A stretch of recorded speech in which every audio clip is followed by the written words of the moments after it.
You are worthy of my praise, worthy of my worship, Lord. I give you all the glory.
One, two, mic check. You know, the last time I had a chance to stand in front of a mic like this, I had a career.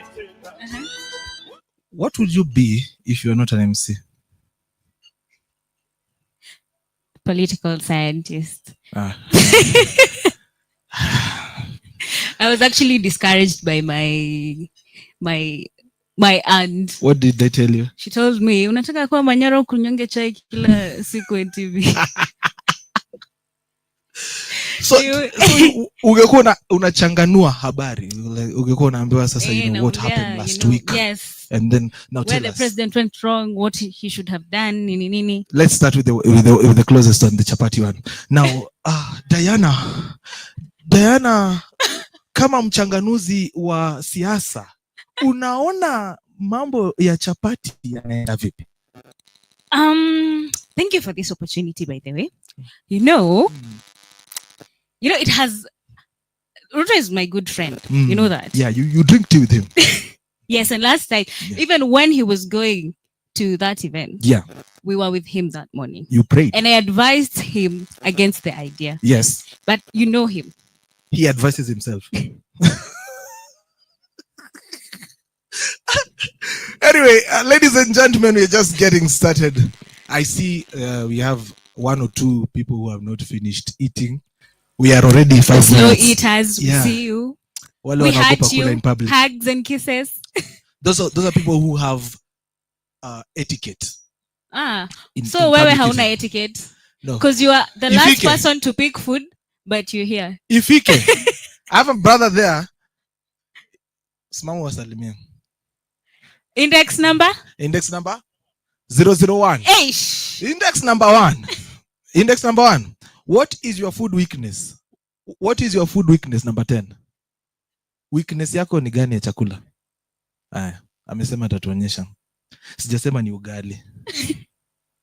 Kuna ugali lunch. Yeah. Oh. So kama sasa tumeenda naye kwa line ako zile za wapi chakula. I'm like there's a whole buffet like wapi chakula. Lakini wewe umeona chakula kweli? Okay. Si ni mboga tu. Unajua Budus have been very hospitable. Wamenikaangia sausage sikuwa najua inakaangwa. So Wewe ulikuwa unataka ugali. yeah, at least okay. Si ati ni kwa ubaya. Like kwani chakula ni nini? Si kuna ka ugali, chapati. Ugali kubwa na ugali ndogo. Do you know I take breakfast chai na ugali. Unasikia amesema good? Simemsikia akisema good. Breakfast chai na ugali. Yeah. So what is breakfast? So breakfast is breakfast. Unajua? Kama mimi sasa nimekula breakfast ya pili. It depends on what time you wake up.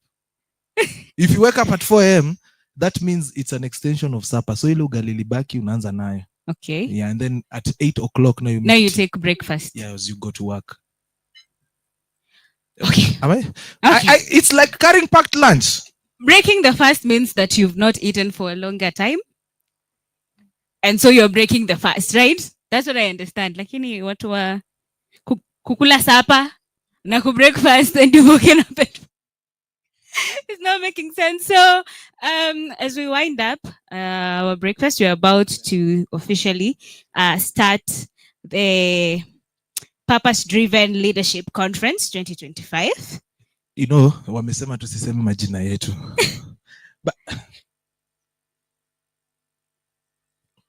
Ulikuwa ushasema jina. Acha tuseme tu kweli. Let us just say it. Okay. What is your index number? 753. 753. 753. Yeah. Mine is 1367. So moving forward, ladies and gentlemen, we will be identifying each other by the index number on your chest. Yeah? But mimi nitaambia jina yangu ndo mnikumbuke for future. You might need an MC for your wedding. I see people with grandchildren who might want weddings, you know. Yeah, I also do baby showers. Baby showers. Kwanza hapo ndo unakuanga umeivia. You know the beauty of baby shower is you're going to present results, you know. So you're like, alafu mami weke balloon ya blue. And then guys will like and they already knew. Yeah. So anyway, ladies and gentlemen, before we continue, you can see we have a lovely crew of photographers. I am photophobic, by the way, but very lovely crew of photographers here.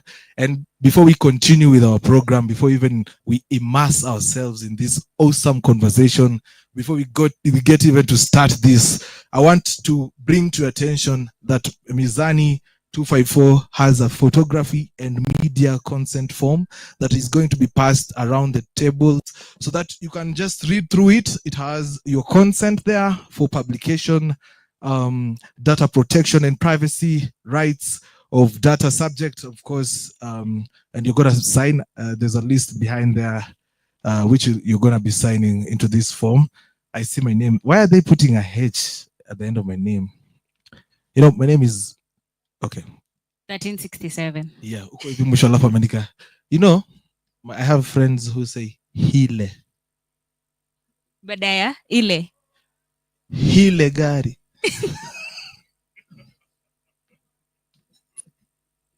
Sasa nitawapatia hile form mujaze. So I want to ask. Yes. Tukiwa kwa hiyo context ya hile. Because there are people who confuse me. Yeah. Until I go to Google to ask for pronunciation. Okay, cool. Is it assume or assume? Assume. But nishule. So, let's agree. So, if you have been to a public school, clap once. Kauli pita public school. Watu walienda vitu kama DEB. Cambridge. Yeah. Clap once. Strathmore kama mimi. USIU. Strathmore rudia. Strathmore. Aya, mliona huyu mtu? Yeah, you know, in our school. In our school, you used to be very uniform. I saw you. I remember your glasses. Come on, bana, unanichomea. You know, I was talking to our lecturer and he was telling us in Strathmore they don't drive to school. So are we ready? So I have this, Obeds, this form. Let's sign. I'm gonna start with mine. Are you gonna sign with me? Now I'll be the last person to sign. Let me be the first. Yes. So it's the concept form. Can I read it for them so that we can just sign? Good. Now, my mwelekezi, I am working with a team of directors. So my mwelekezi has told me to read this form here. Yes. So that we can quickly sign it and get to the business of the day. Haya, imesema kwamba event details, name Mizani ya Ustawi Conference 2025, 13th March to 14th March 2025 from 8:30 hours to 5 p.m. at the Bundus Safari Camps.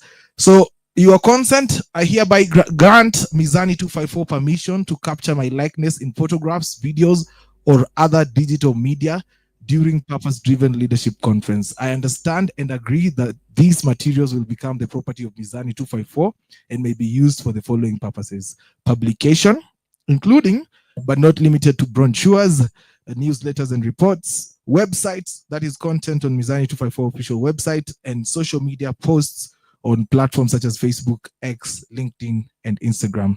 Data protection and privacy. In accordance with the Data Protection Act of 2019, Mizani 254 is committed to protecting your personal data. By signing this form, you acknowledge and consent the following: data collection and processing.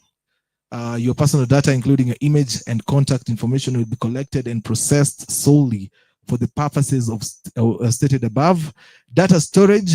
Your data will be stored securely and appropriate measures will be taken to prevent unauthorized access, loss, or disclosure. You want to read this second page?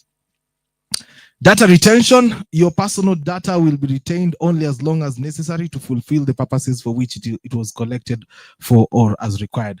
Read for them the rights.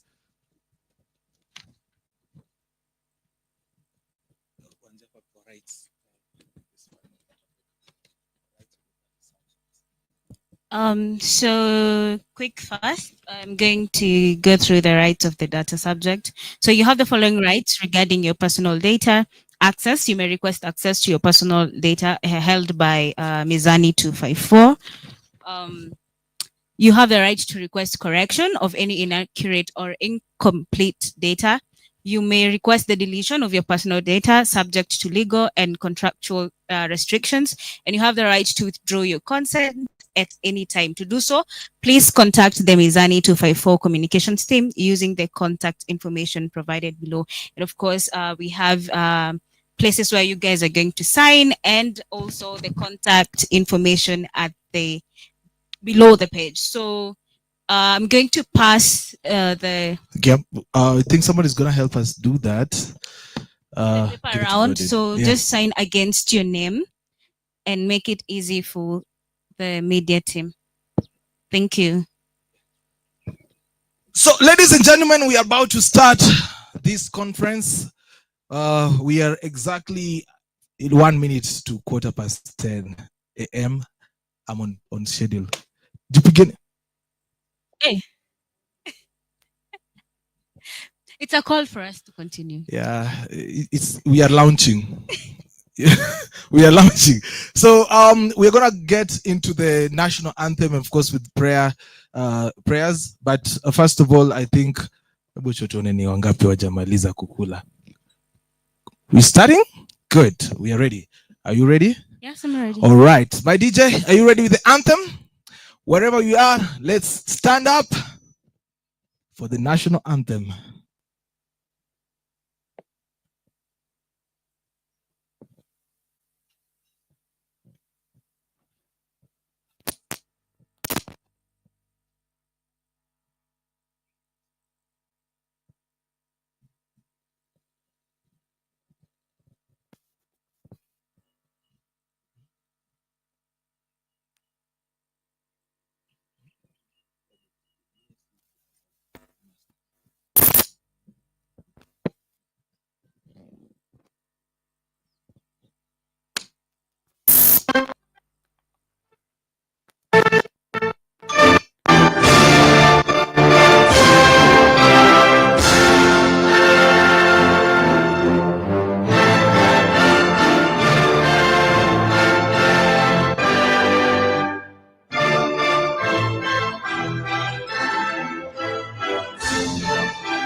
Thank you very much. Now, I'd like to call upon Pastor Seraphine Lumasai to lead us with a word of prayer.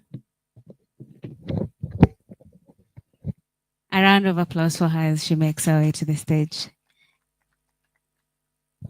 Good morning. Good morning. It's good to see you, each and every one of you. My name is Pastor Seraphine Lumasai. I fellowship with International Christian Center. It's a congregation under Kenya Assemblies of God, under Archbishop Philip Kitoto. It's my pleasure to lead us in prayer this morning. So let's believe and pray. Our Father and God, we thank you for this auspicious moment that, Lord, you knew that was going to happen, oh God. Lord, even as we begin, oh God, we begin with you. We invite your holy presence, oh God, that you will come and dwell in this place, oh God. Every discussion that is going to happen in the next 2 days, oh God, we submit it under your authority, oh God, that you will come and take dominion, oh God, and authority, Almighty God. So we thank you, we bless your name. In Jesus' name we do pray and believe. Amen and amen. Thank you. Thank you very much, Check. Pastor Seraphine Lumasai. Such a beautiful name. Yeah, and a beautiful prayer to start the day. She doesn't have an index, but it's okay. Pastor, what's your number? You do have What's your number? 1492. 1492. Okay. I'm looking for one who is in the 1000s. Who is in the 1000 like me? 1000s? Number? 1051. You're like me. 13. In the 2000s? 700. In the 700s? Under 1000. These ones are the ones that came early. 700s. Under. No, this under. Under 1000. What's your number? 17. Yours? Number 956. 17 alilala Oh, huko. umeponea. 4. So, ladies and gentlemen, welcome to this year's conference of the Mizani ya Ustawi. And our theme, and it's gonna say our purpose. But you know, Ushaanza kupreempt. but you know the theme and the purpose is the same thing. Okay. But what is our theme today? Our theme is our purpose. So our theme today, or for the next 2 days, for Yes. today and tomorrow, is purpose-driven leadership. And we all know that. That's why all these people registered and came. Yeah. So it's nothing new to them. So you know, when I look at these people right now, Mm-hmm. I don't see people. Mm-hmm. You see, we give them numbers. Yes. All these are leaders. Jipigeni makofi bana. By the time you leave this place, you should be able to be a leader in the space you are in. For example, I'm a leader here today. And you too. Okay. But you know, we have other people also with us. Yes. We have a team of Mizani 254. Tupigeni mikofi Mizani 254. The team that has, made everything possible today, made this beautiful place. Yeah. They've made us come to, jua baridi ilikuwa hapa asubuhi. Leave alone right now. Moshi ya nini? Inaitwa moshi ya asubuhi. Wewe najua moshi asubuhi. Napiga asubuhi naona moshi inapita hivi. I'm wondering why is this? Yeah? Where is huku ni wapi? My God. Napiga moshi hivi. One thing about fog and mist, it's actually moving cold. It moves through you. Yeah, that's why I can't live in Limuru. Have you been to Limuru? Yes, and I almost died. So I don't want to even talk about that. Let's not talk about it. Now, today is the starting day. Mm-hmm. The first day of the Mizani ya Ustawi Conference 2025. Uh-huh. And there's so many things in line, as we can see in the program. There are times you're going to break out. I don't know to where, but one thing I'm going to learn, and one of the things that we're going to learn today is what we call open space technology. Sema open space technology. Hii ni breakfast kama ni kwa vile hatujawapatia ugali. Sema open space technology. Yes, so if you look at us, we are open space speakers. Me and my sister here, 753. Number 753. We are open space speakers. But now we are going to have facilitators who are going to teach us in open space technology. And the beauty of it all is the fact that if you have a number on your chest, you're going to be part of this amazing technology. Now, We are having an awesome artist also on the lineup. Do you know that? Unamjua? Yes, I know him. Last year he was there also. Yeah. You remember? Yes, I remember. Super performer. Mm-hmm. You know, guys are wondering why he's set up next to the DJ. Uh-huh. Should I say the truth? It kweli? depends. Yeah? It depends. Blue pill, red pill. Okay, no. Let's not go there. Anyway, so right now I want to do a simple random test as you're waiting for our artist of the day to come over, and of course our facilitators. I want to, you see, nimekuuliza number between how many? Under 1,000. Under 1,000. Yes. Na mimi niko na mtu mmoja wa 1,000. Sawa? Mm-hmm. So I'm going to choose a number range. Yeah? And we are going to play a simple game of numbers. Yeah? We have come here by a means of transport, right? Cindy? Yes. How many models of cars do you know?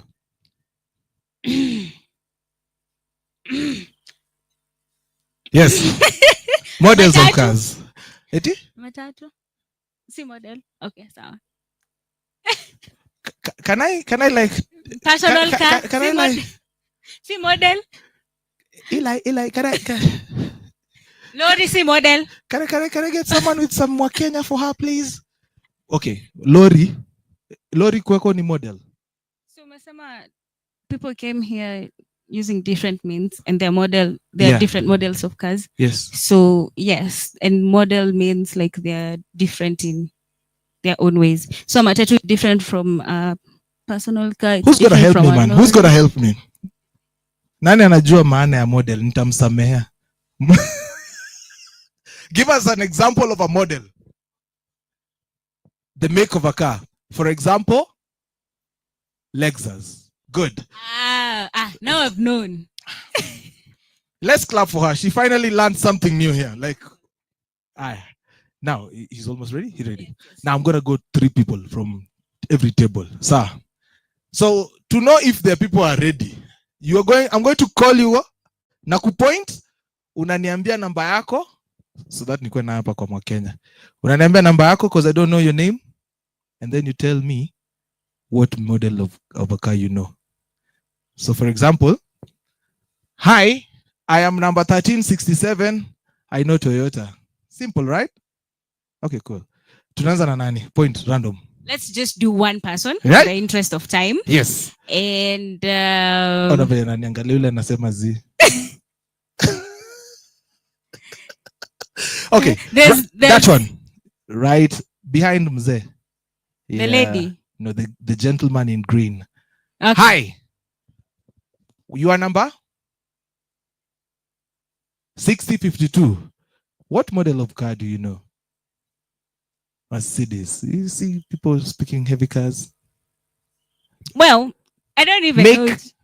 You don't know Mercedes? I knew this. You have to say something else, like Mercedes, CG, what. There's some number that comes after that. You know what, guys? This game is getting hard for my co-host right now. We're going to have to find another game.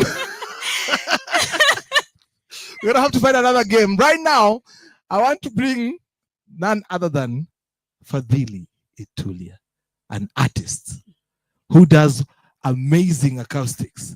And I want us to give him a proper, that is not a round of applause. That is not a pee round of applause. A pee round of applause is numbered, okay? We go 5, then 4, then 3, then 2, then 1, then we let him do it, okay? Let's try the pee hand of applause. Let's go. 1. No, that is not energetic. It's not energetic. Energy. Let's give some like energy to people who it. have taken breakfast. Yeah, already. That's why we started with the breakfast. Let's go. 1, 2, 4, and then, let's go. Fadhili.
How are you doing, everybody?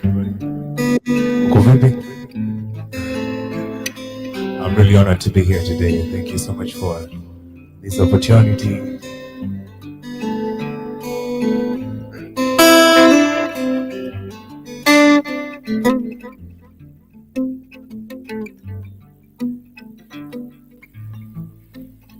Mangana matinyo, Papa humbole mwana.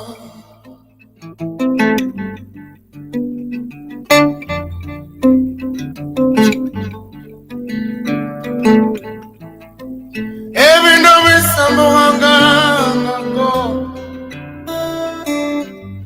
Papa humbole mwana.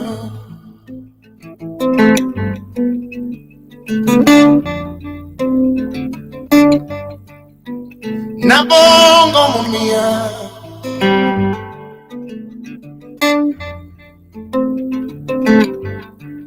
Omukofu Kenyatta,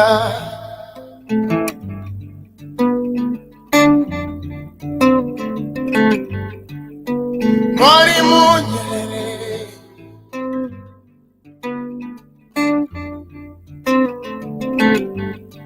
Daktari Garang,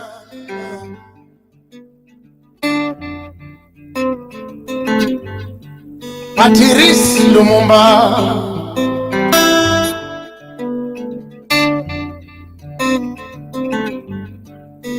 Samora Machel,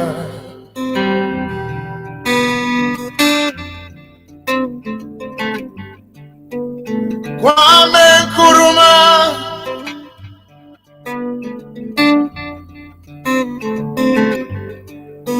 Thomas Sankara,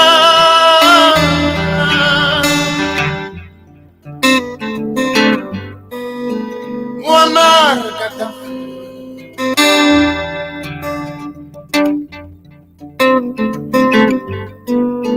Wangari Maathai,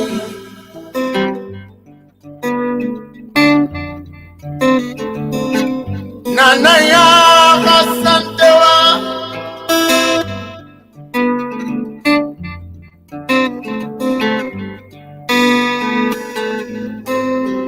Nangana Matinyo,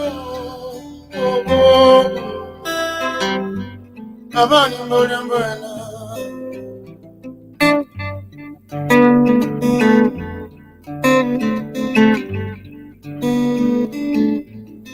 Sengonanga, Sengonanga, Sengonanga, Sengonanga, Sengonanga, Sengonanga, Sengonanga, Sengonanga, Sengonanga.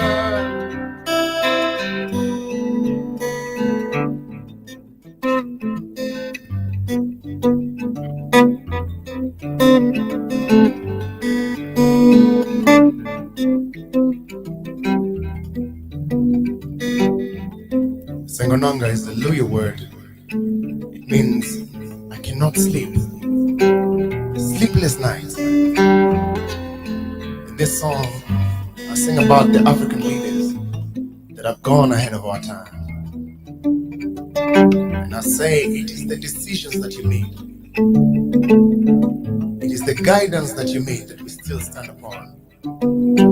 Because when I look at the leaders that we have now, all I have is sleepless nights. Sengonanga, Sengonanga, Sengonanga, Sengonanga, Sengonanga. Sengonanga, Sengonanga, Sengonanga. Sengonanga, Sengonanga, Sengonanga. Sengonanga, Sengonanga, Sengonanga.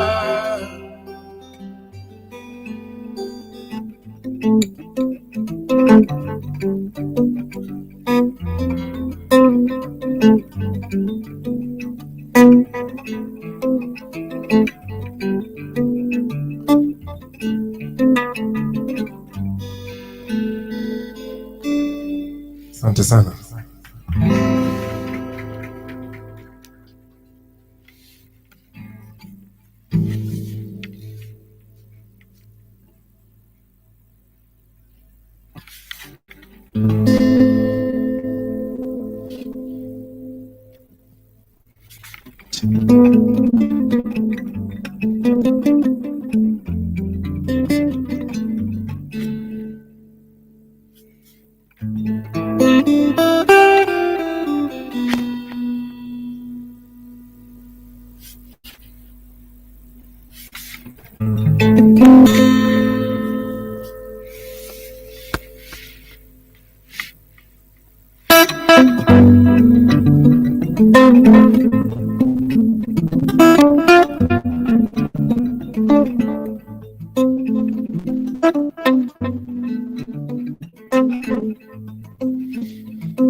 Afrika ma demokrasi, Afrika ma hale, Afrika ma demokrasi, Afrika ma hale.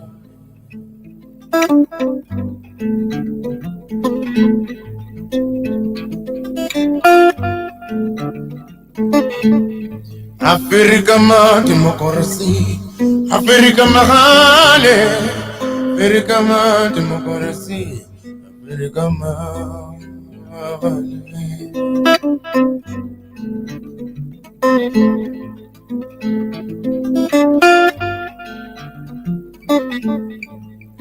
Viongozi muongoze, Mola awazalike.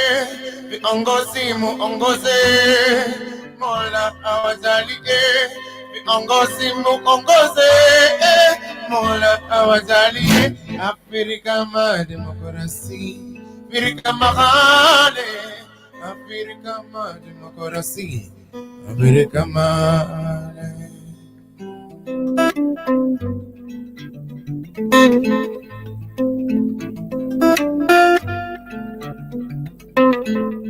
Afrika ma demokrasi, Afrika ma hale, Afrika ma demokrasi, Afrika ma hale.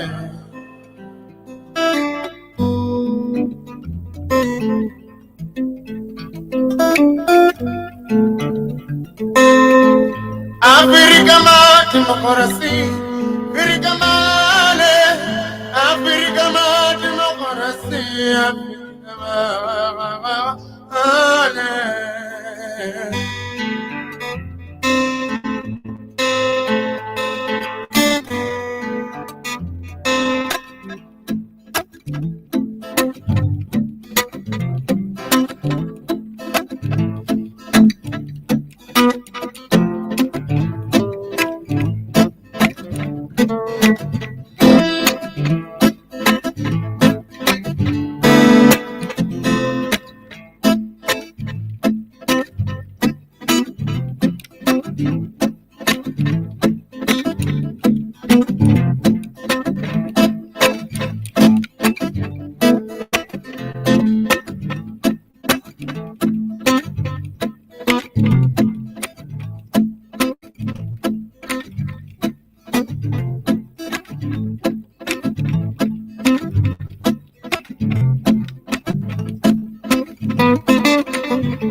Thank you.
Aiwe, Angola, Twasonga, Aiwe, Uganda, Utasonga,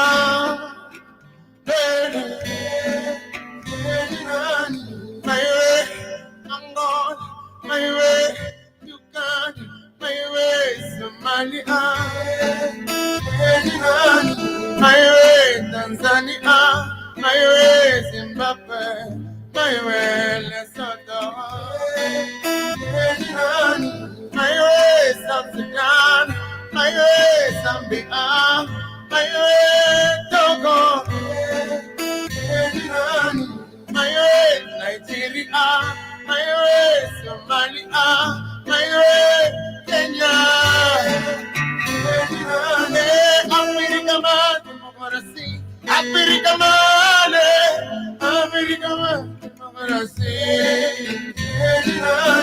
Africa, democracy, Africa, democracy, Africa, democracy, my way, Zimbabwe, my way, Ghana, my way, Misri, my way, Angola, Victoria, Durban, Nairobi, Kisumu, Kakamega,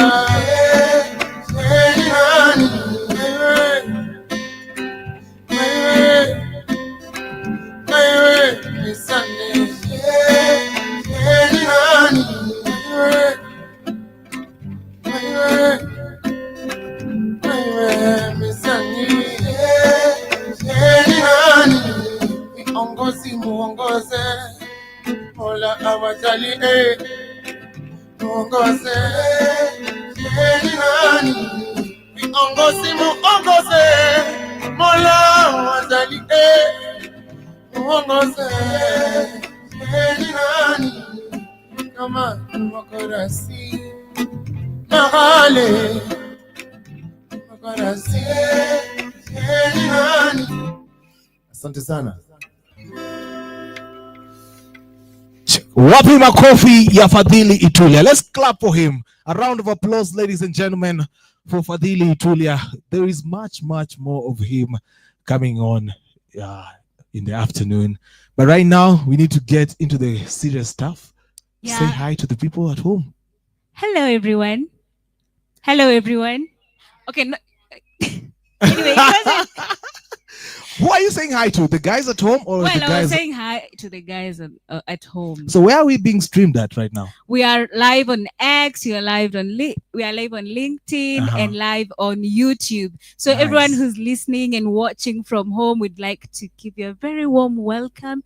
Feel at home. Sisi tuko huku kwa baridi, but we are catching up. Yes, and you know, the beauty of it all is at Mizani 254 is where you get all the awesome conversation. Mizani 254 started in 2019, you know, and with us are the hosts. And the most interesting thing is I know them by the names, but today we're going to call them by the number. Okay. And to just go straight into this as we're getting started this conversation, I want to bring index number 001, who's going to introduce index number 007. And then who's going to introduce index number 4050. Let's give a round of applause for index number 001 here. Karibu sana. Thank you very much, and thank you everyone. Another wonderful opportunity to do what we love to do at Mizani 254. I'm grateful that I have people who've taken time to come here to have this conversation and to be able to discuss issues that are affecting our country. They normally say, akili ni nywele, akila mtu ana zake, si ndio? I'm so lucky that one of the most important people here also doesn't have hair like me. So we are very important, but we'll prove and find out who has hair. That said, I'm excited beyond measure. I just don't know. I really want to put this into context so that we understand. This started as a general conversation, people trying to talk about what's bedeviling or affecting this country. And for a long time, we thought we have no influence. But there's so much influence that Kenyans have in terms of the ability and capacity to discuss issues that are affecting our country. We have for a long time probably complained.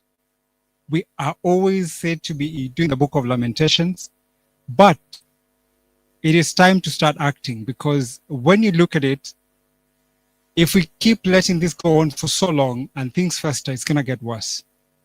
The reality is the quality of leadership that we have and we have contributed to has an effect on the policies and how we end up living as a people.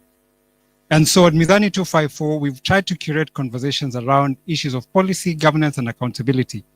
And we have done this, the second conference we're doing today. We had one much last year, still on leadership. And we thought it's ideal and proper, especially after what happened on the 25th of June, that it was a cusp and the point where things changed. And this country has become politically awake. Kenyans are more accountable and demanding for a lot from the leadership, and they are not being hoodwinked by sweet stories. And I love the fact that we are here to commit to that we want to make a difference, and a positive one. Not just complaining, but having facts and holding accountable people, the policy holders and policymakers, to what they should. So that said, I'd like to appreciate those people who've taken their time, yourselves included, to be here. And at the same time, the partners that have supported this cause. We have KOTFM, Blue Radio, Alex, Serve Skills, and Wakio Beauty. And we also have the Art of Hosting, who you'll be introduced to at some point. And so that said, before I invite Eli, or 007, my apologies, I'm still learning. That's why I'm not an MC. But I'd like us to ask ourselves this question, and it's very important. What is the contribution that we're making to the problems that this country is having as a people? We probably need to introspect more. Ask ourselves, what is our role? Because when we find out what's our role, we will be able to know what we've been able to do or what we haven't done to change that and make a difference by ensuring that the gap or what we failed in is taken care of. So that said, and without boring you with a long speech, I'm terrible at writing them, I would like to invite Index 0007 to speak to us, and thank you so much.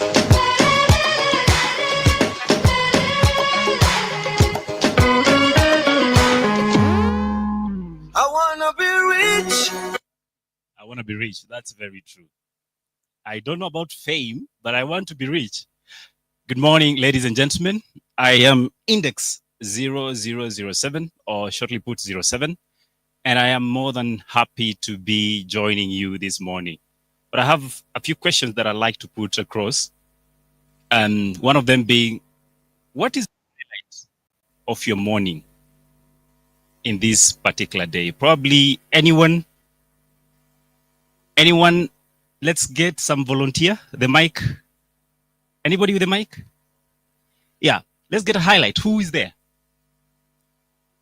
All right, I guess there are numbers up to 1,000 plus. So let's see, 002. Is there anyone like that? There's 1051. Okay, 1051. Your highlight of the morning. My highlight of the morning was the breakfast and Fadili's performance. I know you all agree about the breakfast. Don't Awesome. laugh. I love food too. The two of us should have a conversation. Fadili, that's great. One more here. Let's see. Give me another code there if you can. Random. 7067. 7067. What's your highlight? Good morning. My highlight was the wonderful views of Bundo's camp. Oh, awesome. Guess what? This guy loves more safaris than the stuff you're here for. So clearly it's all packaged. So there's food, there's safari, and there is mandhari. Now, because my good friend 001 decided to proclaim who I am without following the code of conduct, I just want to say and welcome him back on stage. Please join me on stage. That is Index 001. His name is Obed Zoriku. Kindly clap for him. Amidst us, we also have a very interesting index. Let's find out who is here. 4050. Kindly join me on stage.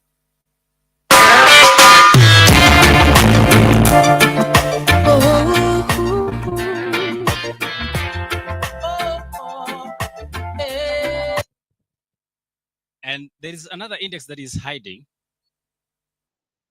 Try and describe the face. Is tall, dark, not so handsome. He goes with index Oni. Kindly join me.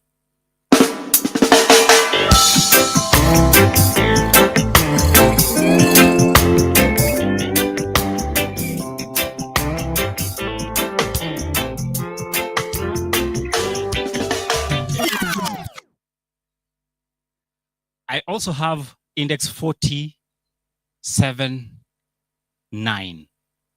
90. 9. 40. Okay, I'll use AI. Please join me on stage.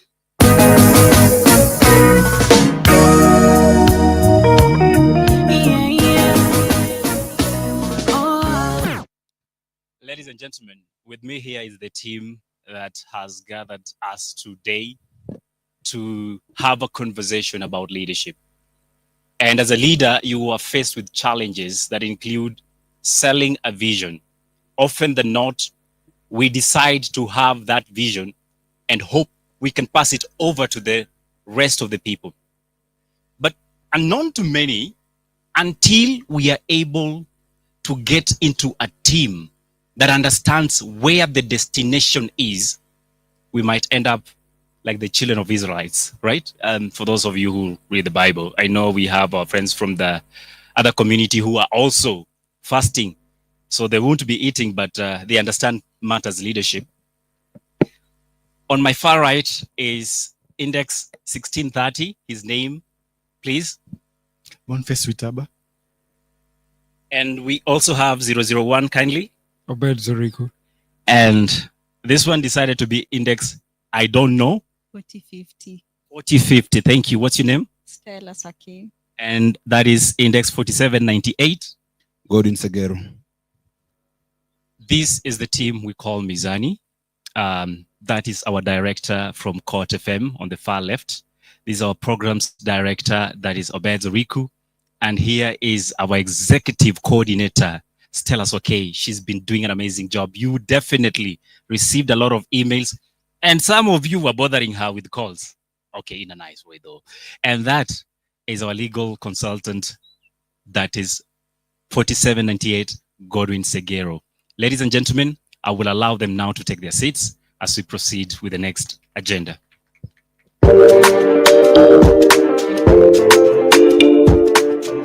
Generally, I'm not a good speech writer, but I try to communicate, so you will bear with me if I don't do my best.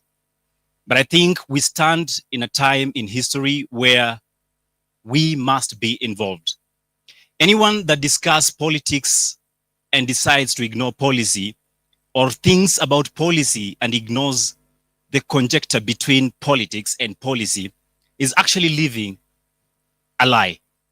And therefore, as Mizani, presenting our petitions and prayers to you is to encourage each one of us today, not only to discuss politics, but also discuss policy and understand the social effect and impact it has on all of us. You have received a catalog of conversations you're going to have today. These conversations are actually meant to create a formidable force towards better governance. We believe at Mizani, it's where the scales of balance are restored and meaningful conversations thrive. And therefore, if you have had an opportunity to walk this talk, you realize we rarely have it. One of our great partners this morning asked me, Eli, what are we going to ask as questions? I told them, roll with the ball, not the boat. And therefore, ladies and gentlemen, for the very first time in the year 2025, we want to welcome you to Mizani 254, where the scales of balance are restored and meaningful conversations. And this Mizani Ustawi 2025 conference, which is purpose-driven leadership. I thank you all.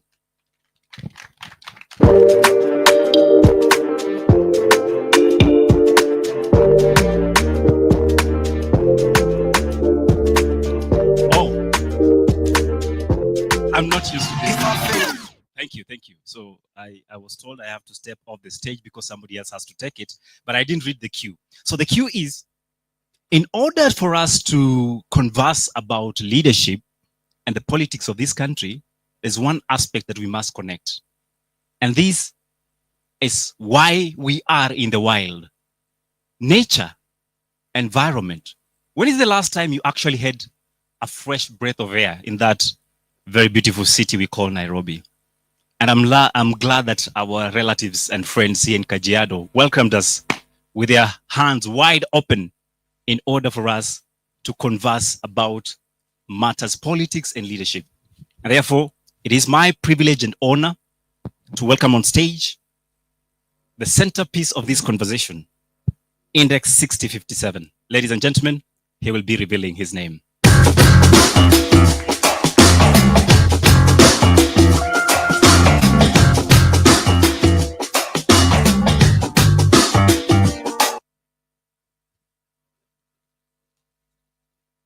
Okay, so Eli tells me I have 10 minutes. I have my timer on, and if when it stops at 10 minutes, I will leave the stage because that's what I'm supposed to do.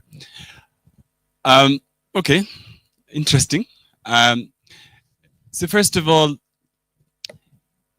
when I came here and I saw the numbers, I thought we were going to be prisoners. You know, it's prisoners that have numbers.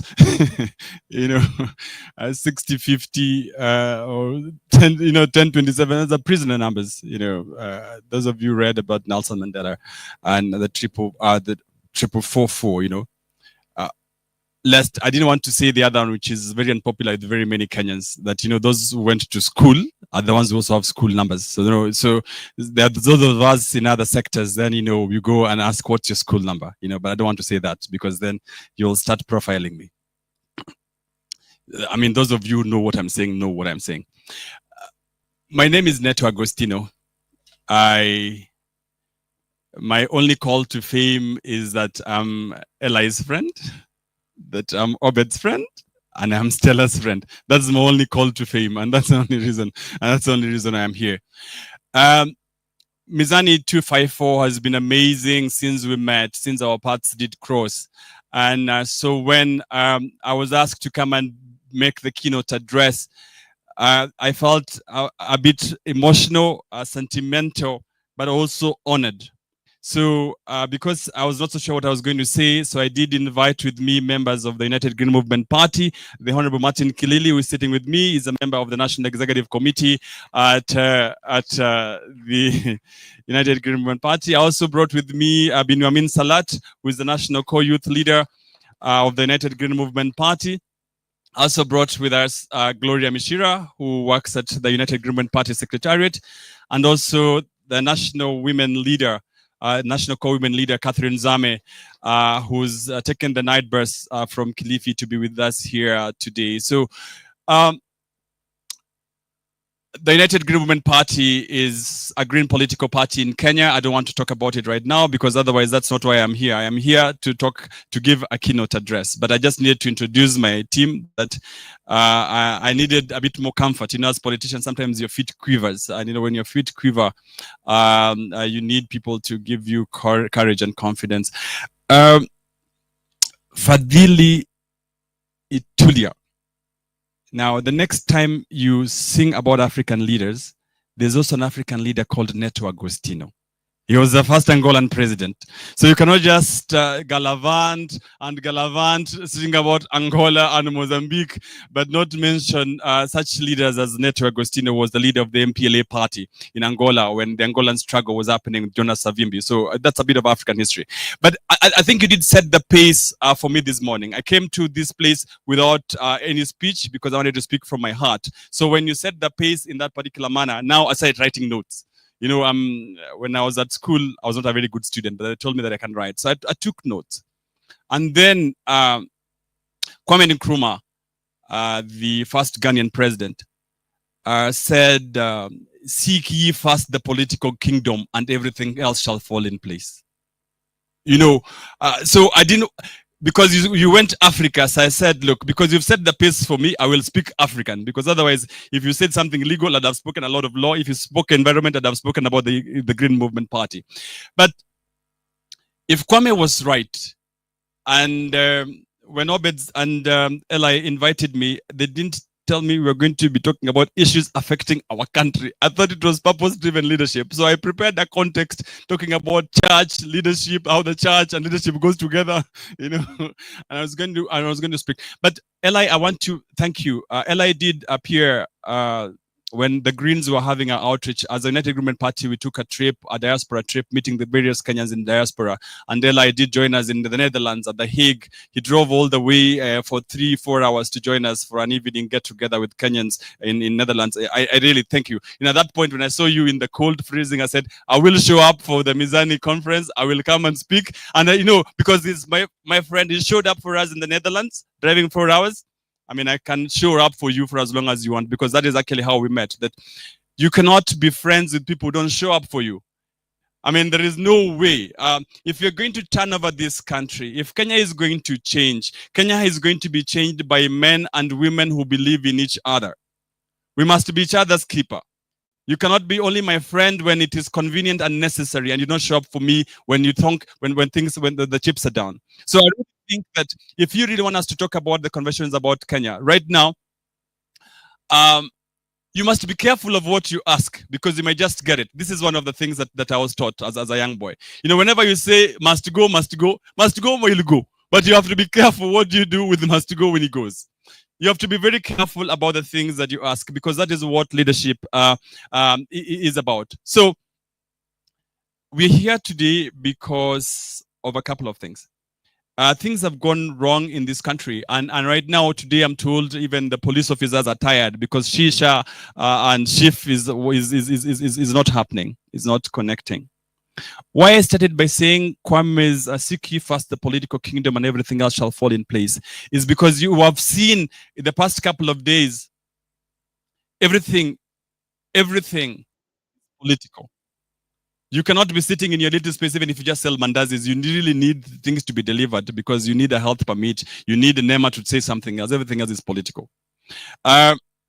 One of my greatest challenges is that, I was looking at the budget policy statement, which is, I don't know how come I got awake at that particular point, and I was looking at the budget policy statement.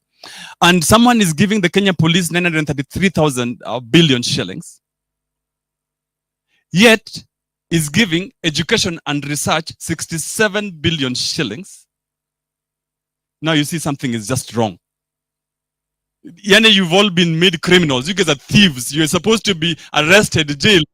Why would someone be equipping the police force with a lot more money instead of putting money in research? Look, Kenya is an agricultural country. 70% of our GDP is based on agriculture. The total agricultural budget, look at the BPS, is 38 billion.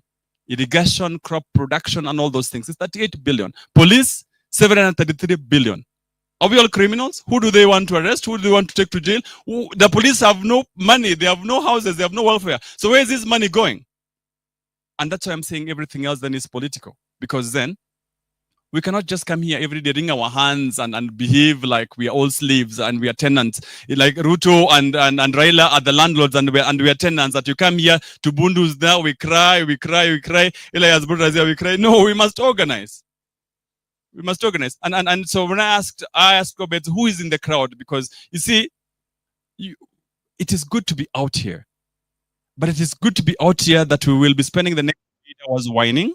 But after we've whined, we must go back to Nairobi, refreshed, to start this thing or to finish this thing. That's what I think. That's what I think. That's what I think. So, if we are not going to come here to, after 48 days, go to organize, and then we can't, I'll tell you something. I do not want to start saying my bio.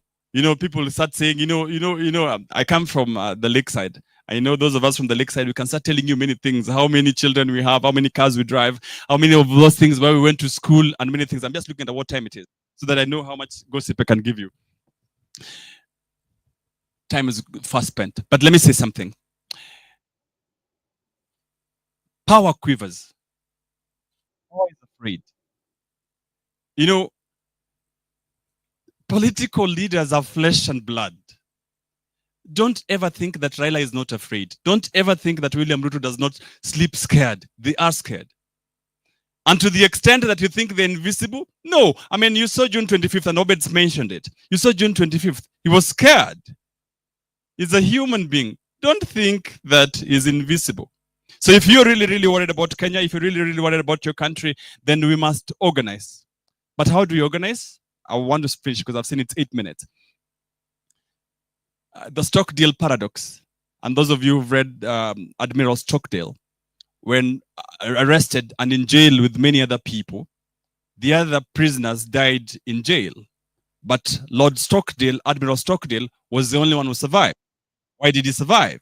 Because of two things: optimism and discipline. You know, having the faith and optimism to know that things are going to get one day, but yet having the discipline to confront the brutal facts of your current reality. If we want to sort out Kenya, if we want to sort out change, we must know that maybe right now things are not as easy or as easy as they could get. But we must always feed optimism to know that it is going to be possible to change Kenya and have the discipline to confront the current reality as we organize. June 25th happened, which means we could actually make another June 25th happen in a way that the leadership does not anticipate, but it will only happen if at all we have Admiral Stockdale's optimism and discipline. I want to say the last two things. You must remember it can be done. Always. It can be done. As leadership, it can be done. Always. And you only have to be careful of what you ask, because you might just get it. But if you're going to take the king's coins, you must give the king his due. Leadership is about organizing all of us. I all wish us the very best for the next couple of days. I only wish that we had a little bit more time to engage. But I'm so happy I'm here. I am honored. I look forward to the engagement. Let's get as political as we can, because we must seek ye first the political kingdom for everything else to fall in place. Thank you very much, Eli. Thank you very much, Obed, for inviting me. And let's enjoy the very best of it. And I'm looking forward to a fruitful engagement, making friendships, and all of those of you who are partyless, leaderless, everything else, please join the United Green Movement Party. Thank you very much. God bless you. Asanteni sana. Thank you so much. 6057. 6057. A round of applause for him, please. Pipi, you want to do your Pipi applause? Yes, yes, of course, of course. You know I like it. So we do. I'm a maths guy, so all I do is countdowns. So Pipi applause is 5, 4, 3, 2, 1. Let's go. 5. You guys, we are not counting. I can't hear it. It has to be uniform. Let's go. 5. Right. And then. 1, 2, 3. 1, 2. And then 1. Thank you. Thank you so much, 6057, for that. Mr. 6057. Yes. These numbers, God. You know, when I You came watch first Squid of all, Games? yes.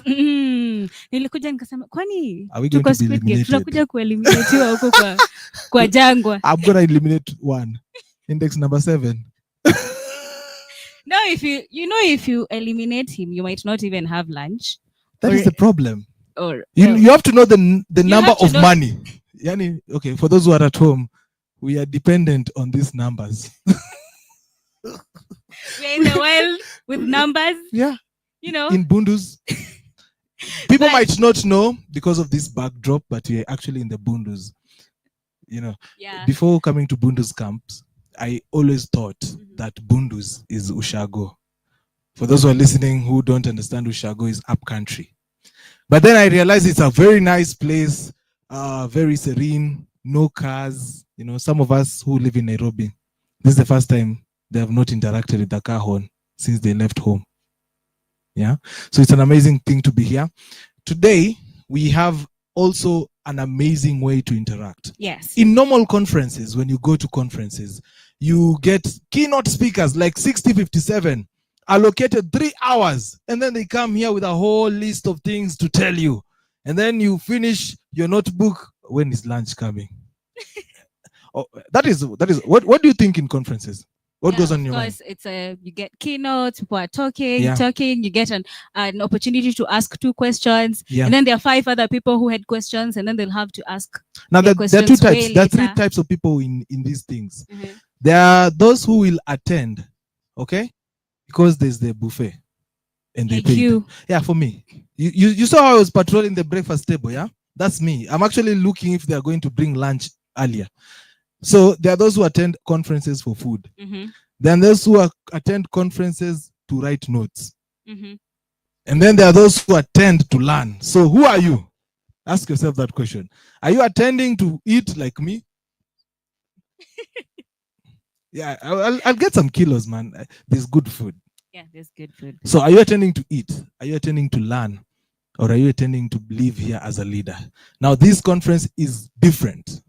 We are bringing you a different way of conversing. You know, as a leader, you have to speak. And we are bringing something called open space technology. Before we go to open space technology, Yes. kuna kitu inaniwasha. Tumekunywa breakfast. No. Tumekunywa breakfast. Yes. We have not told people where to do it. Help themselves. Now, ladies and gentlemen, forgive our bad manners. Because, you know, for every digestion,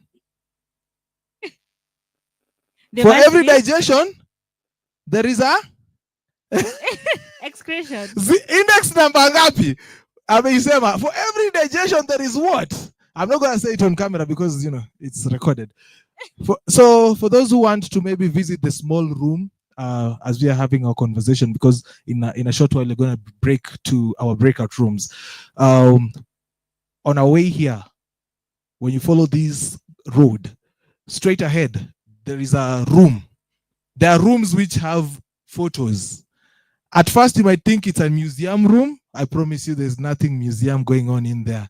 So on the lower side, that is on the way we have stood here with my host, the lower side is the male convenience, and on the upper side, that is the female convenience. So if you're listening in here and you're feeling some bit of discomfort, kindly just sneak over there. Now, we're talking about open space technology, and part of that is that during this conference, we're going to have a chance to interact on a more personal level. Now, for me, as I said, I'm an open space conversator. If you want someone to preach for you, that's me. But we have people who are specialized, yes, in open space technology, and they are our facilitators today. So ladies first. Who is our lady facilitator? Our lady facilitator is 0017. She is an art of hosting practitioner, NLP and life skills life skills coach, team building facilitator, trainer, and facilitator. So, ladies and gentlemen, a round of applause for index number 0017 as she makes her way to the stage. Let's give it up for index number 0017.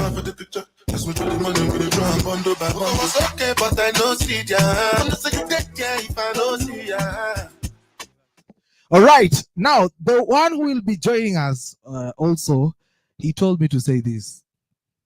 Okay, I have to say I said, okay? He said he is a dreamer who is passionate about people development, and shows up as a coach, trainer, and facilitator. What a powerful bio. Let's give it up for index 0113. 013. Let's give it up for 013. Oh, yes. Now that they're here. Now, DJ. You know, as I said, if you want favor, let me just teach you something. If you want favor from your teachers, you give them a proper applause. Now, you guys are giving them a very bad applause. They're not going to teach us anything. So let's give them the PP applause. Eh? We are doing it 5, then 4, then 3, then 2, then 1. Okay? Let's do the PP applause. 5, 4, 3, 2, 1. Karibu sana. All right, thank you so much, PP, for that. And this was number 753, yeah. So I've been given a number. It's 0013, and I thought it is a bad luck number. No, it is no, it's just a number, right? Okay. So so we're going to get into a conversation, and I'm sure you're curious about what is open space, right? So open space technology is just basically a methodology of facilitation, yeah, that has a set agenda, and people go to open spaces. So anywhere can be an open space. So where you are, you can have a conversation, right? So the open space comes from a larger group of methodologies called the art of hosting. So the art of hosting has different tools, yeah? So one, for instance, is how you are seated. So you can see how you're seated. You're seated in what is called a cafe. Yeah. So you are, imagine yourself in a cafe like Java or whatever cafe is there nowadays. Because in my days, I used to love Java. So I don't know which is the latest restaurant. So you can, where you are on the tables, you can have a conversation. And that's the idea. So it's a cafe. It has been set like that deliberately. So the art of hosting comes from the aspect of, or the purpose of enabling people to collaborate together, not to work in silos, to co-create, to use collective wisdom. Yeah. And the interesting thing, it comes from our ancestors. Who remembers, like the old people, our ancestors, how are they used to have conversation in those days? Who can remember? How are they having conversations? Under a tree, yeah? And how are they seated? Around a circle. So you're seated in a circle. And then what else was there? There was fire. Yeah, so we don't have fire today, but we have something beautiful on the tables. So that can be also our fire, the flowers. All right? So, and then there was something else they used to have. So you're seated there around a fire and a tree. So for you to speak, what were they using to speak? Okay, there was there was this, but there was something else which was very critical when they were, for them to speak. They were not speaking like anyhowly. They were speaking with order. What were they holding to speak? A stick, yes. So for you to speak, there was a rungu, or there was a spear, or there was something else. So that is called a talking piece. So we'll try to use some of those things for these 2 days. So where we will not use them, we'll improvise. Because I've seen like the fire, we'll assume the sun can be part of our fire, the flowers can be part of our flowers, and then we'll have a conversation. All right? So the open space comes with a question. So we have a question. On your tables, you have a question. In a majority of conferences, workshops, or sessions to have conversations, usually there's a topic, right? There's a topic. So for open space, what it does is to turn the topic into a question, to make people curious about what's going to happen next. So instead of saying like a topic, like for example, we can say purpose-driven leadership. We can ask a question around it that draws people or makes people curious of what's going to happen. Because what happens if you ask people questions? What happens? When you ask people very powerful questions, what happens? Yeah, what happens? So what is that happening? When I'm asking you that, what is happening? Yeah, you are forced to reflect, go to a deep inquiry. Yeah, and sometimes if you have good questions, they don't necessarily need to have answers. So at the end of these 2 days, we can end up with more questions than answers, and that's still okay. Okay. So what is our calling question? So we call it a calling question. Again, the language itself for open space is a language. So calling question is just the question. What question has invited us here? What has brought us here? So can someone read for us what the question is on the table? So the mic is coming around. The MCs, they went away. How can we ignite purpose-driven leadership, active citizenship, and accountability to safeguard the Constitution and champion good governance? All right. So when you hear that kind of question, it's very loaded, right? It's very loaded. Does it have one answer? It has various answers, right? And even more questions, like you'll break down the bigger question to smaller chunks of questions, yeah? So that's the idea. So we are going to work with that question. That will be our topic for these 2 days. We are going to address that kind of question, yeah? So That's the idea. So I want you in your mind to put it at the back of your mind as we have our conversations these 2 days. Think about the bigger question. How can we together? So it's more personal. Not how can the leaders, it's how can we here today work together, collaborate, and ensure or spark a purpose-driven leadership, active citizenship, and accountability to safeguard the Constitution and champion good governance, right? So there's a process to this. So I'll ask Juliet to take us through the roles. Then we'll go into the spaces, because you are curious now about the spaces, yeah? So we have spaces everywhere. So, but what are we going to do in those spaces? Juliet. Thank you, Bikundo. And I love the tone that has already been set, especially by Fatili when he started singing, and by Neto when he spoke. And as Neto was speaking, I don't know why I looked at my number and wondered, how many county numbers do we have? I know 17 is a county. How many, who has a county number? I was just curious. Anybody else with a county number? 001 is a county, right? 02 is a county. 07 is a county. How many other county numbers do we have? Now, I'm just curious for no particular reason, because I thought, as Neto was speaking, I'm like, we do represent counties and we are here as leaders. So the conversations that we are going to have, as Bikundo is saying, for me, that calling question has keywords that stand out: igniting, active citizenship, safeguarding, accountability. So as we converse today, and one of the key things that Bikundo did not mention about Art of Hosting is having conversations that matter. That is what Art of Hosting is about, to have conversations that matter. And every methodology in Art of Hosting is guided by principles and roles and laws. Specifically for open space, we have 4 principles that govern open space. Principle number 1, whoever comes are the right people. Okay? Now, they are already written on the walls, the charts that are printed there. So whoever came today is the right person. I know sometimes we are tempted and we are sitting there and we are thinking, Pastor Seraphine, allow me to use you as an example. So people come to church and like, 017 should have been here to hear that message. It is for them. No. Whoever came here is a person who was supposed to be here.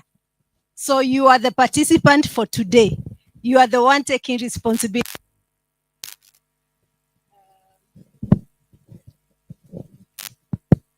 Okay, we're back. Again, open space is about passion and it's about responsibility. So whoever came is the right person.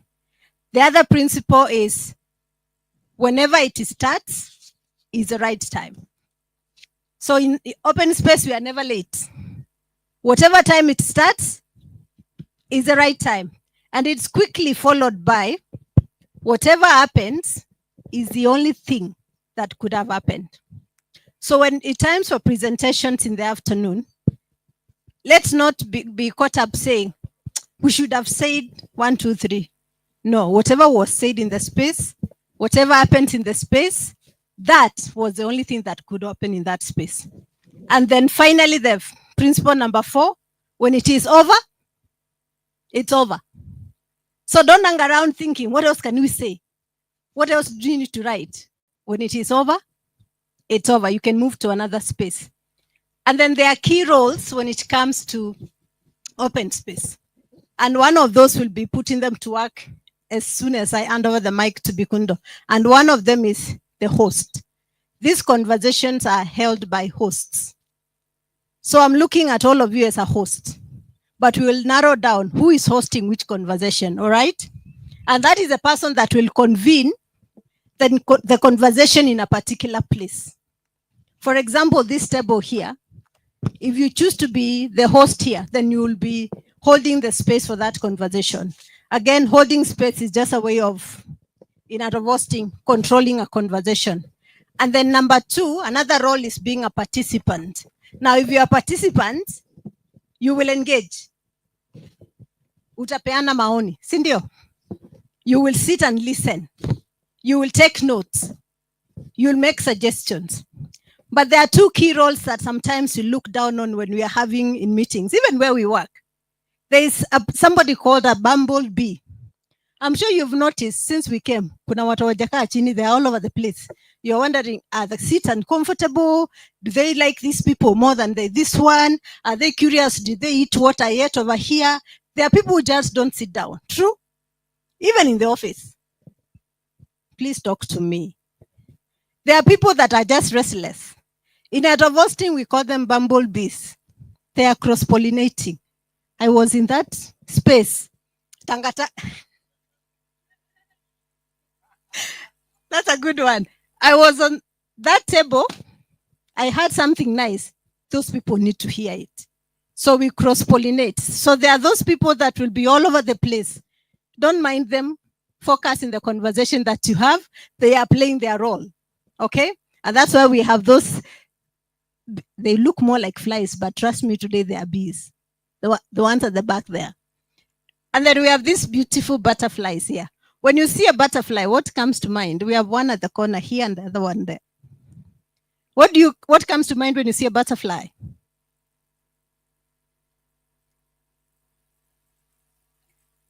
Beauty, adventure, transformation. Now, in open space, a butterfly is just a reflection.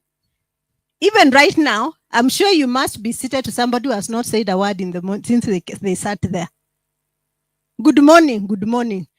And they switched off. I'm not saying call them out, but we know them, right? But that is the role they are playing today. They are reflecting. Now, the interesting thing about butterflies in conversation is the minute they decide to speak, they will shock you with their wisdom. So allow the butterflies to be. So in the spaces that you will be at, there will be a butterfly. You go to, and you're wondering, kwa nini uongei? You can prompt them to speak, but let them reflect. When it's time for them to share their wisdom, they will share. Now, we tie all this together by one law. We have a legal advisor, Amanda Happy, Godwin. Now, open space also has one law, and that we call it the law of the 2 feet. What is the role of your feet? To move around, Cindy. So the law of the 2 feet basically does that. You do not have to stay somewhere because you feel like staki kusimama. If you feel there is nothing worthwhile I'm contributing here, or my contribution here is done, you use your 2 feet, go share your wisdom somewhere else. So there are the principles, the roles, and the law.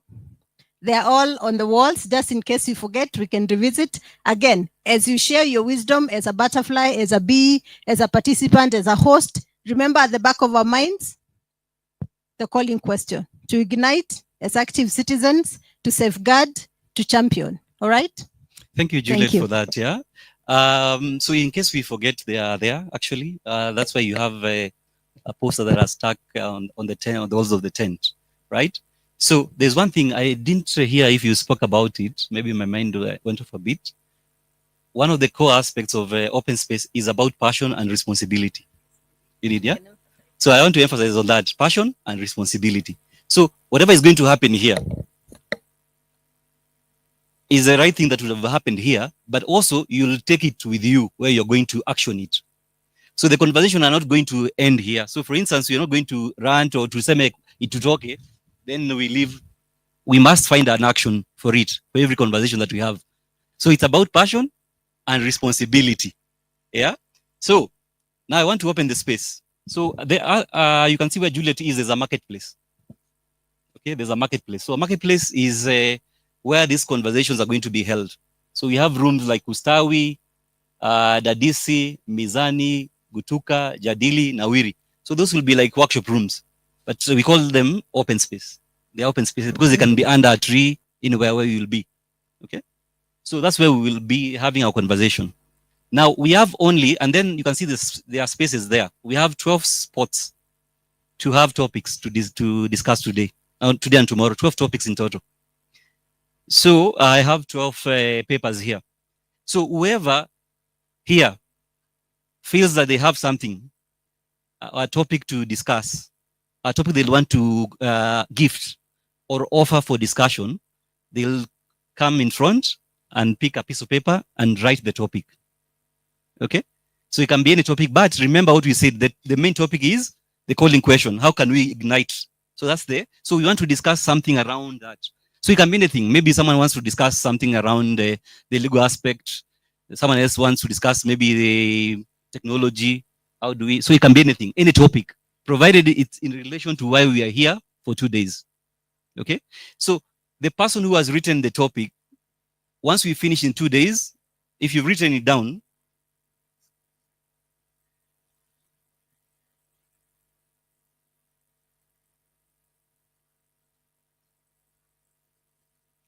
right. I'm being told there are delegates online. I hope they are also up to where we are at this moment. Yeah. So after 2 days, this was my topic. We've discussed it. I will, at the end of the day 2, I will pick it and go home with it to action it. That's what is called purpose, passion, and responsibility. Finally, you don't need to be an expert of a topic. Maybe I want to talk about technology, but I'm not an expert. But I can lead the conversation around that topic. So hadi hapo tuko pamoja, si ndio? We are together. So I want 12 people who are passionate today, yeah, to come in front and write their topic. So it can be anyone. It's an invitation now because this open space is about us now. So whoever is ready can come in front, pick a piece of paper and write their topic. Papers are here.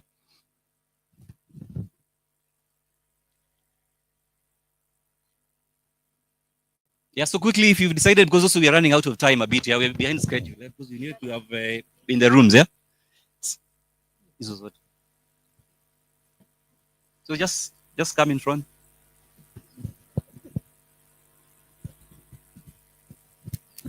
Yeah, and also online, who's managing the online team? So if the online team has a topic, they can let us know also. Someone can write for us that.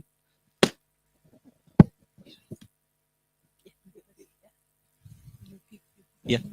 Before you place it there, so write your topic first. Let's go step by step. Write your topic and then face the other people. Yes, any topic as long as it's within this calling question. Remember, today is passion and responsibility. We are willing to take responsibility of being here.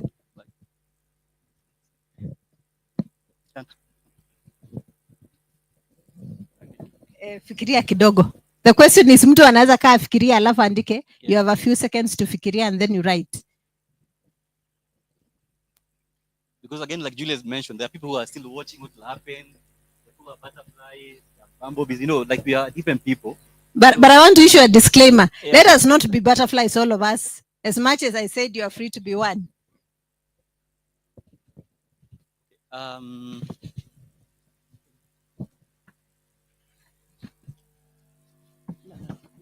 Depends. Inside. There's a box of markers there. A box of markers there behind you. A box of markers. You can help us with it. Okay, I still have 5 left. You're coming for one?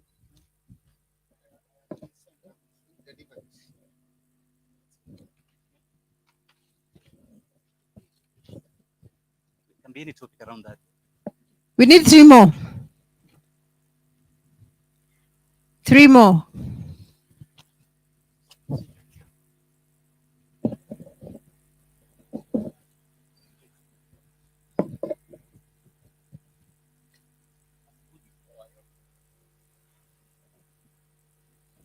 Passion and responsibility. Thank you. You see the whole idea of coming here. Coming here was not just to come get away from the noise, from the matatus, from the chaos in Nairobi, CBD, get away, come sleep, have fun, and go back to Nairobi. We came to work, we are going back to action. Okay? We came to action and take responsibility of what we are so passionate about. I am very sure you are driven to come here by that topic, purpose-driven leadership, correct? Now it's time for you to action it by discussing what is it about purpose-driven leadership irks you the most? What are you not seeing? What do you want to see more? What do you want to change? This is how we are centering our conversation, by answering that calling question on your tables. So I still need 2 more people. Online, anything from online? Thank you. Do we have? If there's anything, or Okay, but all are all Oh, but spaces are taken. all spaces are taken, so they'll have to join. Yes. All right. So they're going to announce their topics. They're going to announce their topics, and then you're going to coordinate the online team, which group they want to join.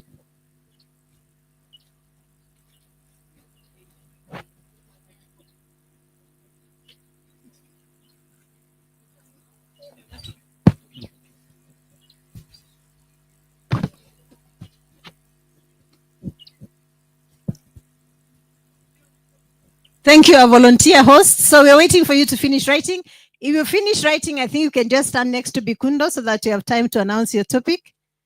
Let's stand next to Bikundo if you're done writing. I think, Julia, we can do, before you finish, wait for everyone to finish. We can have the people who have them already to read theirs and start putting them up. Or you want to wait until everyone is done? Okay.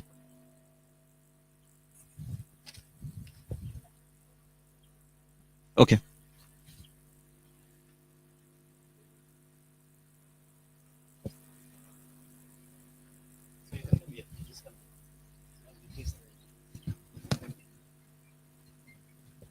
Okay, how many are not ready yet?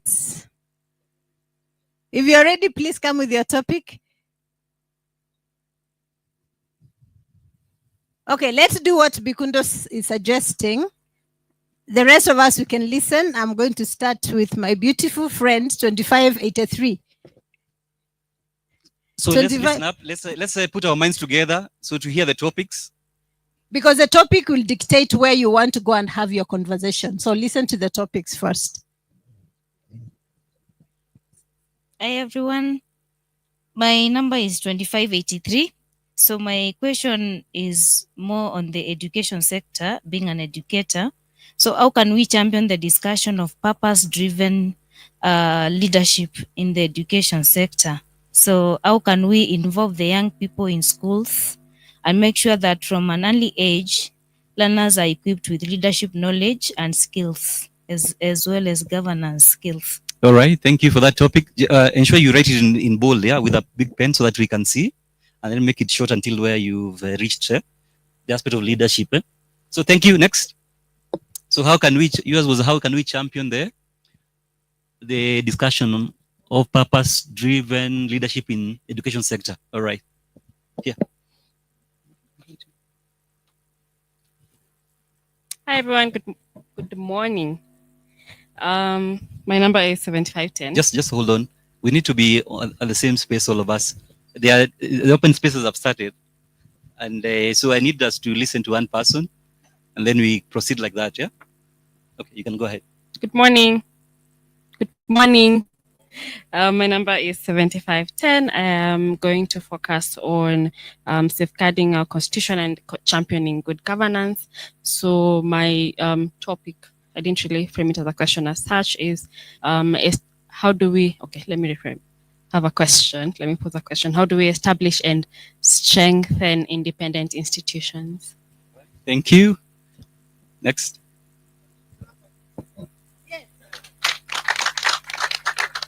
Yeah, thank you for that, actually. Yeah. Good morning. I'm 60-50. Mine is on rule of law. I hope you understand. Because currently, I think we are not following the rule of law. So that's my question. How do we do it? All right, so let's appreciate him. We offered to clap for everyone, and now it's only the person who said it. Awesome, awesome. Good morning. I'm 60-53. I want to advocate for women equality because we are yet to arrive to the 2/3 gender rule, and still the president doesn't want to stop the parliament. So it's high time we stand for the 2/3 gender rule for women so that we can have women equality. Thank you. Thank you. Good morning. am numberless, but I have a name. So my question is, it is all about empowering. How can we empower the active citizenship? How can we empower the active citizenship? Right, let's appreciate. Good morning. I'm index 7064, sorry. And my topic is on social protections and responsibility. Basically dealing with, persons with disability and what happens if you are sick for a very long time and you are out of employment. Because the truth is, a lot of us, if you fall sick today, you're at the mercy of your employer. And if it is an injury you acquire at work, you're at the mercy of your employer. Our trade unions have been watered down to the point they are not particularly helping with that situation. So how do we empower ourselves as citizens to champion for better social protections even for the retirees, that where you don't go home and then suddenly life has ended because you don't even have anything to eat? So I think it's an important conversation, just because society as a whole needs to be able to take care not just of ourselves, but of everyone else. Okay, let's appreciate her. Good morning. So my number is 6052. I have a topic here, social justice and equal opportunity.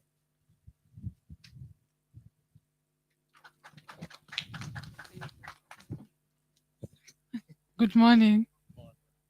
So my topic is surrounding accountability and governance.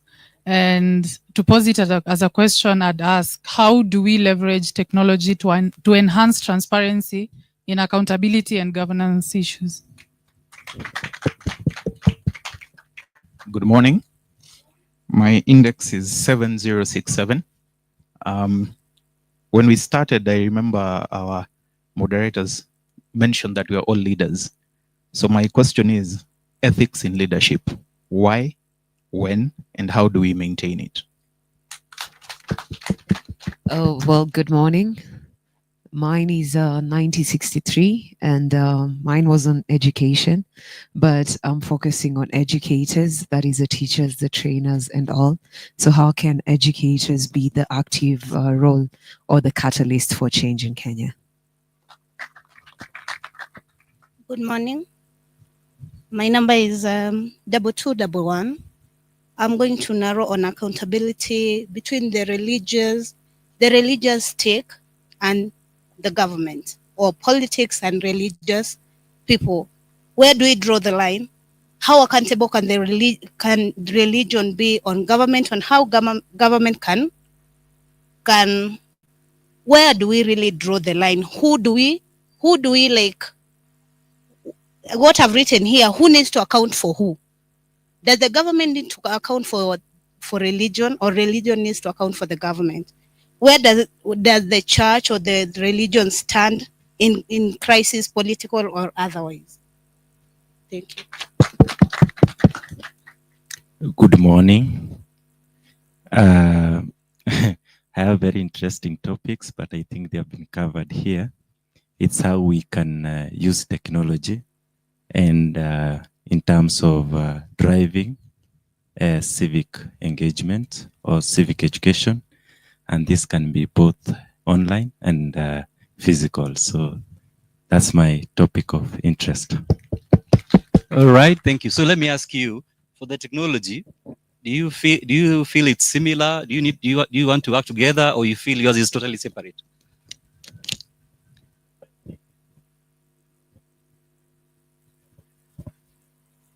Yeah. No, it's yours was technology. So yeah, we want you to speak for yourself. Yeah. So for education, because the one was for the students, the one for educators, but still in terms of, okay. That's okay. All right. So then let's work together. So we merge those two topics together. Okay, Juliet? All right. So now what you're going to do, the next thing, again, I have to emphasize, It's about passion and responsibility. I'll repeat that song.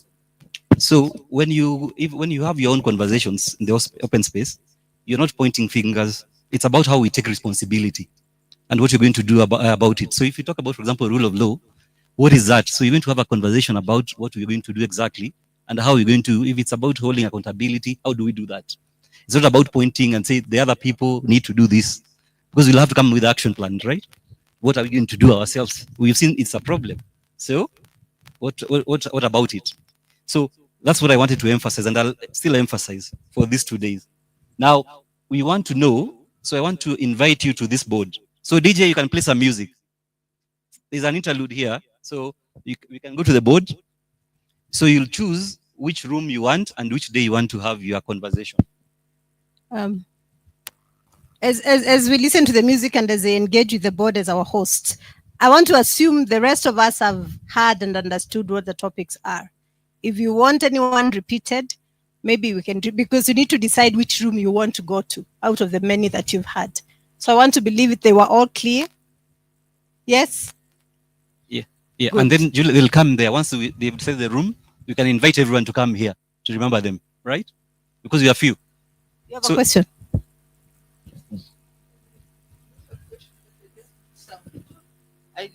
I need some clarification. Mine is index 6124. I mean, what if someone is interested in a one or two, in 2 or 3 topics? Okay. So, Very good question. remember what Julia was saying about the principles, the law of the 2 feet, 2 feet, and you'll be in a room where if you feel your contribution, right? Your contribution is, you can't contribute any further. You can decide to take a breather or to go to another room. But don't have a conversation quickly to go to another room. Let's have a deeper conversation. Yeah. Right? So all these topics are very interesting, actually. So you need to decide for yourself, right? And then they will not run because you'll have 90 minutes. All of them will not run exactly. Some people, what Julie said, when it's over, you remember what she said? When it's over. So some might take longer, some might take short. It's your own time. So just choose one that you're passionate about, so passionate. Then if you finish in good time, you can excuse yourself and go to another room. But again, I'll repeat that once we put it on the board. Yes, and that's a very good question, because it's also important to remember or to take note, all 12 conversations are not running concurrently. Not all 12 of them will run concurrently. So once the topics are on the marketplace, we'll be guided which conversations are happening right now. So that will give us time to be in all of them. I also want to be in all of them. I'm not sure we'll do that, but yeah. Thank you. Okay, DJ. So you're invited to choose where you want to, which room, as they decide which room they want to go to or which topic they want to go to. DJ.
All right.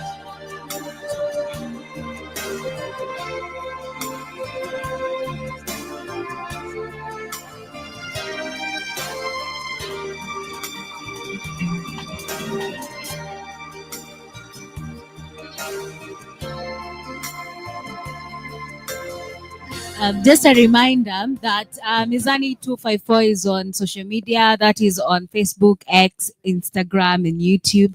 And we are live. So you can take photos and, of course, tag Mizani 254 on Facebook, X, and Instagram. And, of course, use the hashtag Purpose Driven Leadership 2025. Take photos, as many photos as you can, give your insights, and also tell people what is happening here at Mizani 2025 conference. DJ, just hold on. Ladies and gentlemen, as we are continuing, I was not supposed to come to stage with this bag. Oh my God, Kibeti. Whoa. Nimekuja na Kibeti kwa kazi. Okay, now let's get serious.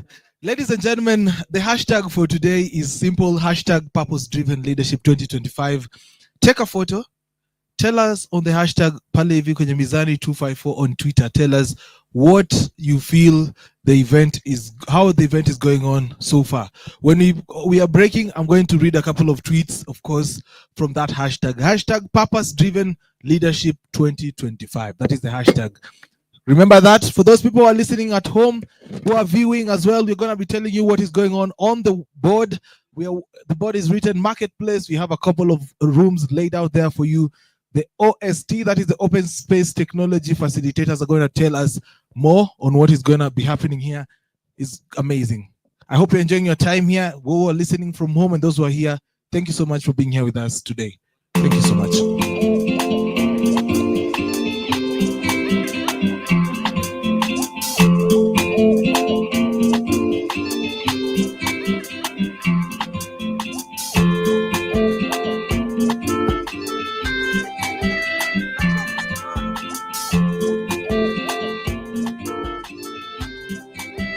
All right, DJ, thank you, DJ, thank you. Now, we were having one of the open space dialogues. So I want to invite the rest of us who didn't have a topic. Yeah, the participants. I want to invite all of you on your feet, yeah? On your feet, all of us, all on our feet, and then we come here. We come in front. Including the butterflies. Now is your time to move.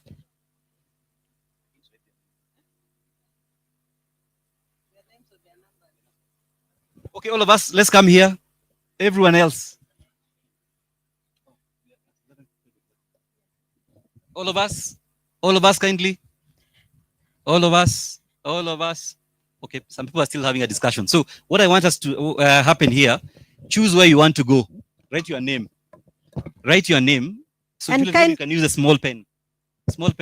And the hosts, please come and give me your numbers. We forgot to put your numbers on the... So choose where you want to go for today and tomorrow. Choose a room, write your name there on that paper.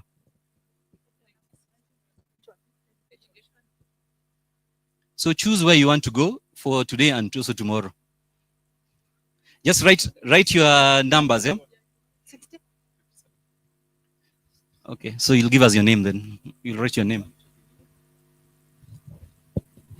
Now, please note, day one are the conversations happening today.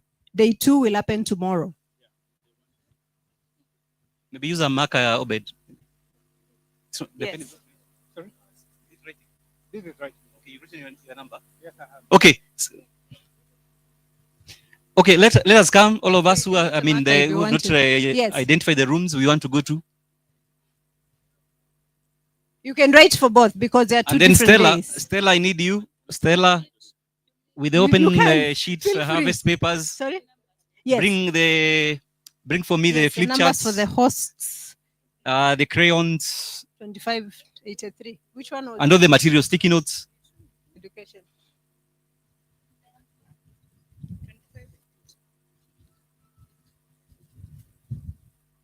Please note the numbers I've written with markers are your hosts for the different rooms.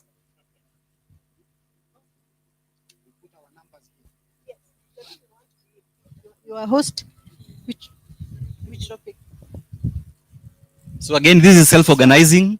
So you organize ourselves. No one is organizing us that much. We're organizing ourselves. Yeah.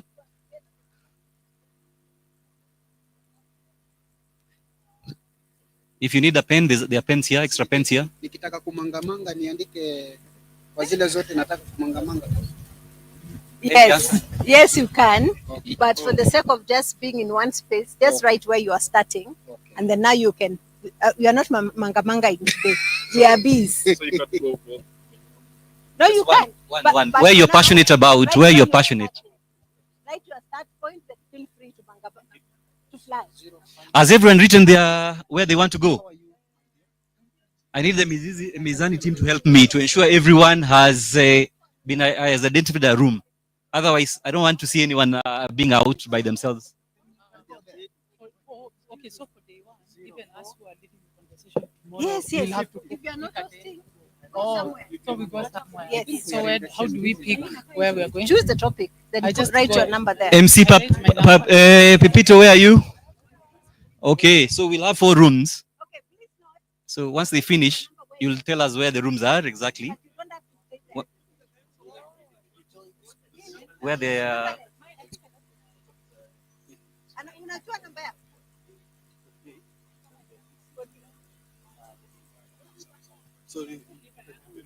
You're writing where you are starting. Are you So, but mobilize the people who need to. Everyone needs to participate. Yeah. Okay, cool. So, ladies and gentlemen, if I was not clear enough, there is nobody who is going to sit down today. You have to be somewhere. So find a place, okay? So I hope the ones that are seated here are our leaders, or what we call our hosts. So if you're not in the hosts, you have not selected a topic, kindly visit the table. Have you seen the table? Yeah, I've seen the Let's go table. to the table. Let's go to the So table. if you've not made a point of So coming there's to the day table, 1 and 2, right? So tell them the topics, yeah? uh-huh. Kuna topics pale? Yes, there's the rule of law Yeah. and Okay, rule of law and constitution. That one you go to 6057. I'm gonna tell them the rooms, yeah? yes, there's education for purpose driven leadership. Uh-huh. That is room 25. Mizani. That is for Mizani. Room By Mizani. 2583 Yes. and 9063. Yes. There's also strengthening or establishing independent institutions. Yes. That is in the Jadili room. Yes. Yeah. So we're having 4 rooms today on day 1. Okay. Day 2, we are going to have another 4 or 5 rooms. We're going to be announcing. So if you do not have a number, pale kwenye kona. Wapi? Pale kwenye kona, on the far right corner, there is Stella who is giving out your number. So you have to have a number. That is the tag we'll be interacting with today. We are not going to use your name. Okay. Please let me remind us something. You are writing your number twice. You're writing for the room where you're participating today. You're also picking your room for tomorrow. Correct? Now, you can be in all conversations, but you need to write the number at your starting point. If your starting point today is on technology, put your number on technology, but then you can feel free to move. But also put your number for tomorrow. We are not taking the numbers again tomorrow morning. We are doing all the numbers today. Thank you.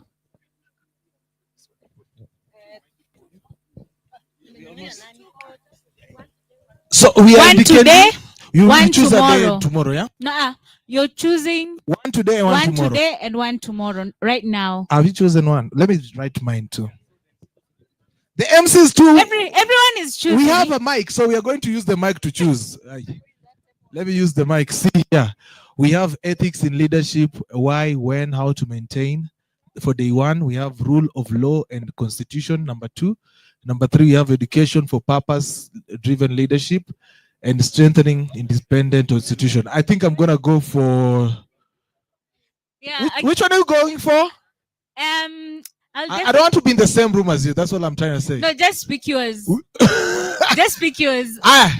Please, as you write your index, make sure you don't write your name, your index. Yes, we are going to know who is going to be in which room shortly. So don't write your name, use your index. That's why we have, everyone is getting Mine is a number. 1367. If you don't have a number, please go to Stella or pale nyuma ya tent.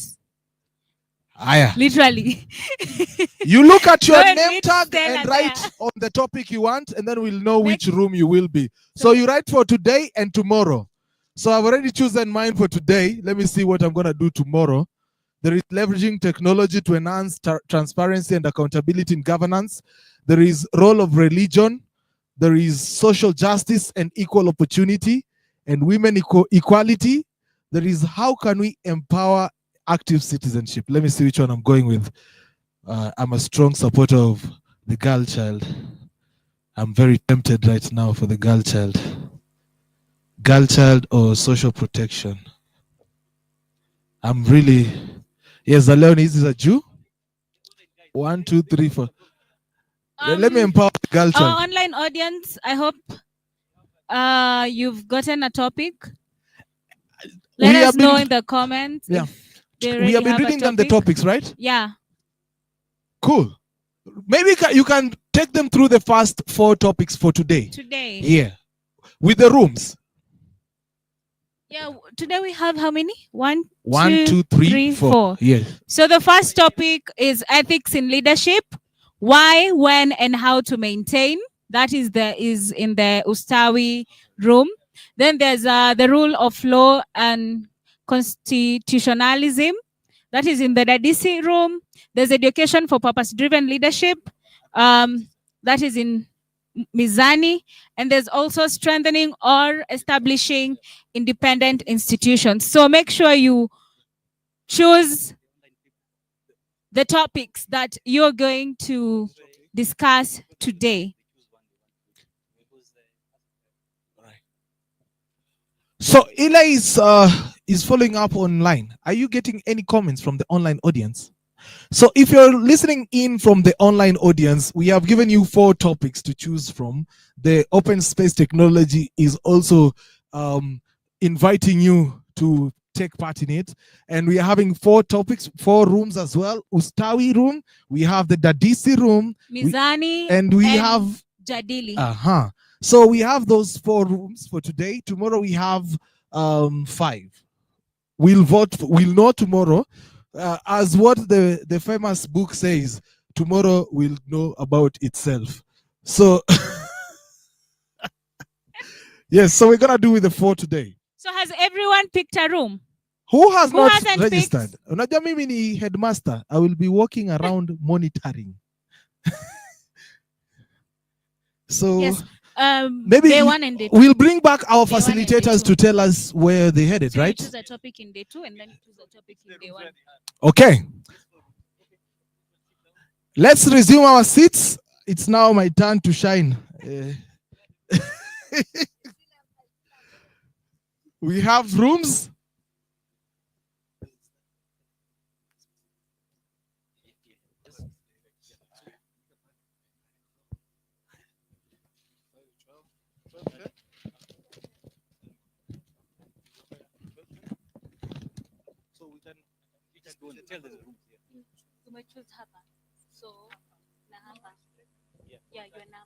Okay, so ladies and gentlemen, we are going to break into what we call the open space technology, what we call the breakout rooms.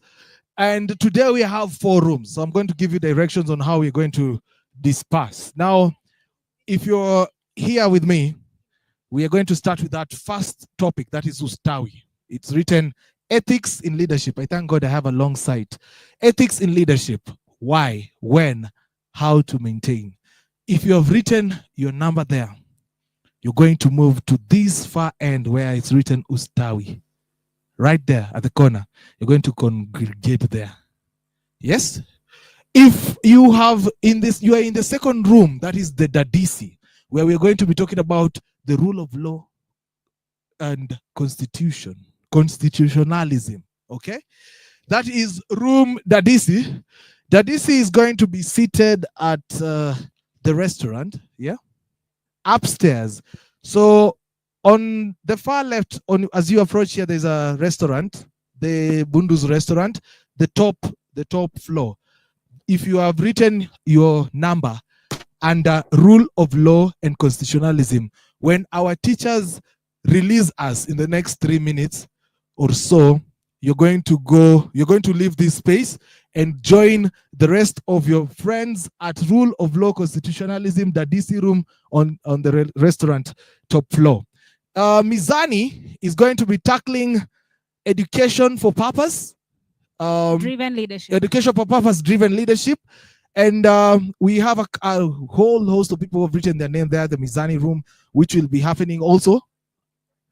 Restaurant at the top floor. So if you are in the DC and Mizani, restaurant top floor, that is where we're headed. You have to go all the way round and approach it from the top, from the other side, from the parking, right? From the giraffe. Then you go to the top side of the restaurant. That is where those two groups are going to be situated. Now we have the Jadili one. Jadili is going to be on my left, right here. You're going to be remaining right here on this side, on the far left. So Jadili and Ustawi are going to be on my extremes. On this side, we're going to be having Ustawi. On this other side, we're going to be having Jadili. So Jadili are going to be talking about what, Diana? Jadili are going to be talking about strengthening independent institutions or establishing independent institutions. Good. So if you have written your number in those 4 spaces, if you have not, I'd urge you to choose one of those rooms. It's not an exam. I know people are now thinking, oh my God, these guys are going to test us. No, it's not an exam. It's a conversation.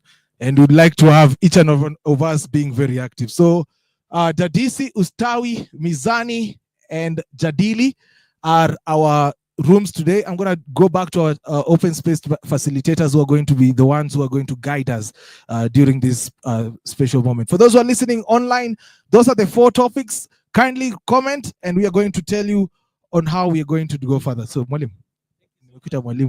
Thank you so much, MC. So, the open space is open now, 12:10. It's starting at 12:10 to 1:30. So, you are free now to go to the rooms. You have now until 1:30. Okay? So, but when it's over, it's over. Okay? So, the open space is now open. Oh, baby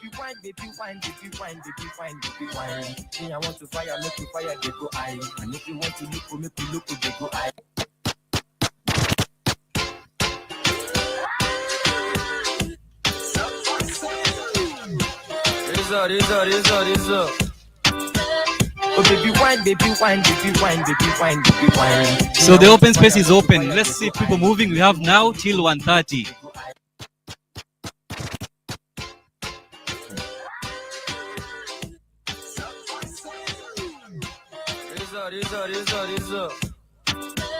Oh, baby wine, baby wine, baby wine, baby wine, baby wine. Me, I want to fire, make you fire, they go high. And if you want to look, make you look, they go high. Baby, don't be shy. Oh, baby wine, baby wine, baby wine, baby wine, baby wine. Me, I want to fire, make you fire, they go high. And if you want to look, make you look, they go high. Baby, don't be shy. Yeah, me a chucking my back on beat a bad boy thing. Say what you go be, go be. Them no be with me on G. One lily. From Muju Elecbatui, Muju Elecbatui, Muju Elecbatui, Muju Elecbatui, Muju Elecbatui, Muju Elecbatui, Muju Elecbatui, Muju Elecbatui, Muju Elecbatui, Muju Elecbatui, Muju Elecbatui, Muju Elecbatui, Muju Elecbatui, Muju Elecbatui. Ustawi is on my far right. So Mizani is going to the restaurant. Mizani and Dadisi are going to the restaurant. Then Yeah. Ustawi and Jadili are going to remain here, with Ustawi being on my far right and Jadili being on my extreme left. So If you have not indicated your number or you do not know which room you're going to, Just check the topic table. board that you have written. Make sure you have registered for today and tomorrow. Okay? Sawa. So Ustawi, wale wako na mimi Ustawi pale, wale wako na jadili pale na ndugu yangu bwana 001 wako pale. 001 ako jadili. Yeah, 007 ako Mizani huko kwenye restaurant. So go to the restaurant, wale wa Mizani. Far end.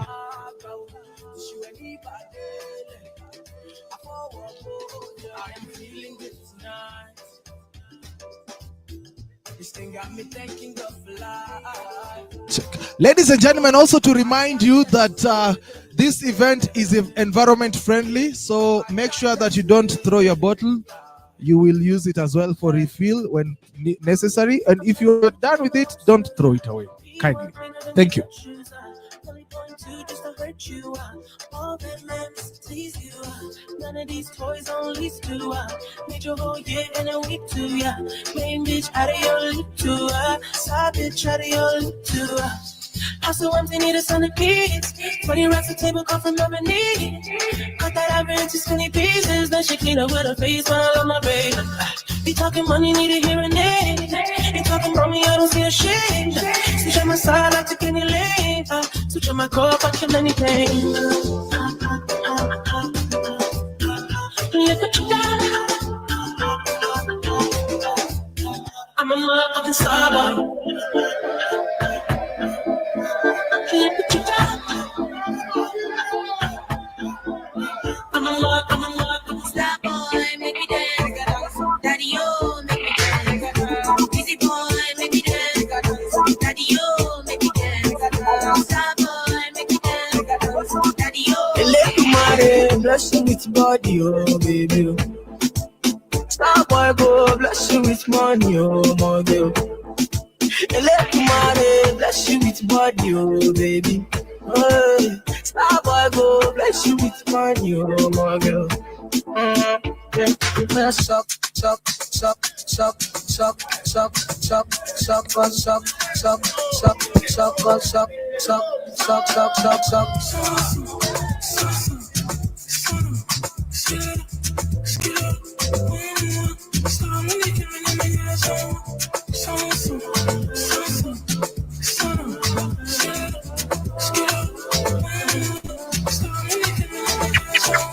All you ladies pop that thing like this. Shake your body, don't stop, don't quit. All you ladies pop that thing like this. Shake your body, don't stop, don't quit. All you ladies pop that thing like this. All you ladies pop that thing. All you ladies pop that thing like this. Shake your body, don't stop, don't quit. Shake that thing, like, shake it, that thing, like, shake that thing, like, shake it, that thing, like. Shake that thing, miss. Can I shake that thing, miss? Annabella, shake that thing, yeah. Donna, Jody and Rebecca. Woman, get busy. Just shake that booty non-stop when the beat drop. Just keep swinging it, get jiggy. Get drunk up, percolate anything you want. Call it oscillate if I don't take pity. Want to see you get live on the rhythm of my ride. And my lyrics up about electricity. Girl, nobody can do you nothing.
they understand the diagnosis. All right. You know, we discussed the options for treatment. You know the risks and the benefits of whichever intervention that you are going to take. That's from a health care point of view. The other bit about ethics, apart from informed consent, I've said, are aware of everything that's going to happen, the advantages, disadvantages, and even the cost implications. The other part is do no harm. First, do no harm. That's on another principle of ethics. Na alafu mwisho, I hope we can use Kenyan languages. Mwisho, this issue of ethics, especially at a personal level, ni kama if you can weight ethics and morality, you can bring them on the same table and try to ask yourself, what are your moral grounds, or what are my moral grounds? And I heard in a next phase someone saying, never judge someone based on morals not until you are faced with similar situations that made them do something which was immoral. Sijui kama nimeweka vizuri. Do not rush to say someone has no morals before you are put in a similar shoe or a similar situation that made that person to break the morals that we think we hold. Let me bring it a bit closer home. There is an aspect of corruption or enabling corruption versus enduring the system. What am I saying? Saizi, you want a passport, you have something very serious you want to do outside the country, right? And you know that if you follow the right channels, maybe hiyo kitu utaifanya 2027, sindio? But you also are in a situation whereby you know someone who knows someone, and if you give some money, you get your passport next week, and you do your exam, or you get enrolled in your school of the next year. So then comes the question: Are we enabling, or are we enduring the system from an ethical point of view? Because what is moral today, tomorrow might not be moral. Okay, so those are some of the aspects that I felt I should contribute, and also we can continue discussing and elaborate so that the topic is it's a broad topic. So I will listen to what others have to say. I've seen you guys have been nodding, so you can ask for the feather. Yes. Back to, and this one as well.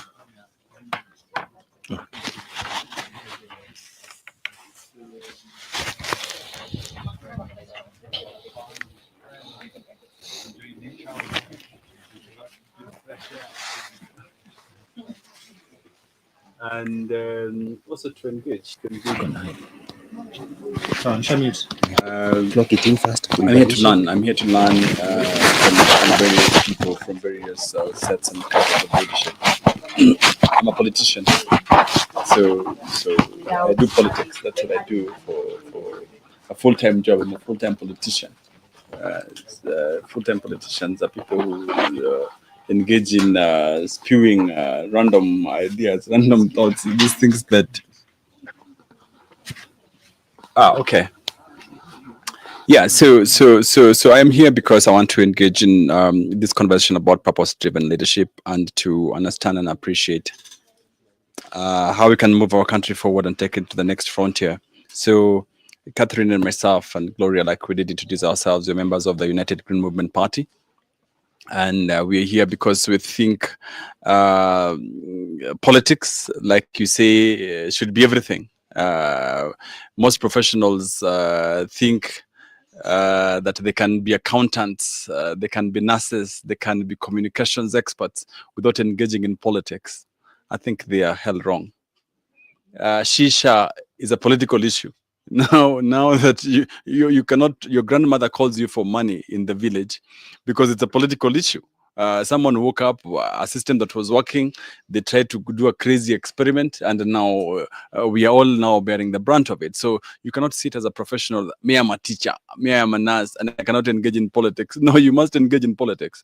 The Higher Education Loans Board, there was a working framework. The university loaning program was working. There was a framework. We knew at least help is going to come, and it's going to be X amount of money, and it was going to be consistent. Right now, you're in a but I'm told the bandit, and they look at you and say, you with your glasses are so expensive, they cannot be cheap. So they put you in a band, So I think politics is everything, and every human being honestly should engage in politics. Institutions, and I think the point that you made, which is a good point, is that some institutions are starved of cash. Now, when you're talking about institutional independence, you're talking about budgetary independence for them to have the ability to do that which they're required to do, but you also have institutional independence in terms of their mandate, that if it's ODPP that is supposed to be doing prosecutions, then they have the independence around their mandate. So if you're talking about the judiciary and judicial independence, then you're saying the judiciary has enough money to pay witnesses to come to court, to have more courts across the country. So they have budgetary independence, but also institutional independence, because the constitution then does structure what needs to be done, what the judiciary needs to do. So you cannot be called in the middle of the morning, or like my friend Justice Maraga did make a decision on the election nullification. Then you're told we will revisit.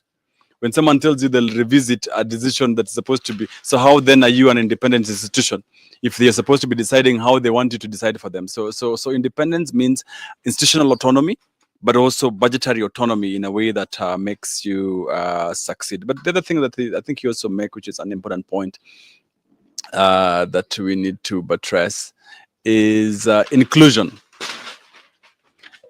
Kenya is a country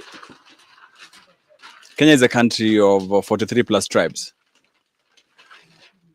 It cannot be that when the Kikuyus and the Kalenjins are together, we are cheering them on and we are happy that they're going on. It cannot be that when the Luos and the Kalenjins are together now, we are happy and we're going on. What happens to the Durumas? What happens to the Elmolos? What happens to the Ogeks? We must have had conversations in this country, conversations about inclusion, because if at all it is going to be that if a Kikuyu is in the presidency and he gets one big tribe, the Luya, everyone is happy. What happens to the Nderois? What happens to the Kauma and the Makonde? Yes, so if this is our country and Article 1 of the Constitution believes in sovereignty belonging to the people, this sovereignty, what does it look like for those of us who come from small communities where we are only 500? We know our cousins and we know everyone else. So what does it mean for us?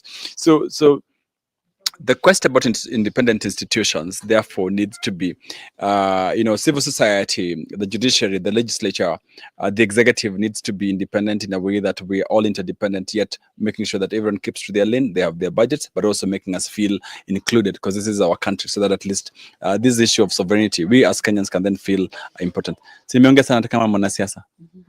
I think that was the point. We all get something. Okay.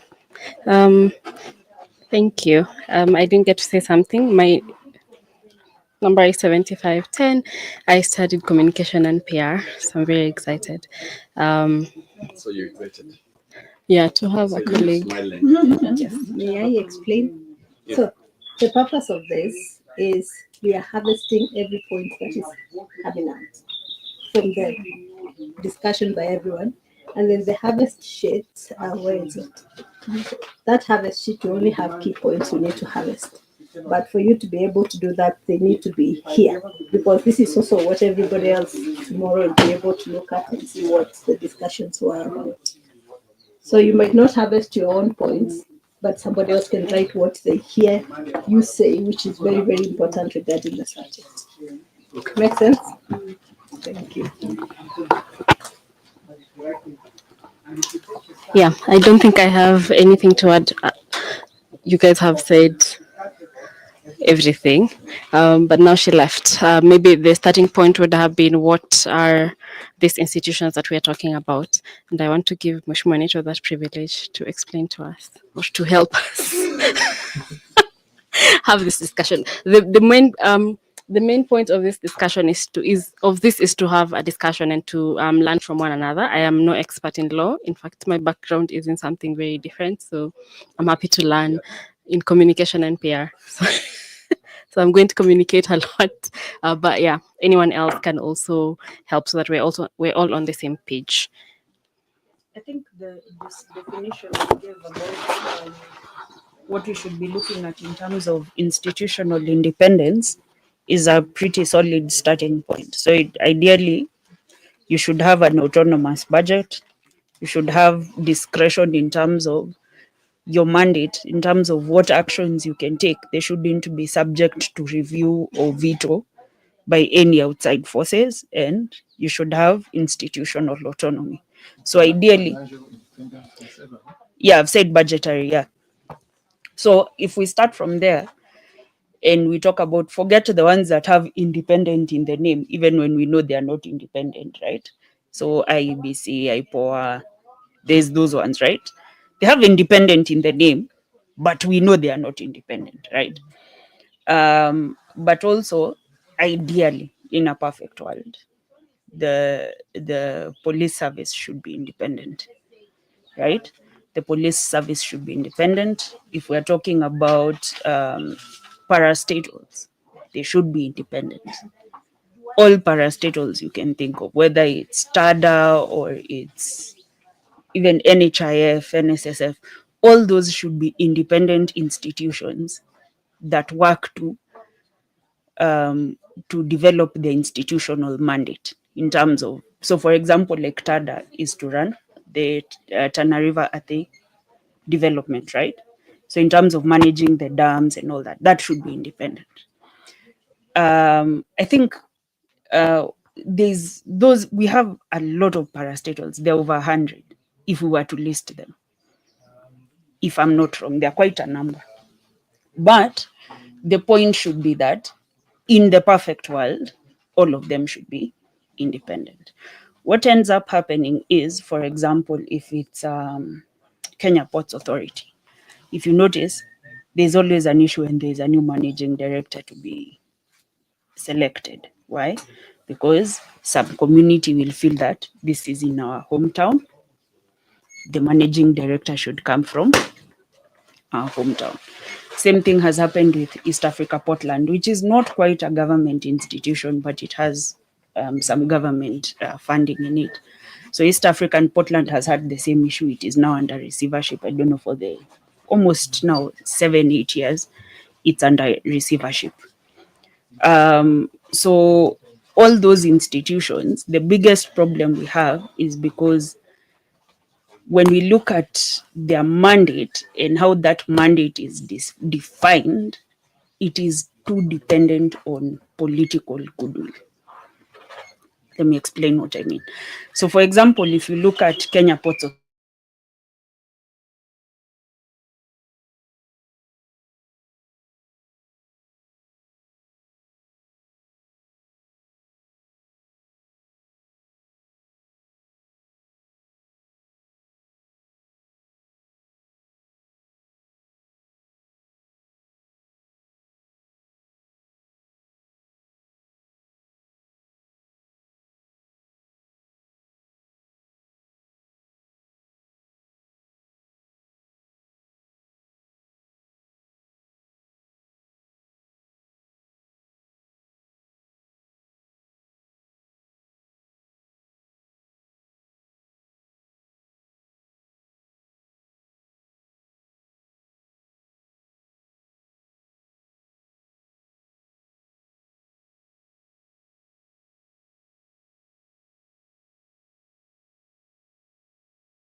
So the way the job description was written on the advert, it was literally they took the director of security's CV and transposed it to the job description. Literally, there was absolutely no difference.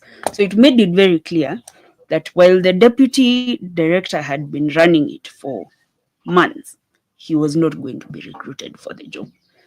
You see, because if the, for example, if I give a job description and I say someone 10 years background in dealing with international financial institutions, even if you're qualified, I'm telling you already that 044 is my choice. You understand what I mean? So such things, and you see, it's such a closed off process that at the end of the day, even if you're for that job, you're serving at the behest of the cabinet secretary, and by extension at the behest of the executive. So whatever decisions you make or you think you can make, they have to be rubber stamped by someone. Which is why I'm saying that all these institutions, aside from the ones who have independent in the name, where we can go to court and say this should be independent, for the rest of them, they're independent on paper, right? They're independent on paper and they have no recourse in terms of trying to find their way to a bigger platform or a bigger autonomous mandate, because you can't even define your mandate, if that makes sense. Yes. Let's give the, oh, sorry. What's your prison number? 7064. Yes. Just before we continue, I want to encourage us to populate our chats. I have separated them that we have here what is challenging the independence of our institutions, and then the solutions that we are suggesting. That one. So Okay. we are writing on our notebooks. We have colors here. Okay, so I took the microphone because 7064 said many things, some of which I thought I should intervene upon before they grow legs. So I think we need to look at. We need to create a couple of dichotomies. Number one is that we have governance institutions of governance, and those institutions of governance, therefore, are, I mean, in any legal or in any legal regime or in any construct of governance or any construct of government, are ordinarily like three arms of government: the judiciary, the legislature, and then the executive. Those are basically the institutions. Whenever you're talking about government, whenever you're talking about government, you're talking about those three basic tools. Now, institutions, therefore, is another engagement that you then have various strata of institutions. You have political institutions, you have economic institutions, and then you have social institutions. Okay. So, for example, something like the police force ought not be independent because it is the Queen's servant. I'll explain. The police ni KYM. You understand? The police is KYM. The police is KYM of the executive. That the role of the police is to make sure that they do that which the executive wants, and which is maintaining law and order.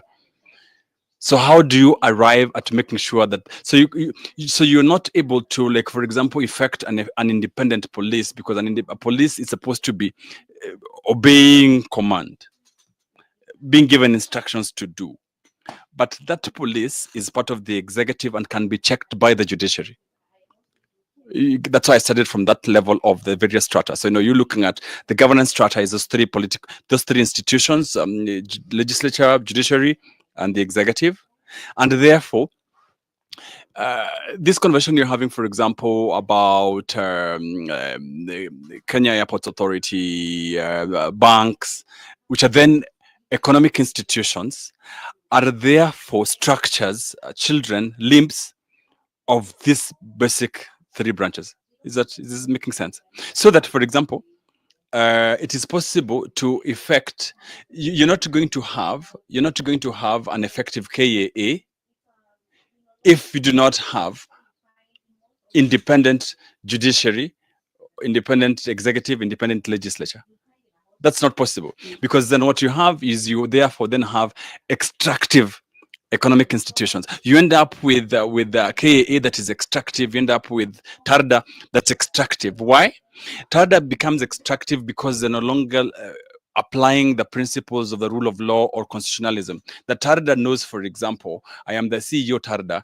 You take me to court, utadu. After 5 years, kesi itaenda hivyo na itatoka. You understand? So you're then not dealing with TARDA that is not independent. No, TARDA is a limb, but TARDA is behaving the way they're behaving because they know even if you take me to court, the judiciary is juris pesa. I'm going to pay myself out of it. Look at what is happening at the House of Parliament, which is supposed to be an institution independent.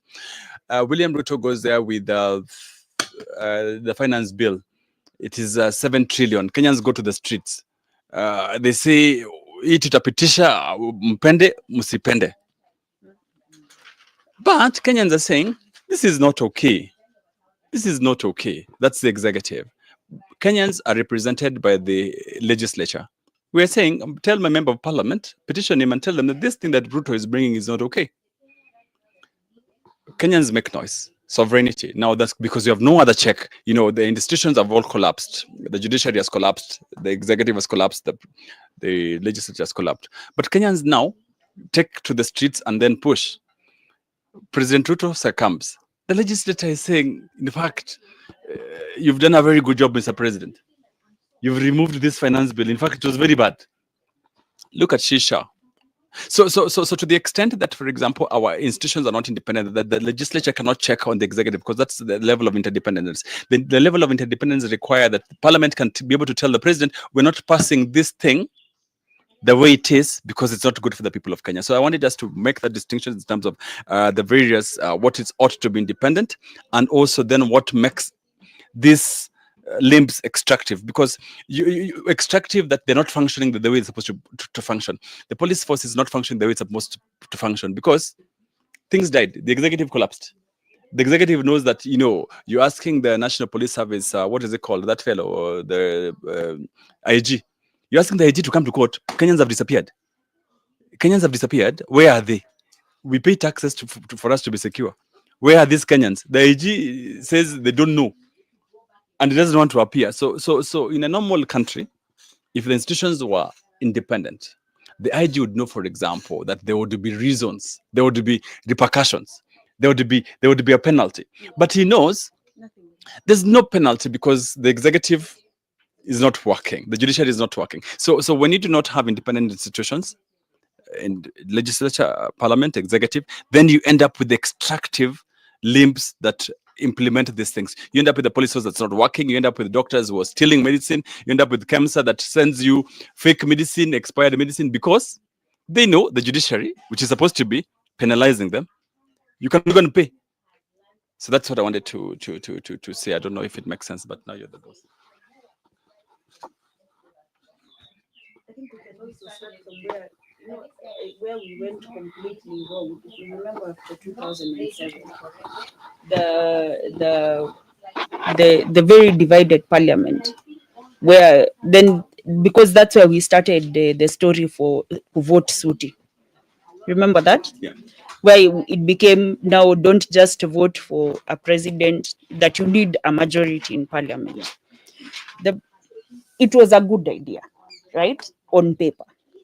But what has ended up happening because of that is, for example, now we are talking about supermajorities.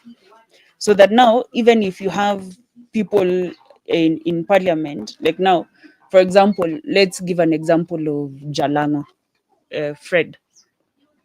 He's MP for Langata. He was elected on an ODM ticket, but he always votes with Kenya Kwanza.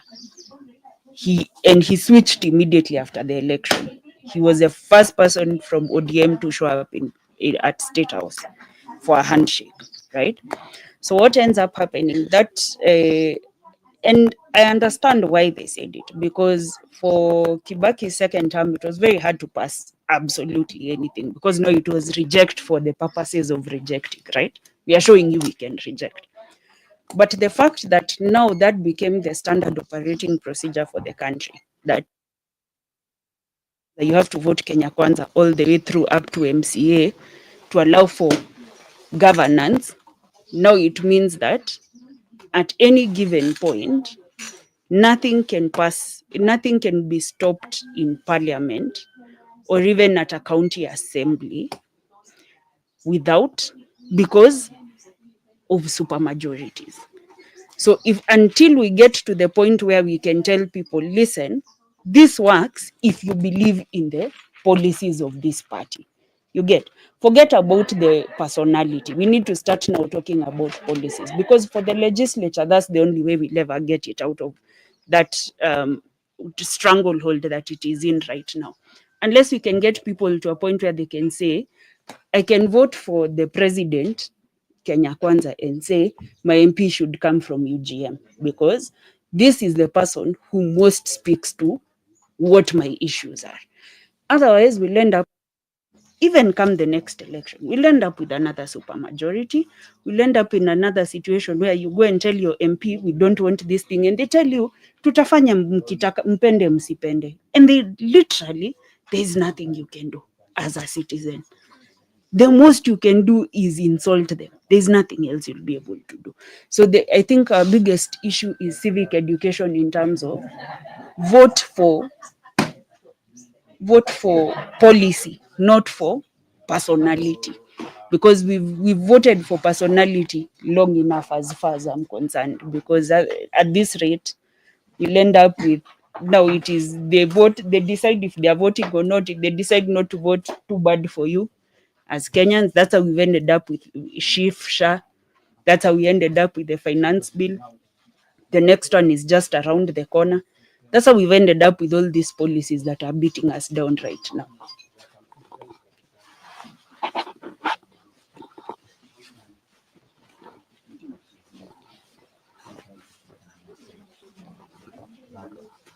With you, and if you take that stand. All right. Yeah, so it starts with me. The moment I decide to take that stand, that I'll be an ethical person, and the next exam I face on ethics, I'll stand my ground. Then I think we will get the leaders we deserve. Our offices, our government offices, will operate normally the way we expect, and every other system will comply. But it starts with me, so that's my opinion.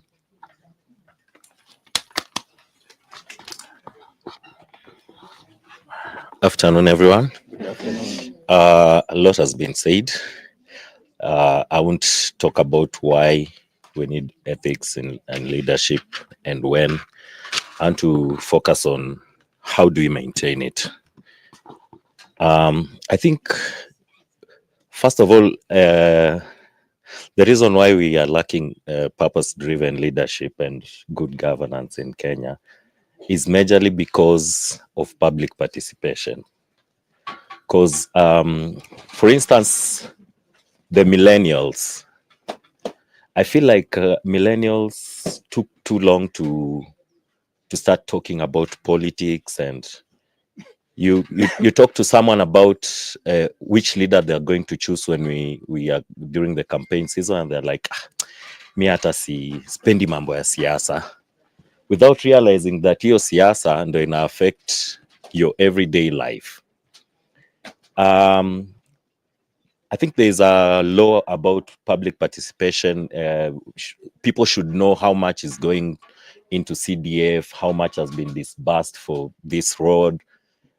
A lot of citizens don't know. When the president comes and he launches a road, they don't know where are the funds to build this road coming from. So we are very lacking in terms of public participation. I don't know if I'll blame ignorance, But I feel like the Gen Z movement from last year has sort of tilted the balance. Now I see more and more people want to participate in political topics.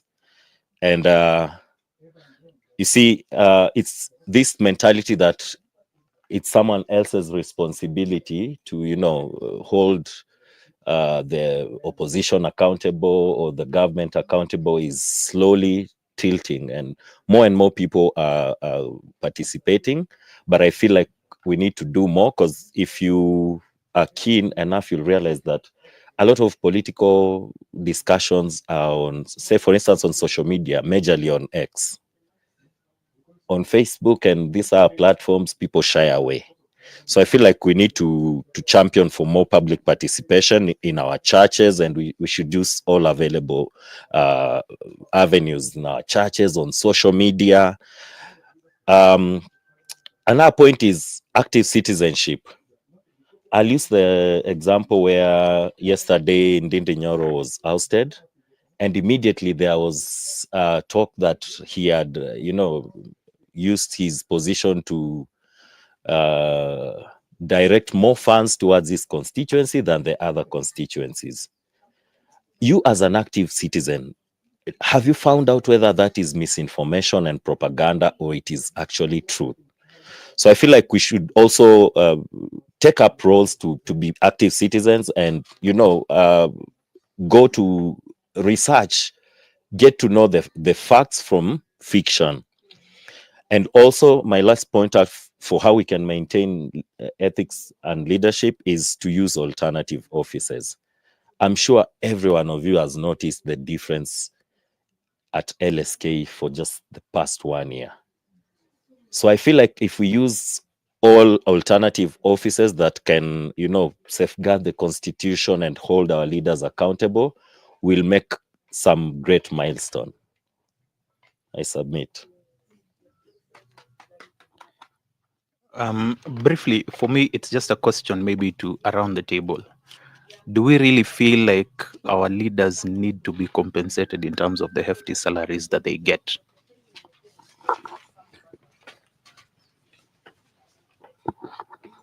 That's a good question. I'm not answering it now. I think it's to the room. I sit and wonder. We speak of our country as if it's aliens who live there. And this is why. We've accepted bad leadership for so long. And it's not because we don't know what is ethical. We don't know what's good leadership. We've accepted the bad leadership because that's what we found, and that's what we are okay with. I keep asking, and I hope this can change. How many Kenyans have come out to want to be leaders, but we tell them they don't have enough money to bribe us? How many opportunities have we had to elect good people, but we opt for the one who gives us 100 shillings or 50 bob? What does that speak to who we are? What do we believe in? I sit here and I wonder, we are a country that's overly religious. Almost 90%. Talk about Christians, talk about Muslims, talk about whatever. I believe that across the religions, there's no religion that condones corruption or bad leadership. Then you have people who are scrupulous business people, or people who have started businesses in the name of church, who are in need for business, not necessarily about the souls of men. And because we have allowed ourselves to outsource the responsibility of thinking to other people, and I hate to say this, but that's the reality. I'll give an example where we say, Baba Kisha Soma, Amesema. We don't read. And they say if you want to hide information, put it in a book. Africans don't read. You hear Kenyans, and this is where we said at Mizani 254, we hear Kenyans lament. We lament a lot, but on what grounds? Is it factual? Sometimes what you're lamenting about is something that's already there and provided for. There's a chapter in the Constitution that is bastardized, and it died the same day the Constitution was enacted. Chapter 6 of our Constitution, Ethics and Integrity, Article 73 of the Constitution running down. We killed that baby from day one.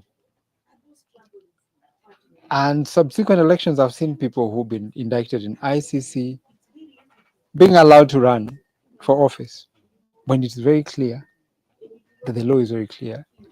But also, we have accepted to have extra legal systems to support things that are wrong. I point to what we call broad-based government today. I talk about handshake government. You go back and ask some of these positions, why are they still existing? We have a constitution 2010 that never contemplated. You know, there's no opposition under the current structure of our, but we want opposition when we should be talking about the three core equal arms of government. So we made steps forward, which we have done every time, but we live in the past. Another bad example is provincial administration from the previous constitution. We still have it in a different name. So why do we want to make progress but still want to live in the past? That probably informs what we are. We are people who make decisions, then prefer to live in the past and not to live with the consequences of the choices we have made today. This is how. We went for elections. We chose a particular person to lead us, even at MCA level. We were too emotional not to question the possibilities and the ways that the promises can be delivered.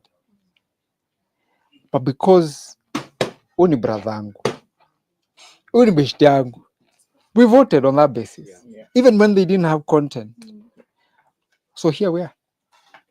And I said, you can't get it wrong ab initio and still desire to see that good that you're looking for later. We have a president who never believed in this constitution 2010. Never. He opposed it. We gave him the role of, and even swore to protect the constitution. Do you see the irony in this? Would he? So that's the same thing I'm asking today. When we are going to the ballot and we don't know how powerful that moment is, it condemns you to good or bad leadership for the next 5 years or foreseeable future. We have decisions that have been made today. Housing levy. They're supposed to build houses, in quotes, but it's a tax that you're going to have to live with and bear with. And probably it will take a while before it is scrapped. Because we chose people out of emotions, they have come up with a new system called Chief and Cha. Do you see how connected this is to the bad decisions we make? So I think the denominator in Kenya's problem is me and you. We probably have to make a decision and say today, enough is enough. That's why I'm happy, and I say the watershed moment was June 25th when, despite how it turned out, it was never expected that young people would march the streets. It was expected, they just talk, they don't do anything. Somebody probably sitting somewhere and saying, Mizani 254, kelele tu. But that talking has the political class quivering today. They're shaking. And can we say that from ourselves, we've had enough, we need to make a difference. And the difference is not for us. And we are not talking because we want to be called to the table to eat. I think I repeat this thing a lot. We've seen a few who've done that and they've been called and they're happy now. They're saying the system works. Let's not be that kind of people. Let us be people who believe in something, and that's what we're talking about: ethics and integrity and leadership that really has a vision for the people, and not what just the same way you protect yourself on the road when you're driving. We protect each other by ensuring that you drive safely, and that way you don't affect the next person. It's the same way. Let's be good people and let's change for tomorrow, for purposes of posterity. Why would I want to go live in a foreign country where somebody calls me a monkey because of my color of my skin? I'm probably better than them in terms of ability, but I'm not respected because our leaders and ourselves have allowed bad leadership, and we want to go to other places and enjoy the benefits of integrity. It shouldn't happen. She had asked for it. Yes. Good afternoon. Sorry for coming in late. I am Gabriela Nashiva from Gilitix Media. So my role is really to move around the group. So that's why I'm just about to leave actually because I'm going the other side. So it's okay. It's okay. Yes. So I love Bumblebee. I love the conversation. I love what you've said, and I see how we as the Kenyans are contributing to our own problems. I really see that. And the question has always been, how do we come out of that? You see, just like in a family setting, when you've been in an abusive relationship, it's always easy for people to tell you, leave, why are you still sitting here? But it's not that straightforward. You just wake up and leave. These people always leave us very confused. And this has been the state from back in our colonial masters. They always made sure we are divided, we are scared, we are in fear, we are feeling defeated about our own abilities to change our situation. So it's something that has been carried through from unajua, our presidents call themselves yeye ndio the new colonial master, the black colonial masters. So that mentality of colonialism has never ended. If anything, it's growing more. So for me, I feel as Kenyans, just in my humble opinion, that it is out of a place of the fear of unknown. Okay, fine, I don't elect Raila, but who do you want me to elect? So and even when I went to the ballot, niko hapo peke yangu, mmeniambia sawa, huyu ni mbaya, huyu ni mbaya, na mimi najua ni mbaya, si ati najua ni mzuri, but then who am I picking as an alternative? So for me, it's how and that's why even people in abusive situations, it's hard for you to live because you're scared of the unknown. Nani atalisha watoto wangu? Sawa, ni bwanangu ananipiga, nikienda huko nje kutakuaje? So that's the place where our leaders have put us in. So the question maybe I would love to pose to us is, how do we get comfortable with facing the unknown as it is? Yes, we do not know who is the good leader. We've seen a few of the leaders who we thought will come into the space and change, but they came in, kidogo kidogo vile he's saying, they tell us, sasa mambo yako sawa. We're like, I thought you're on our side. What is happening? So maybe how do we go about, my question would be, how do we go about trusting, or what systems will we put as citizens to trust the new people who we want to give an opportunity without feeling like at some point they will disappoint us again by following the system? So they like to call it, this is how the system is. So maybe how do we navigate that? That would be my question. And yes, I believe our leaders are earning very hefty salaries and doing very minimal. Some are really trying to bring in change. If they were earning all this and they were really maybe ensuring corruption is at the very low, they are really doing the work, then we would be happy with letting them earn what they earn. But them earning that, still eating the little that is now supposed to be for their people, that's where it's not okay. Yeah, thank you. Allow me to leave please anytime because I have to go to the other groups. Thank you. Okay. Good afternoon. Mine is short. I think everything has been said. To put it like an example, after getting the message that you have the conference, like me, I went forward to ask my leader. I'm having a conference on 13th to 14th. Ile tu nyetu namomba ruhusa. Umemtext, can I attend? Kwa sababu the leader wanted unamomba ruhusa before ende mahali, but we have that chain of command in leadership. We have the supervisor, we have the in charge, and then the leader. But the leader wants you to una break that chain so that unamomba ruhusa, but kama the supervisors know or the in charge know, that is an okay. So even me coming here, she hasn't texted me back that go. And I wanted to attend this, and even I've not earned the leave. So I'm just here. Yeah, and if you can even now, right now in the morning, I was called with another supervisor and take a report. Now I had to call somebody from that facility. Naulizwa report, si ufanye alafu nitume kwa sababu they know hajanipatia permission. So we don't want those type of leaders. We are supposed to create or elect leaders who have ethics. Yeah.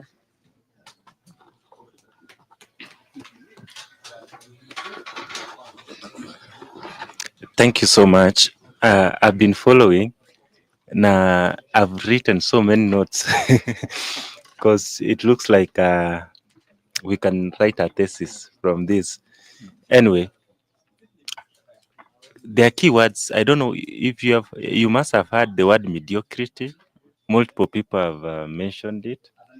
And then multiple people have also mentioned that it needs to start with us, right?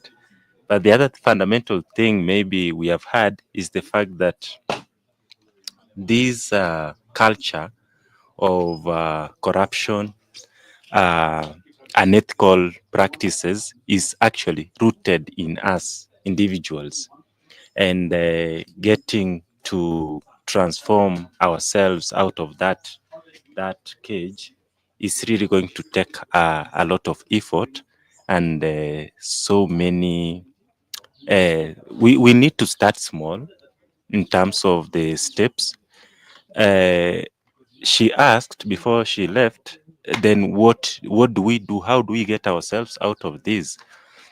And I was also trying to link it with what I had asked earlier. Do we endure? Do we enable? We were told like they are mixed. Let me also put it, because 001, you said majority of Kenyans are believers.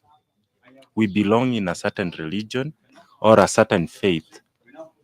And actually, that's where I draw my strength from, because what you believe in is more important at the end of the day than what you do. Because sometimes you might die before you do what you wanted to do. So does that mean we disregard your faith? No, we cannot. I want good governance. I want a government where there's no corruption, there's fairness, there's justice. But the way I'm facing things right now, that's not what's happening. So I need to believe, I need to have faith that one day, one time, even if I'm not there, that in this country, we'll be electing leaders of good governance, leaders that respect the rule of law, leaders that are accountable. Now, whether we get that or not will depend on my action today and continuous improvement. Because when you talk about endurance, it simply means sometimes, and we have said it, mtu labda tumbo ilikuwa njaa akapewa chakula, and then their view changed, right? Their view changed completely, and you can't blame that person. If you are hungry and you want to tell me I don't take the money, it doesn't make a logical sense for that moment. But do I believe in it? Do I believe that we can have good leadership? Yes, I do believe in that. So we need to, how do I put this? We need to marry. It's okay. We need to marry the current reality and the faith, the belief that we have. The current reality is this: try as much as possible. On this day, you try, you will fail. When you try, you fail. You try again. At the end of the day, you are building your faith. You are making it stronger and stronger, so that unaweza sema hii hapo nilikosea, but next time maybe I'll handle it this and this way. All right? If you, let's say mtu alikuwa anataka ku replace passport, maybe they lost it. At a personal level, yes, I've given the bribe, but at a personal level, I'm putting in measures. It's like individual policies to protect my passports going forward. And I can actually share with someone else that these are the measures you can put in place. You safeguard your passport so that it doesn't get lost and you have to replace and do what? So we can also narrow it down to more of prevention, all right? Learning from each other's mistakes. And that way we can build to the overall goal of what we believe in. That's some aspect I just wanted to share on that. Finally, when I started, I had mentioned two aspects of ethics when we look at it in the medical space. I mentioned of informed consent, and informed consent, I gave it as I give you the diagnosis and I give you the breakdown of what it will cost you. You know the risks and the benefits. Someone asked about public engagement.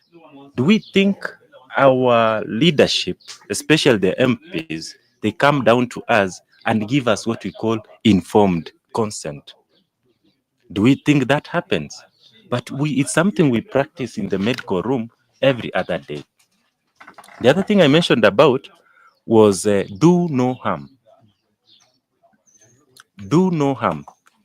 It starts with sometimes a situation might look bad and you feel like it needs to be corrected. And when you intervene, you realize you do more harm. So you rather leave a bad situation to stay bad, ama ikue on autopilot. Otherwise, if you intervene, you'll make it worse. It's, for example, I have a patient who is coming, they are not breathing, and I don't know how to intervene. What do? I don't start intervening. I call someone who is able to intervene. That's a better measure than acting and risk the person more harm, right? And there are other two critical parts of these principles. The third one is justice. And I think she mentioned it in a way. In terms of before we do something, think of the other person and then apply it to yourself. That's what fairness essentially means, or putting yourself in someone's shoes so that you are trying to feel them, what they are going through, so that if you contribute resources, then you are putting yourself in a position whereby how will this person feel, or how are they in this situation they are in. So that's about justice and fairness, and I'm sure we have more people here who can talk about it. The other critical part, I don't know whether that's why we were given these numbers, is confidentiality. It's a very, very key part of ethics, whereby you need to be sure that whatever we have discussed today will remain within us, right? I don't know how we can talk about it, but we are talking about very sensitive information, someone's sensitive information. So you need, even yourself, you need, when you talk to me, you need to feel like the information I'm giving you, I'm not going to use it to judge you, all right? I'm not going to share it with someone who can harm you. And that principle is very strong because hata kama umekuja na bwanako hospitali ama umekuja na bibi yako hospitalini, I have to ask for your permission to share that information to another person. So it's a principle I was trying to correlate with leadership, but I know somehow they will merge. We just need to look at it in a wider perspective, and I'm sure we'll add more on that. Maybe ethics in health is what we need. Leaders to create something more. Yeah.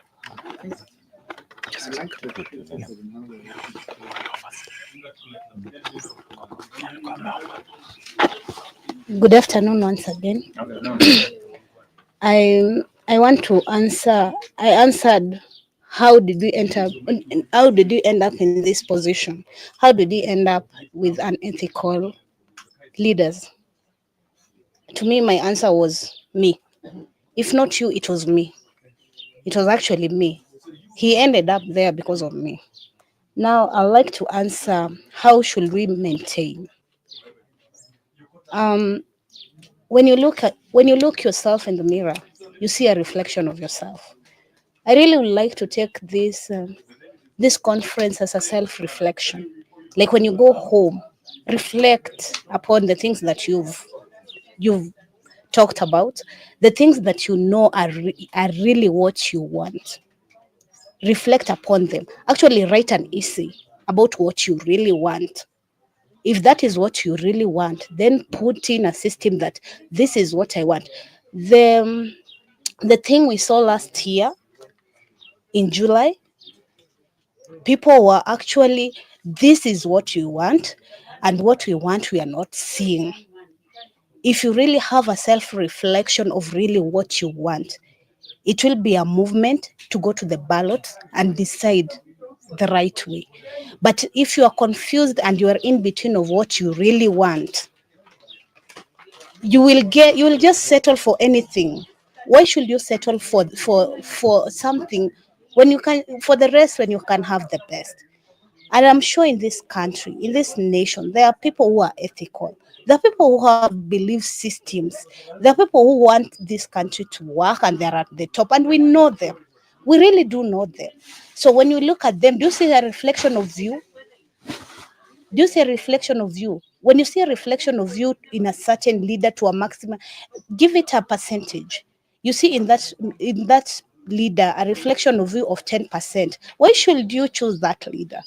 Because where's the 90%? Where is the 90%? If you see above average, then this one we can work with. But below average, why do you choose this leader? You don't have a percentage yourself. Have a percentage, have a self-reflection. So when we are going to choose this leader, be it politics, be it religion, be it in the parastatals, because we are not only talking about the politics alone, we're also talking about, we also have ballots in organization we are in. We also have leaders, we also have supervisors where we work. We have managers where we work. Do they represent the percentage of what we believe in ethically? If they don't, why do we want them to be there? Why can't we speak? Millennials have been raised, I will speak for myself, we've been raised not to speak, to be all right with just everything. Mi niko sawa. Mi niko sawa. Mi hainihusu, for as long as akuguzi, haikuhusu. Well, it will come to you one way or another. And another thing, I will say, if you're ethical enough and you've had a self-reflection enough, if you put yourself in the same shoes, say, for example, as our current president, what will you do? As the MCA in your place, what will you do? In the same position, what would you really do? What will you change? I'm telling you, if you don't have ethics, you'll end up in the same shoe. If you really do not know what you want, who you are, you will end up in the same shoe. So unless every Kenyan takes a serious self-analyzation, a serious self-reflection, if you really cannot know what you want, you will end up in the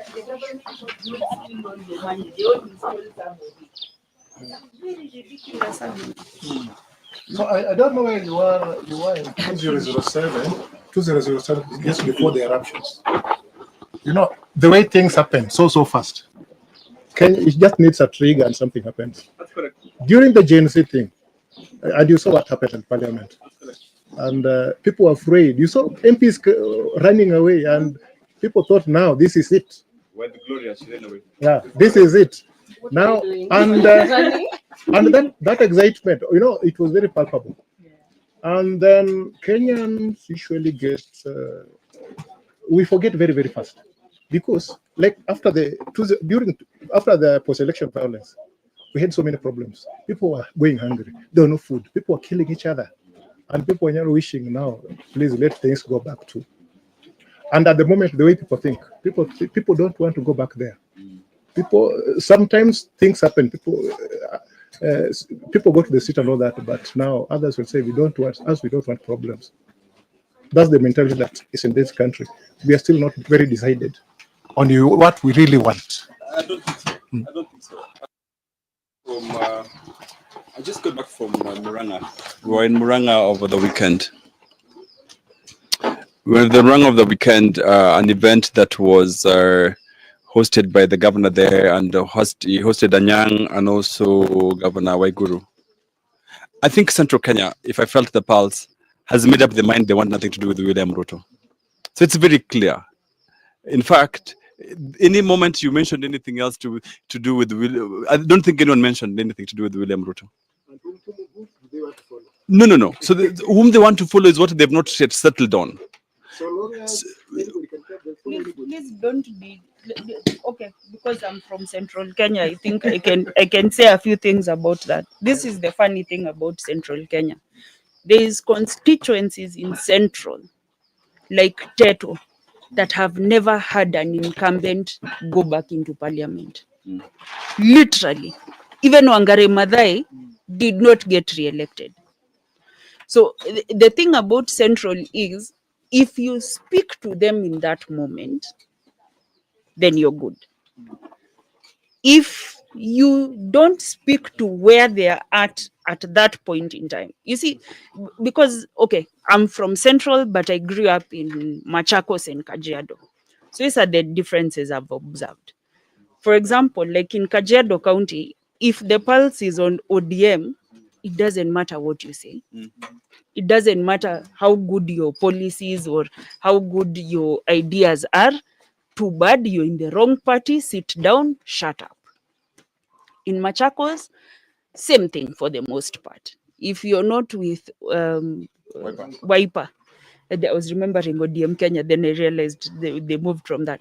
If you're not with Wiper again, you're going to have a very hard time selling your ideas.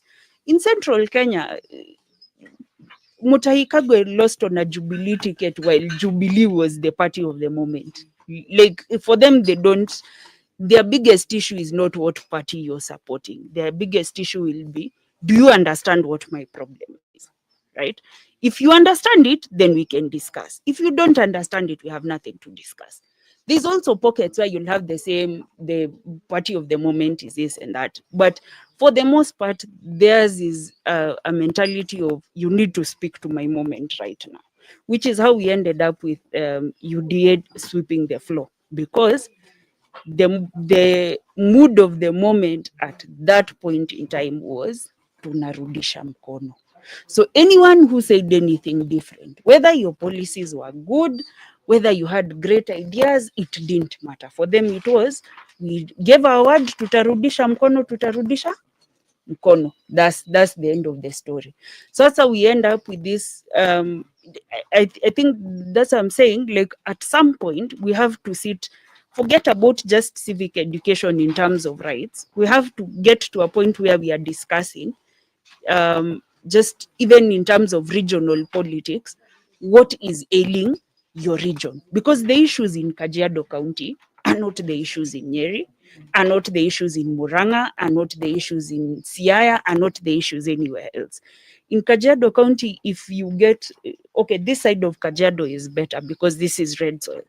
The other side of Kajiado County is black cotton soil.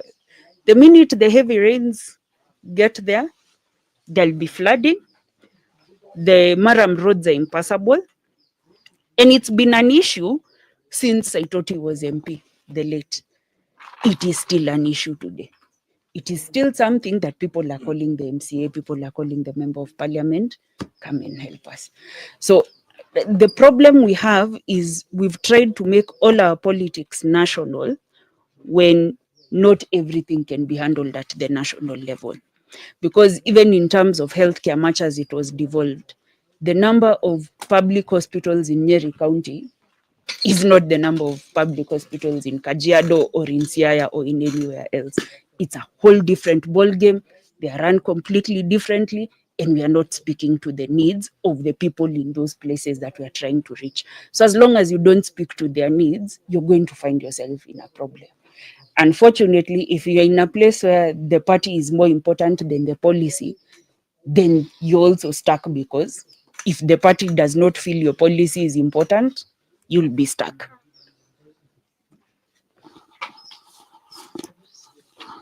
Just as before, I know that wants to speak. Karibu sana to this conversation, because I know we are supposed to be winding up. I just want to ask, as we make the next remarks, that we think about how can we then, or what is our place as the citizens of this country. We say that, we've spoken a lot about civic education, but what is our place in ensuring that we have this strong, independent institutions that we are talking about, and how do we hold them to account? Because that's what the leadership we are talking about here is about.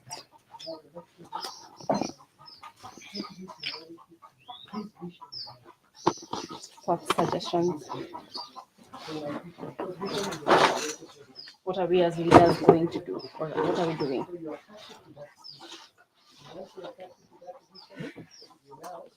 An announcement.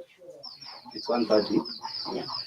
So let's use the next 10 minutes to transfer our insights into the sheets. Yeah? That's okay. Yeah. And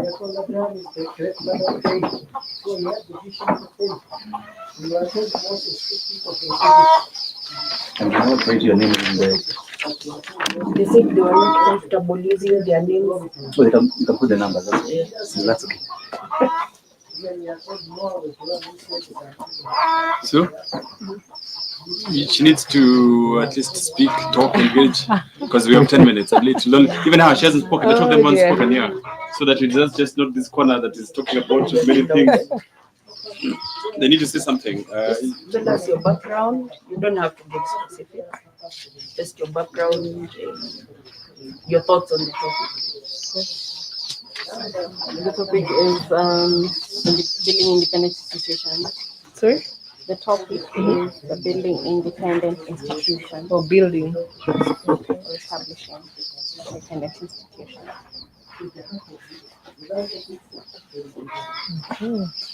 Gosh, can I say my background first? Yes, my name is Leah Awiti, and I'm an accountant by profession. What else? Okay. Anything else? What do you understand? Oh dear. Okay. I've been part of Mizani, and yeah, I'm also a friend to my life, and that's how I ended up here.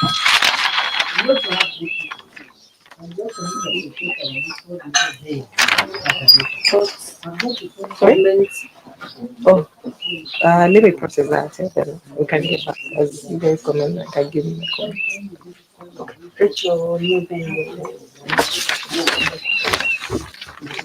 Yeah. Hello. Hey. Magna. I'm Agnes. An accountant by profession. And how I got here, I was connected by a friend, Stella Saike, and she told me about it, and I just gave it a shot. Experience. So, yeah, that's how I got it. What do you think about the conversation that we're having? Establishing a strong independent in our country. I believe leadership begins at the bottom. You have to be a leader to yourself first, because these institutions are made by people, individuals. So of the opinion, individuals have to have strong values for themselves and to really know the impact they take on other people. That's how they can be able to instill it to everyone. The same organization.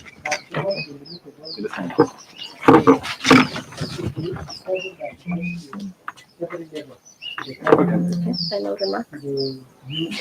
As we the solutions that we're offering. Yeah, I was waiting to hear from him actually. What are you waiting to hear? Because you asked a About question. the Solution. What the?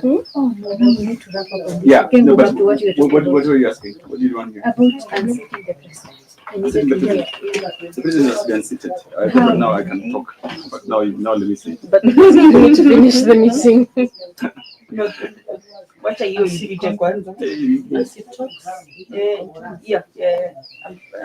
No, no. I mean, I think what I am going to talk as we wrap is that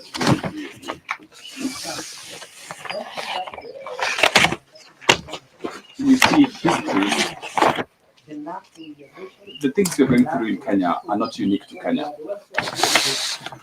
It happens in many jurisdictions, and as a practicing Christian, and my bishop reverend tells me in the book of Ecclesiastes, there's nothing new under the sun. If Bangladesh was able to throw out their president, then it's possible for Burkina Faso to throw out their president. It's possible for Kenya to throw out their president. I think June 25th was a good moment in Kenya. Countries the world over, if you look at history, experience critical junctures. Even Great Britain, the Glorious Revolution, was a critical juncture, and then they were able to maximize on it and take it through. What's going to happen is in any nation, in any state, in any country, there's going to be critical junctures. Those of you who followed politics for a long time, people thought that we could not get Section 2A repealed. We got it. We got multi-party politics. In fact, if at all you grow up, those days of Moi, Moi would be looking for people. Moi was more vicious than Ruto is, because Moi detained people. You would leave, and it was terrible. And at that time, you only had one party. It was called KANU. So if you didn't have KANU, you could not board the vehicle here. If you did not have KANU, you could not go and buy food. So you first of all, you had to have this kind of thing. But Moi was broken, and multi-party politics began and took root. Fast forward, Moi brought Uhuru as president of Kenya. And most people were so scared and worried that now Moi has ruled us for 24 years. Moi now has Moi has a game plan. That, it is not just like for Moi to bring Uhuru from nowhere and then now let Uhuru be defeated. When Uhuru was defeated, Moi had no game plan. When we thought Moi had a game plan, like this big picture, that Moi was going to move, he handed over power. He told Uhuru to hand over power to Kibaki. It was that simple. What am I saying? And as last said it when I was speaking, power is invisible. Don't think that these guys, this grandiose idea, this big idea. Ruto has zero idea. I can tell you for free from where I'm sitting. Raila Odinga has zero idea. It is just moving the pieces. It's fake. If we get organized as a citizenry properly, and I can tell you for free, if we get organized properly as a citizenry, so let me ask you think, where was the intelligence network of this country? Where was everyone else when people were storming Parliament? Parliament is the second most guarded institution in this whole country after State House. That's the truth. Where was all this police? Where was all that intelligence? When power crumbles, power is going to crumble.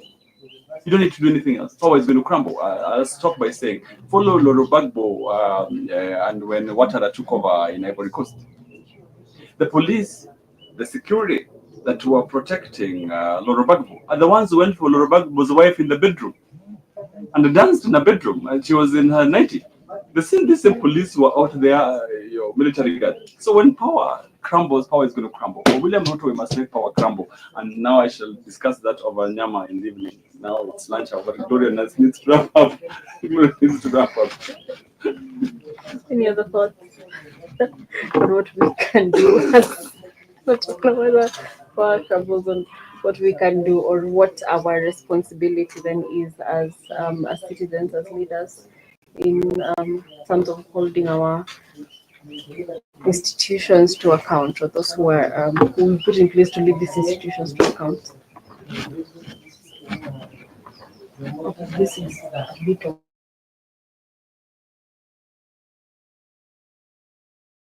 And so I feel that the foundations of the family are very important, despite the fact that there's the education that happens in school and the social that happens everywhere that you are.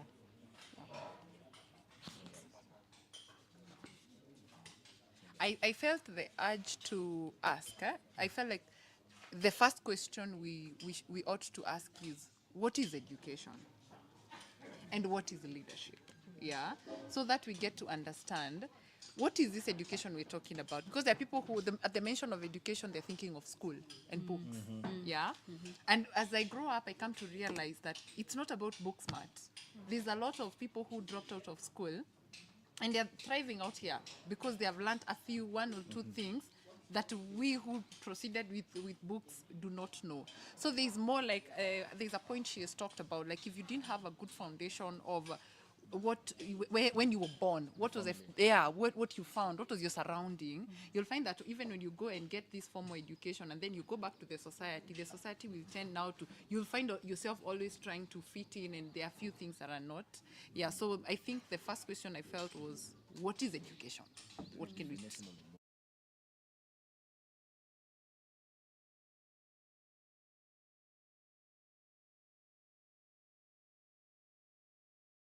what we want.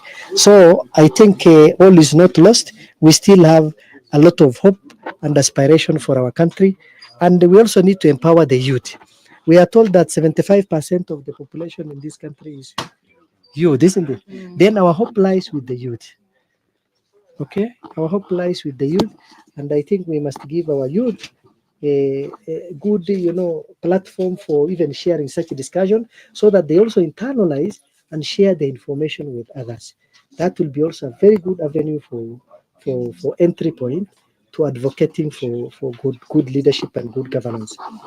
Then I think in conclusion, all I will say is that we also as individuals we must embrace personal and professional and even societal ethics or integrity, because without the individual and personal integrity we cannot go far. We must stand for what is right, and that is what essentially a leader should have done, right? Standing for what is right and taking people to the right place. So in my view, the discussion is good, but again we must emphasize on value systems, key, very important. Value systems at all levels is very important. Then two, we also need to see how we can, change some of our laws where there are weaknesses. That's also another very important thing. I'm just summarizing what I have said. The third thing is that we must sensitize our people to become patriotic. Patriotism is key. Love for your nation and for the people. If you are a leader, please love your people and love your nation. That makes you to have a good vision, purpose-driven vision, vision for yourself, vision for your people, vision for your institution, and vision for the society at large. So mine is just to say, for us to have that purpose-driven leadership, first a leader must have purpose-driven, vision for himself as a person. How can I? What is it that I want to do for these people that I'm leading now that I'm the leader? Now peg it to the vision that you have for the people, then take the people where you want to take by now pegging that vision to the institution that you are leading. If you are leading an institution, peg that vision with moral values and ethics so that it is combined and moved to a greater level. Thank you. That's the much I can say.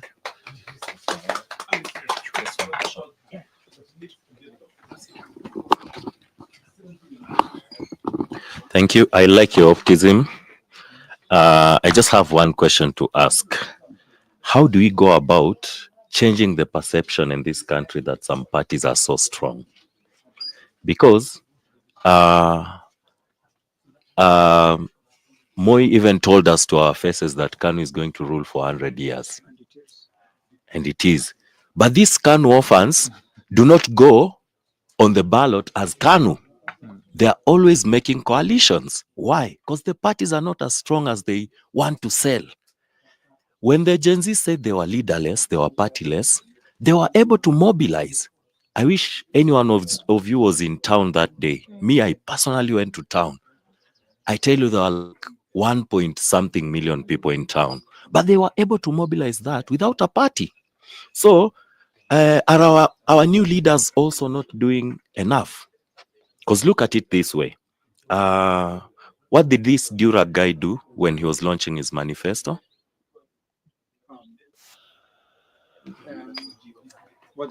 Wajakoya.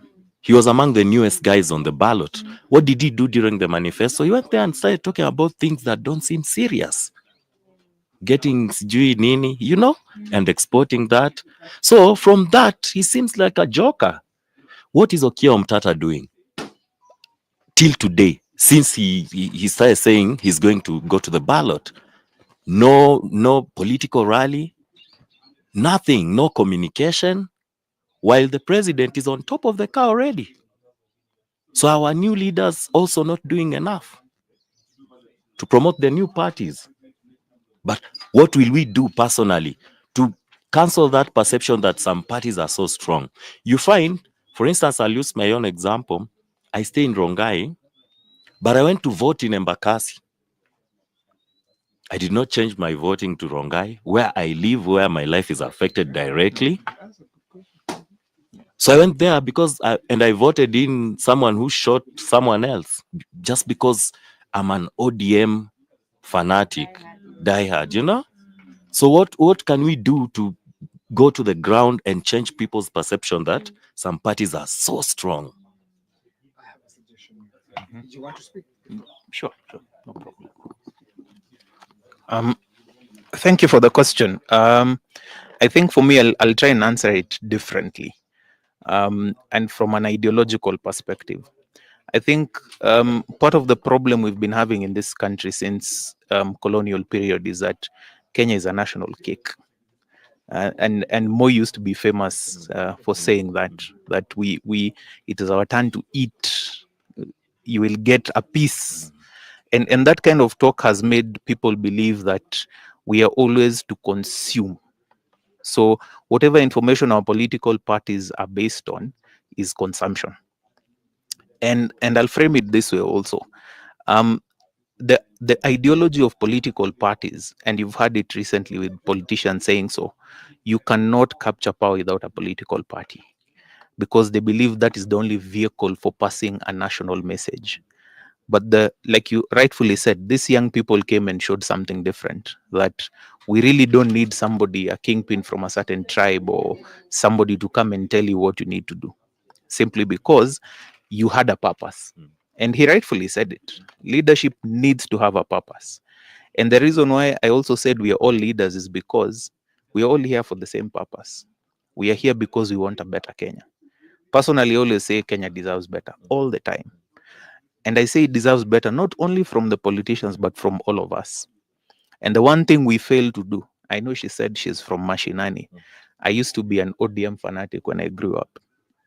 But when I became an adult, I asked myself very strong questions about these people who talk to us.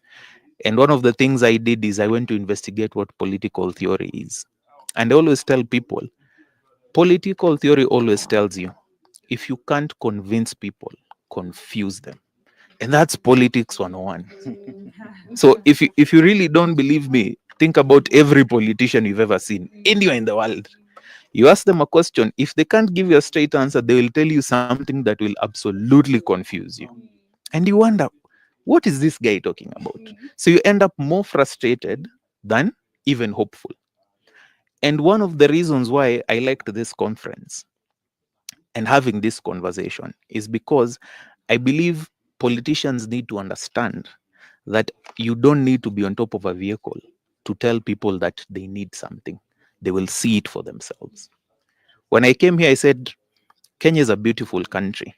And I loved the joy of Bundus because I drove here and I saw the beauty of this country.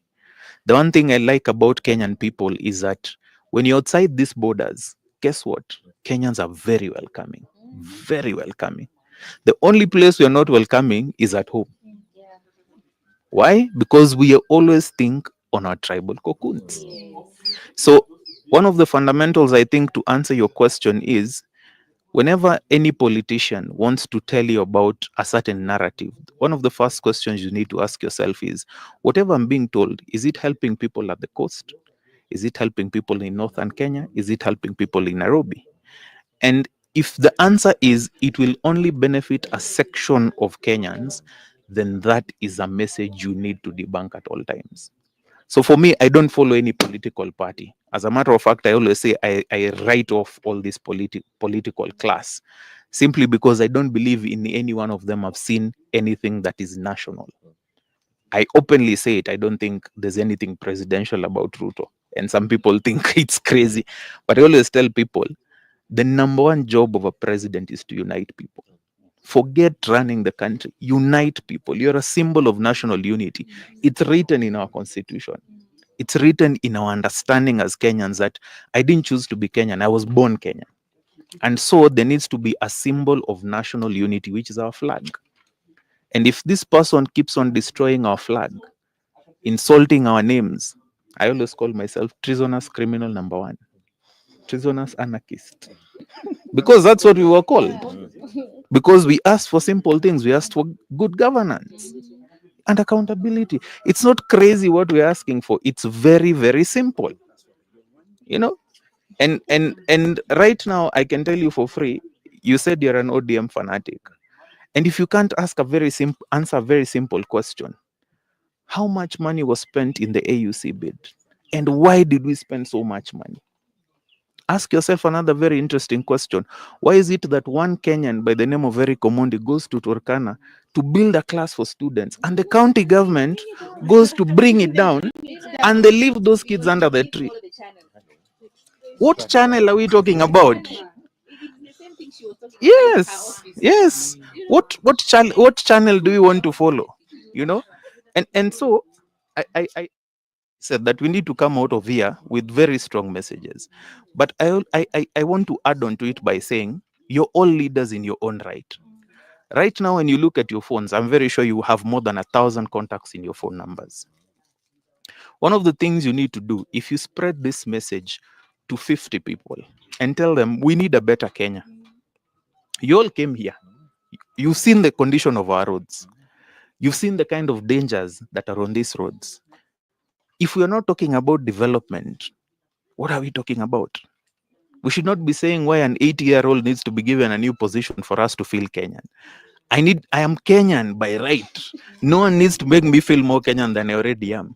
So when you leave this place, one of those things that you need to go with is I am Kenyan first. I am not a party first. I am not a tribe second. I am Kenyan. And for as long as I'm Kenyan, I can go to any place in this country with freedom of saying that we deserve better. It's as simple as that. And I hope I've tried to answer your question because for me, I really can't make any apologies for that answer.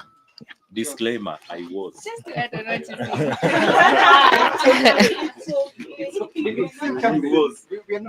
you Yes.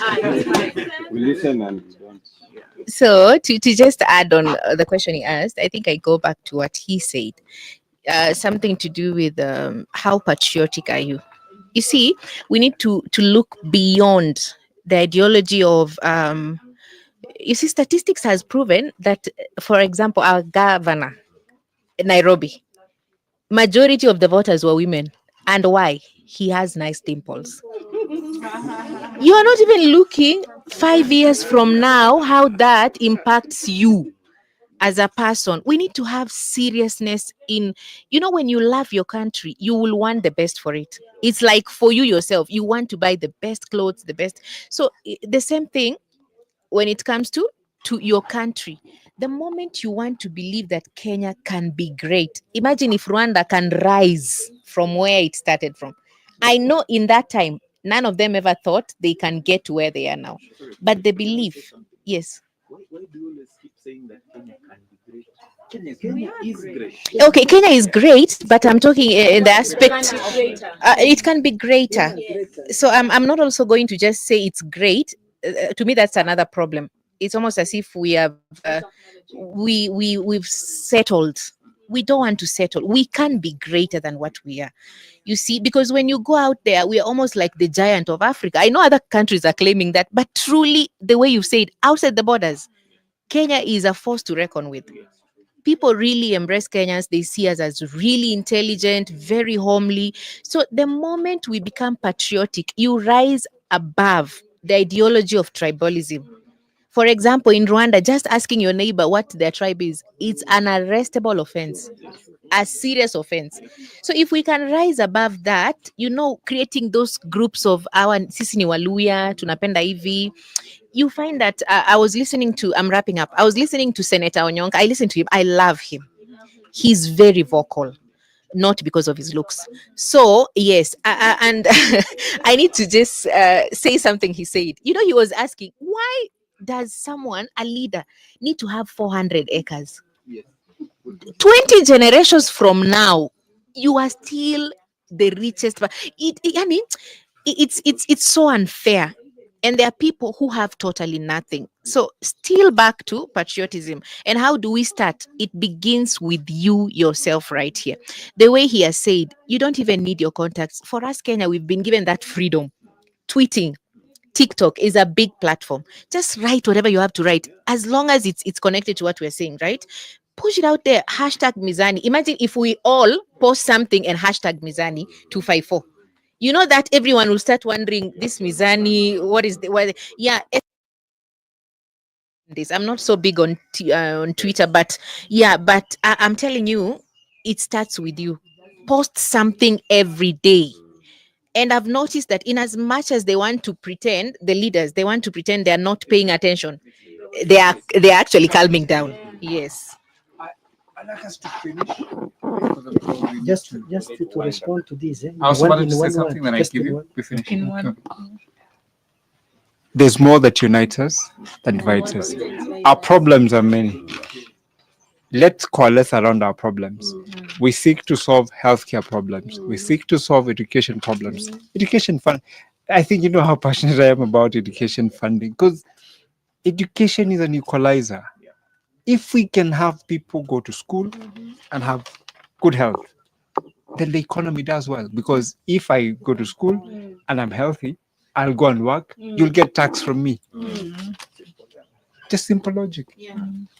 Yeah, I just wanted to respond to his question.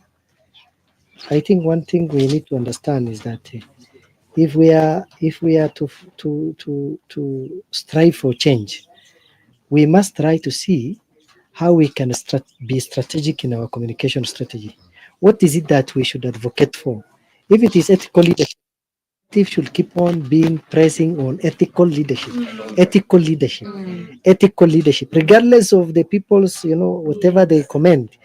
Press for ethical leadership. That narrative and stress on that message can bring out, reflection among people. So our communication strategy is very key. With the advantage of social media, you can reach millions and millions of people using a very short creative message. So we must try to see how we can use that. Then we also need to reveal our intention. What is our intention in terms of, bringing good change in terms of leadership? What is our key vision? We must develop a key vision that if this is our vision, let's say ethical leadership is our vision, how can we market this now to every person, every individual, every citizen of this country? And I think that will bring that change, because it is not about how people imagine of them being so strong. It is about changing the perception of the people through such narratives and without tiring. So I think that is the much I can say. Let's be very strategic in our communication. Bringing also the way we say it, bring different groups of people into such a discussion. They will reflect, and that reflection will help them to change their perception. Who is supposed to take this? That's fine. Okay, that's good. And I just want to answer his question, and I will tie it to what you said. Let's do more and talk less. The best way to change perceptions is through action, not just action, through the result. Because actually, if I show you the result, you're more likely to believe me than if I say it. If I mention statistics, you're more likely to believe me than someone who just said, right? So I think we need to base it on results. We call that result-oriented leadership, and we need to show it. When I show you how to fish, then I believe that even if I leave, you will be able to fish for yourself and feed the rest of the people behind you. Yes. I also think, just to add on that, the issue of creating awareness. So imagine you have 1,000 followers on X. Maybe he has 2,000. I have 500. You tweet something and you put Mizani 254 under it.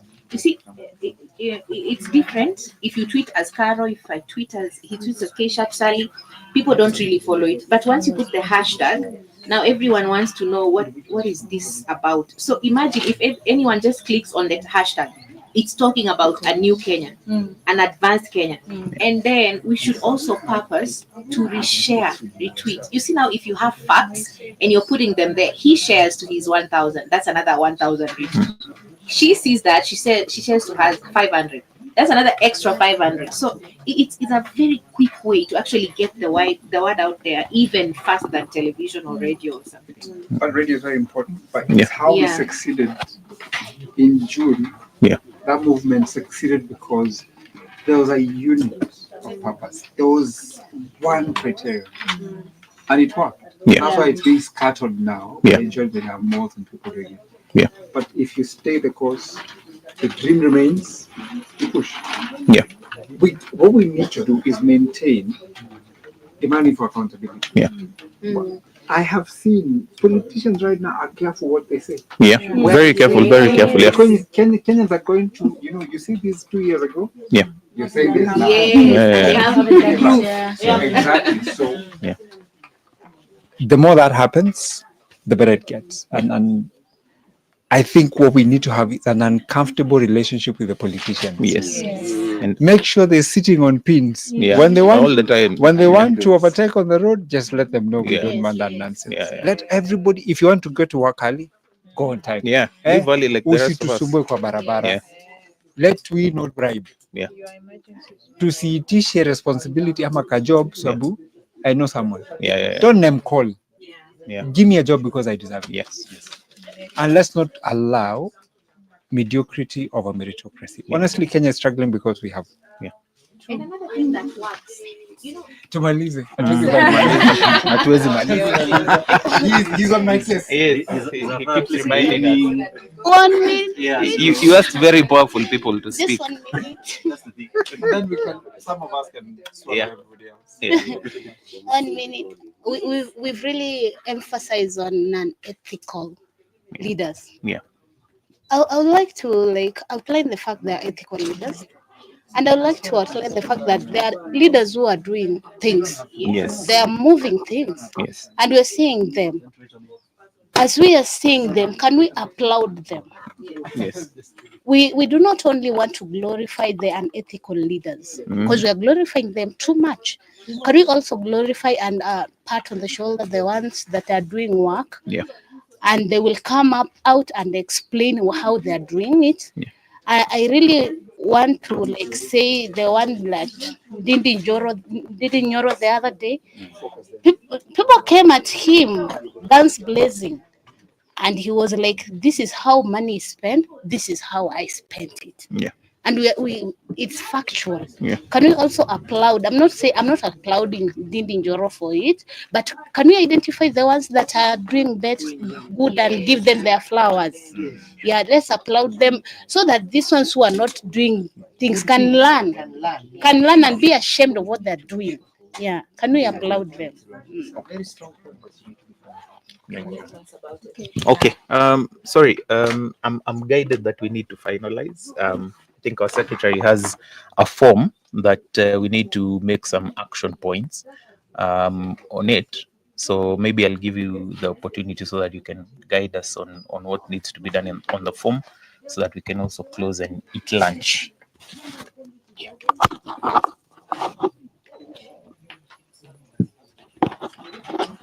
Thank you for the opportunity. So on the forms, we are supposed to give the main insights, at least 5. And then also we need to give what are the next steps, the action, by who and by when.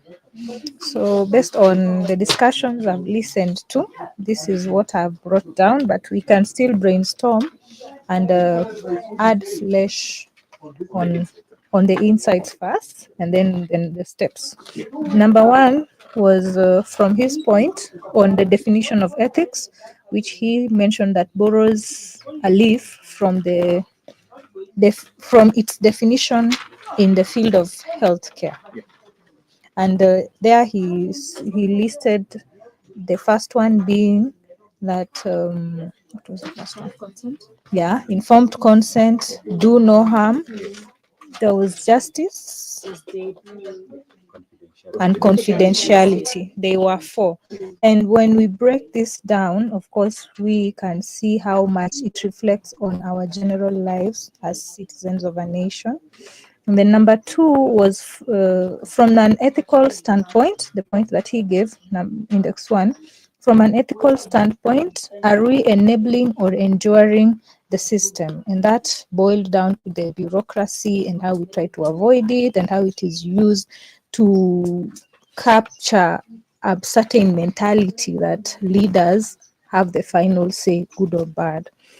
Number three was that ethics, moral, and culture go hand in hand. They are a reflection of another. Like one cannot exist without the other, which cannot exist without the other. The fourth was that ethics, the point he gave, ethics can be maintained through number one, public participation, and there was a second one, active what? Thank you, active citizenship, which also encompassed the use of social media. And there was a third one that he mentioned, which was on having accountable frameworks that assist in establishing accountability as far as our leaderships are concerned.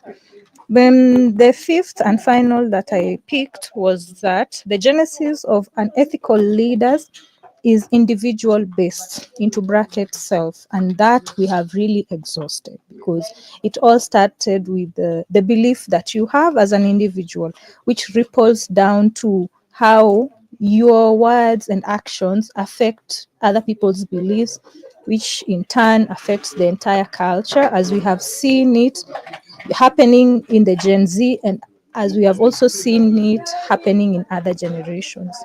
Now to the steps. Action number one that is clear that clearly needs to be done is the one on civic education. So now my question is, by who? Who is supposed to give us this civic education? And I believe it's individual based. It's individual based. Like you ensure your actions, your words, they are a mirror to what the society is, talking about, what the society needs. Sorry. And I think the action aspect, sorry for interrupting you, is not only as individual, but like this forum was organized by a certain group of people. They will continue with such one. And plus any other NGOs, civic education group, so and any other group. True. So it goes beyond just you as a person, but it encompasses other organizations, including media, including the media. Yes, that was action number one. Action number two is the use of social media, which borrows heavily on civic education, because we use social media as a tool in civic education. And then action number three is the petitioning for accountable organizations, which is parliament, individual based, non-government based. Basically, every institution must be. Give you 5 minutes. Yeah. We break for lunch. Lunch is getting ready, so we're gonna take a 5 minutes to wrap this up. Then we go to the next presentation. So 5 minutes, go for lunch. Okay. Then lastly is the push for patriotism. Clearly, all this watering down of ethics is as a result of us not being patriotic enough. And maybe if I can remind how much it was back in those days in schools. We used to have the loyalty pledge, the national anthem. Right now, the focus is the national anthem and the East African anthem. We have forgotten ourselves as a nation, and maybe that's why, we are seeing the Gen Z awakening, which they term it as Generation Zote. So that's what I had, and thank you. Unless someone has something to add on what I have, we all agree, because that's what I'm going to put down. All right. Maybe I can add one action I'm going to do is to ask myself the question. The question you say, it's a question I want to ask myself now and then when I interact with the political class or when they speak to us. How does it affect the people in Kwale?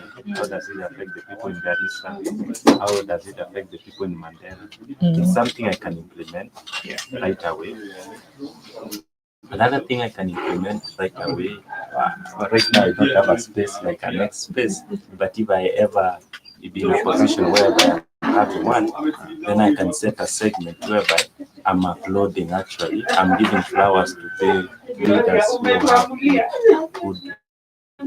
good leadership, so that we glorify them as well. Glorify So we don't. doers. So Exactly. yes, That's an action. So We'll add that. Glorify good doers. these are very important things that I can start at a personal level. I can start immediately. So it's been a very good conversation. Thank you.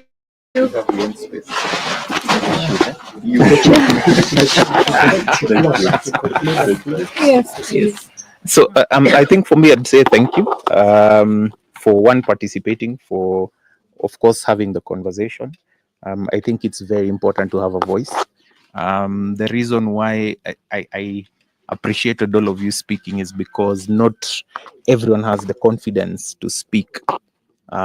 But maybe as a parting shot from myself, I would say be very careful about giving titles to those people who don't deserve it. I heard you saying Mahesh. I stopped calling politicians Maheshimiwa because they don't deserve it at the moment. So when they deserve it, they will earn it. And just like we say with respect, it is earned, not demanded. So they need to earn back our trust. They need to earn our respect. They need to earn those titles for us as a people and for this country. So I thank you all for your contribution. Enjoy your lunch. Yes. Thank you so much. And I have to say, this has been a very good discussion. We wanted to continue. It would never end.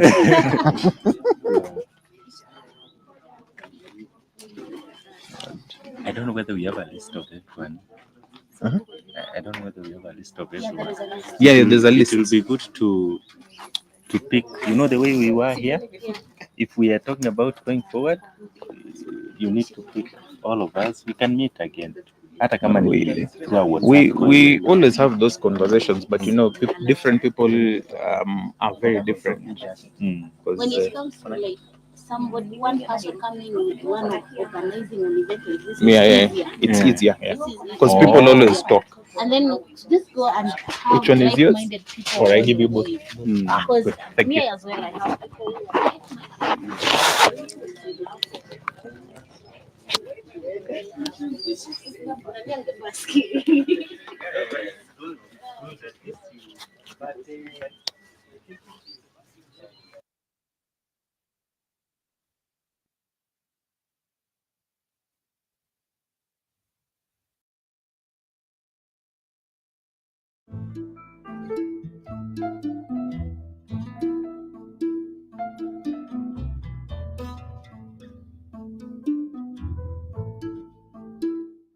Now, this is the scene of one of the worst incidents of violence to take place in Naivasha. The allegation is that there were a mob of about 100 people behind that gate trying to get in to attack a group of Luos who live in this compound. Now, these people allegedly ran through this door and into this room.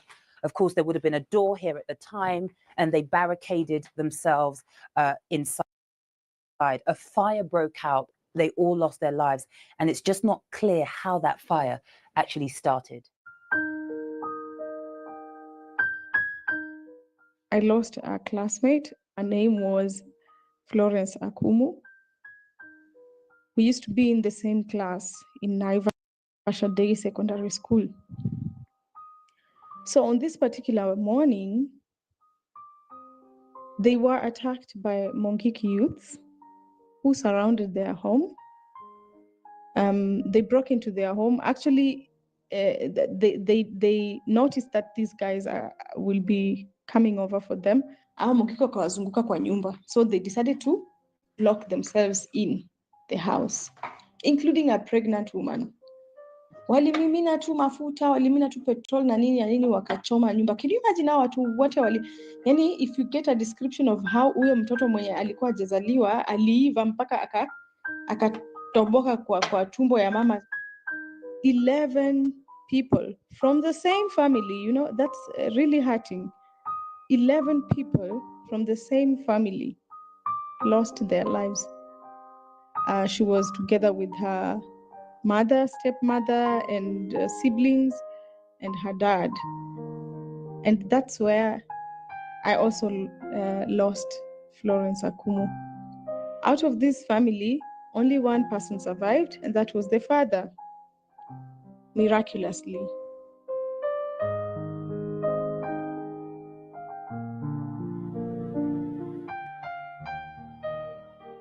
In 2008, I lost my innocence and I stopped trusting politicians. It is the other side who are intransigent. We are prepared for a political solution so that this country can move forward, but the other side are scared because they know they stole the election and they do not want to sit on a table in which they are going to be told the truth. And we maintain that according to the official results, we have won this election fair and square.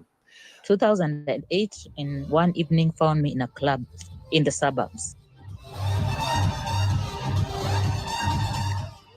And in that club was a man who would later become the CS for Interior, and another man who is related with the first family. And the dispute of the elections of 2007 was on its onset. And these guys high-fived each other, very senior citizens. And they high-fived each other and they laughed. And they said, you stole votes from the Rakanivi. And the other guy said, and you also stole votes. And they laughed. And as they were laughing, people had started killing each other in Naivasha. 2 days after that, I was in another establishment. And a man who would be associated with a militia group that I will not name was busy making phone calls. And he was mobilizing the militia that would kill a lot of innocent people in the Rift Valley. And from that moment, I knew I will never trust any politician.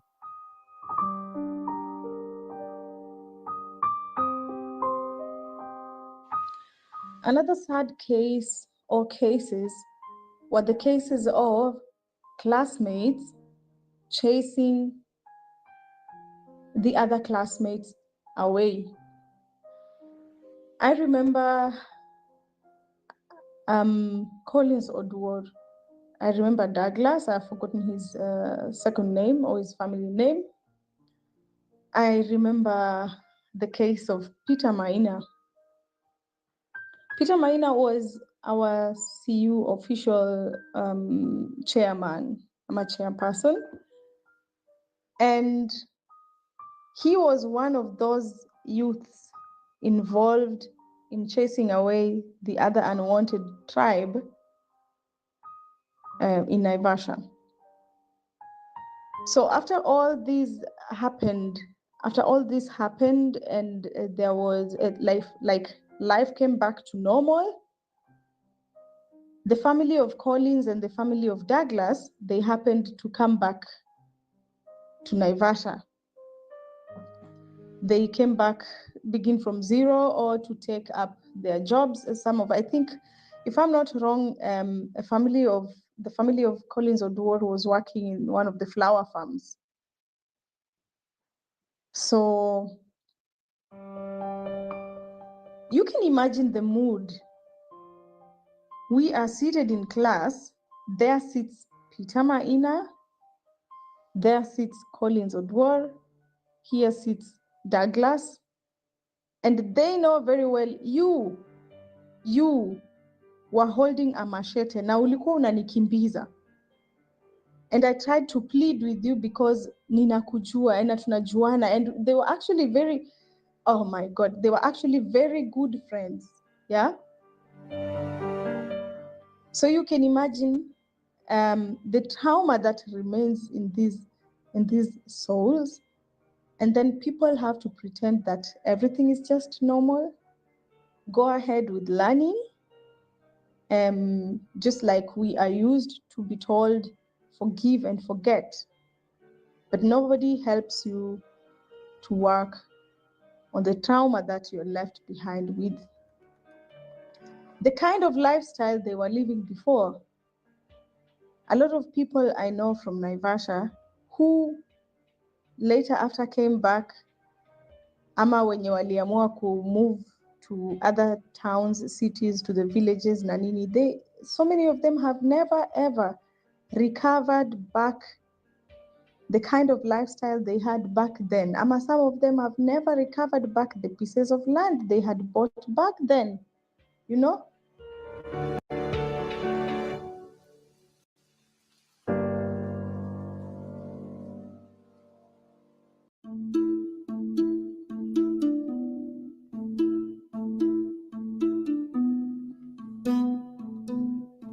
Are Kenyans really truly ready to have this discussion, Eli?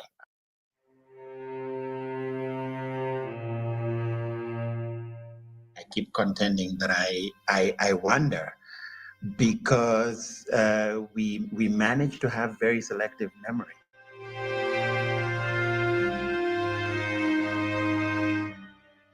The one part that Kenyans pretend they don't remember is that there was a campaign called 41 Against 1 for 2 years that led to the murders.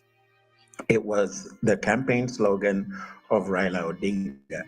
It was no different than the cockroaches of Rwanda by the Hutu, referring to the Tutsi as cockroaches. That led to the dehumanization of that population that allowed for the massacre to happen.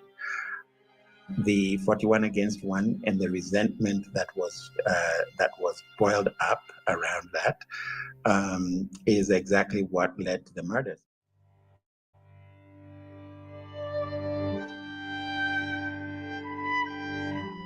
My cousin was murdered then. He was shot with arrows and found in a ditch in a river. So it's really, really very emotional for me. And his children are now Gen Zs. They were young kids then. They do not have their father. All 5+ of them, they do not have their father. They are angry. They are traumatized. They know how their father passed. He did not look like himself when he was brought to us. Not only my cousin, of course, I have many relatives who, and of course, there were many Kenyans who lost their lives. So we sort of touch on 2007, but we don't really go into the details. We don't really go into the fact that to this day, the very least tens of thousands of Kenyans that are still IDPs in this country that we are in, that we live in, that we love and call Kenya. We don't talk about those people.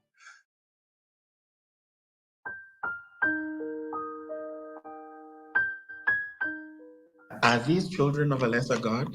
Why do the politicians not talk about these IDPs? Why have they not been resettled?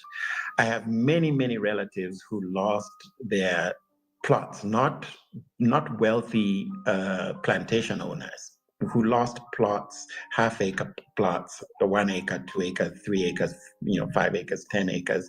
We lost our farms, but that's that's just the tip of the iceberg. Of course, the deaths were the absolute worst aspect of it. Even the deaths, even the people who lost loved ones, there's been no justice, and it doesn't appear that any has been sought, other than what the ICC tried to do, and even that ICC case was extremely, extremely flawed because the architect of 41 Against 1 was never tried, has never been tried. And Kenyans follow him as if he's some kind of a saint.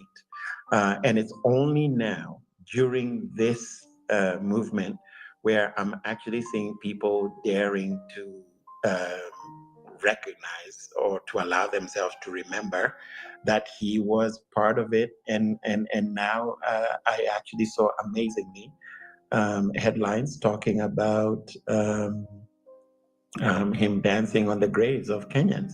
He's been dancing on the graves of Kenyans for decades.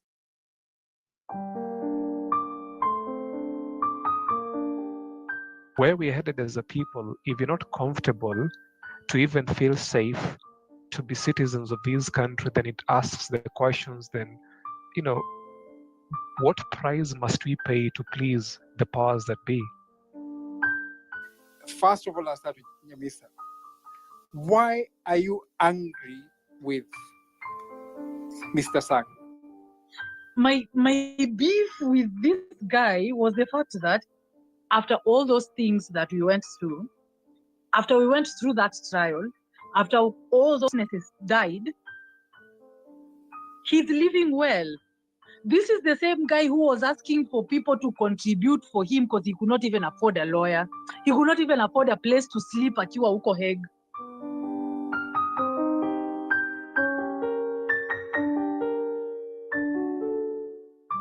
Right now he sits at State House and he gets to threaten us.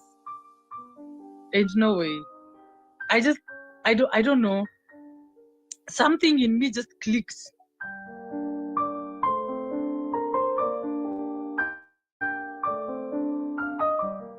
Let's use Rwanda as an example, who went through a very, very painful genocide where people were being killed because of race. They went through the process, and today they actually have people who are serving jail terms and people who are actually picked from their homes and told you are going to prison because you did A, B, C, D. That never happened in Kenya. The same people who have brought all these problems cannot be the ones solving the problems because it has worked to their advantage. So we cannot at any moment wish that Raila can solve issues dealing with Kikuyus and Luos, or Uhuru, issues dealing with Kalenjins, or Ruto, issues pertaining Kikuyus. It cannot. Kalonzo, issues pertaining Kambas and other neighbors. These are political narratives that have been inherited from our forefathers, previous presidents, previous political leaders, and they must come to a halt. So it is the political players and it is these people, the principalities and powers that are using our poverty, that are using our historical injustices, that are using our grievances to fight against each other for their own benefits, right? And I think it's very right that you mentioned that we should not bring this issue of so-and-so against so-and-so in terms of ethnic balkanization. There is a whole question of electoral reforms, issues about the server, issues about polling stations, issue about rigging elections. The people of Naivasha are angry and suspicious, and so are turning on each other. Kalonzo's, the Ishungwas, they were never talking about those issues. When their interest was to be the leader of opposition, now they are crying foul and pretending to be opposition. When they had the chance to be in Bomas, they never raised those issues. The issue of Sava, Raila's not talked about it now.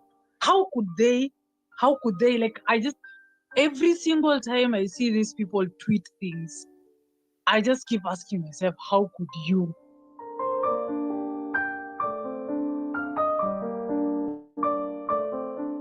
I think it's going to take ages before we get where we want to be, but it will have to start with Kenyans themselves.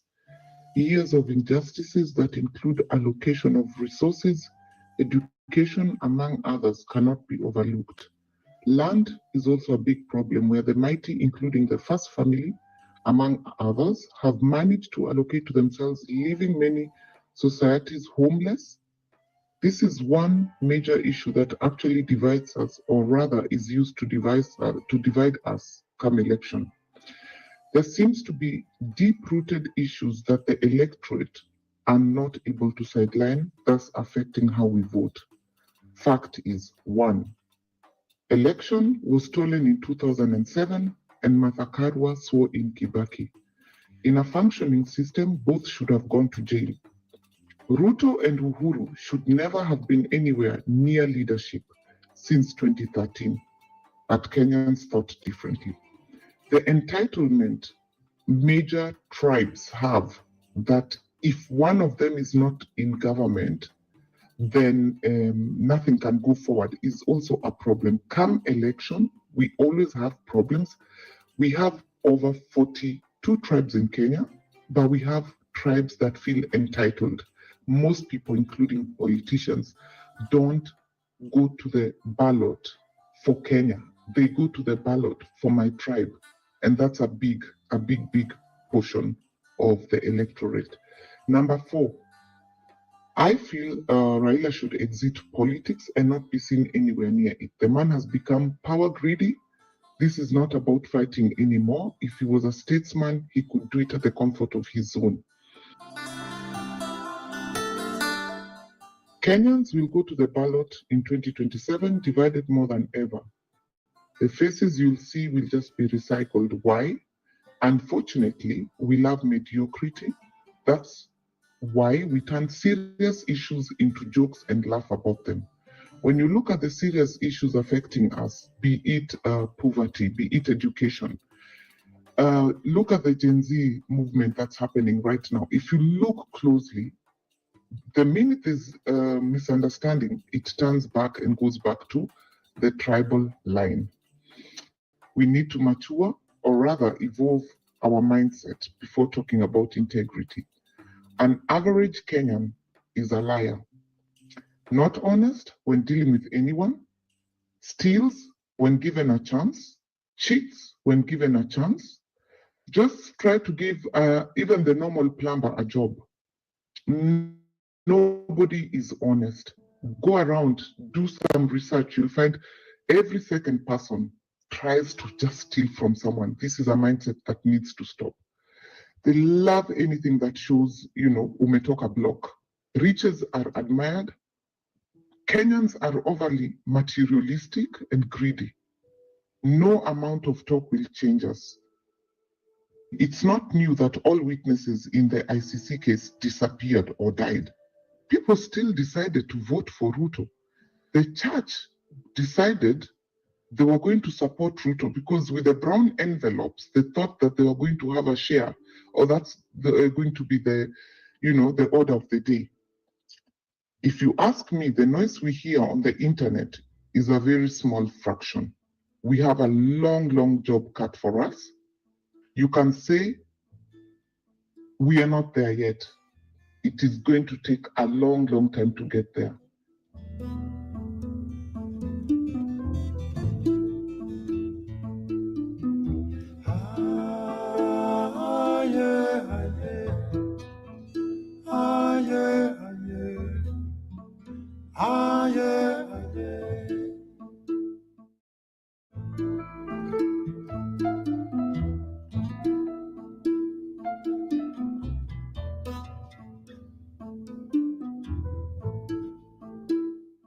Now, this is the scene of one of the worst incidents of violence to take place in Naivasha. The allegation is that there were a mob of about 100 people behind that gate trying to get in to attack a group of Luos who live in this compound. Now, these people allegedly ran through this door and into this room. Of course, there would have been a door here at the time, and they barricaded themselves inside. A fire broke out. They all lost their lives, and it's just not clear how that fire actually started. I lost a classmate. Her name was Florence Akumu. We used to be in the same class in Naivasha Day Secondary School. So on this particular morning, they were attacked by Mongiki youths who surrounded their home. They broke into their home. Actually, they noticed that these guys will be coming over for them. So they decided to lock themselves in the house, including a pregnant woman. Walimimina tu mafuta, walimimina tu petrol na nini wakachoma nyumba. Can you imagine how watu wote yani if you get a description of how huyo mtoto mwenye alikuwa hajazaliwa aliiva mpaka akatoboka kwa tumbo ya mama. 11 people from the same family, you know, that's really hurting. 11 people from the same family lost their lives. She was together with her mother, stepmother, and siblings, and her dad. And that's where I also lost Florence Akumu. Out of this family, only one person survived, and that was the father, miraculously.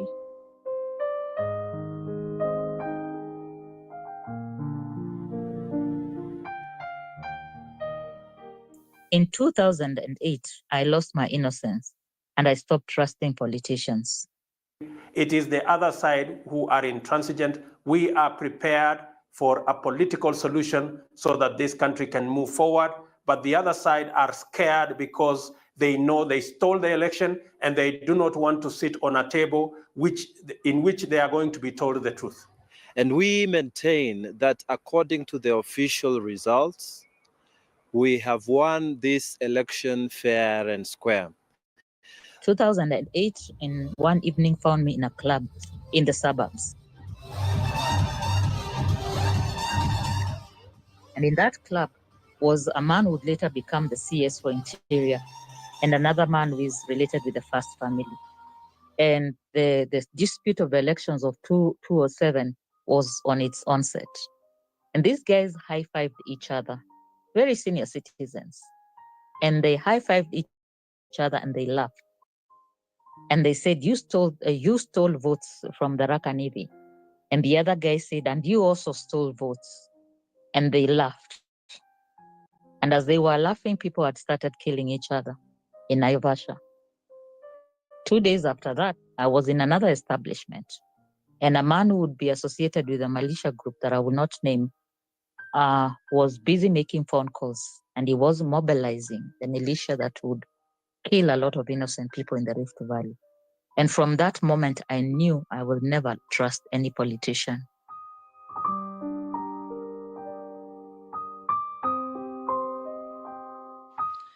Another sad case or cases were the cases of classmates chasing the other classmates away. I remember Collins Odwor. I remember Douglas. I've forgotten his second name or his family name. I remember the case of Peter Maina. Peter Maina was our CU official chairman, I'm a chairperson. And he was one of those youths involved in chasing away the other unwanted tribe in Naivasha. So after all this happened, and there was life came back to normal, the family of Collins and the family of Douglas, they happened to come back to Naivasha.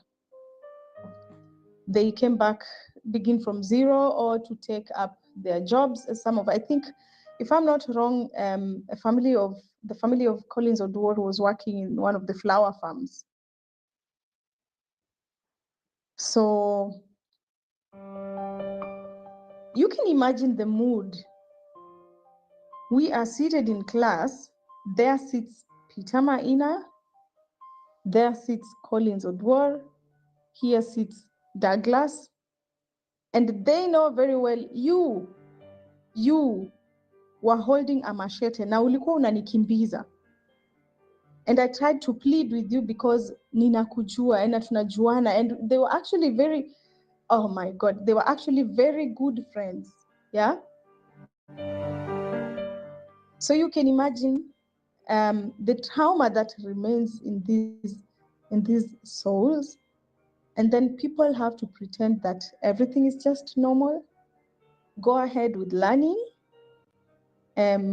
just like we are used to be told forgive and forget, but nobody helps you to work on the trauma that you're left behind with.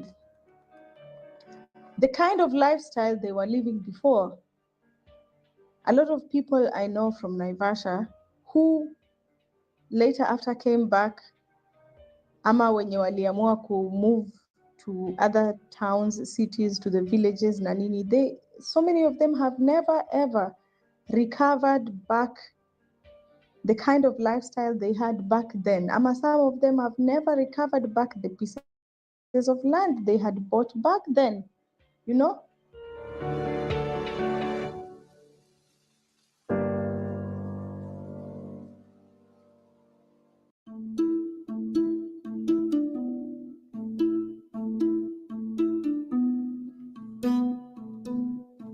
Are Kenyans really truly ready to have this discussion, Eli?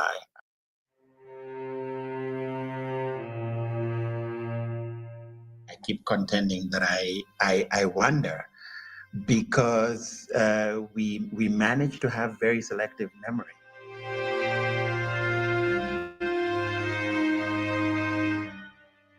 The one part that Kenyans pretend they don't remember is that there was a campaign called 41 Against 1 for 2 years that led to the murders. It was the campaign slogan of Raila Odinga. It was no different than the cockroaches of Rwanda by the Hutu, referring to the Tutsi as cockroaches, that led to the dehumanization of that population that allowed for the massacre to happen. The 41 Against 1 and the resentment that was boiled up around that is exactly what led to the murders.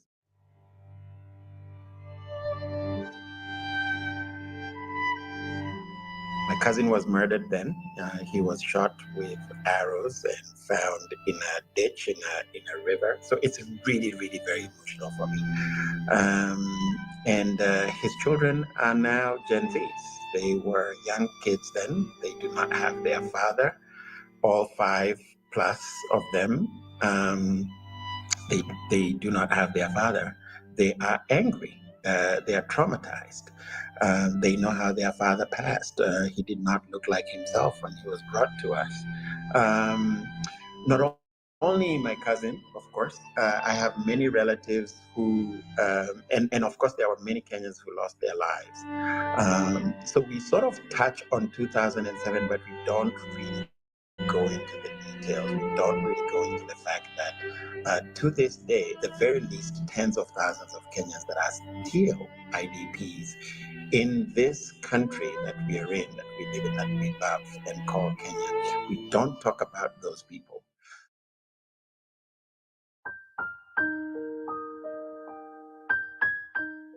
Are these children of a lesser God? Why do the politicians not talk about these IDPs? Why have they not been resettled?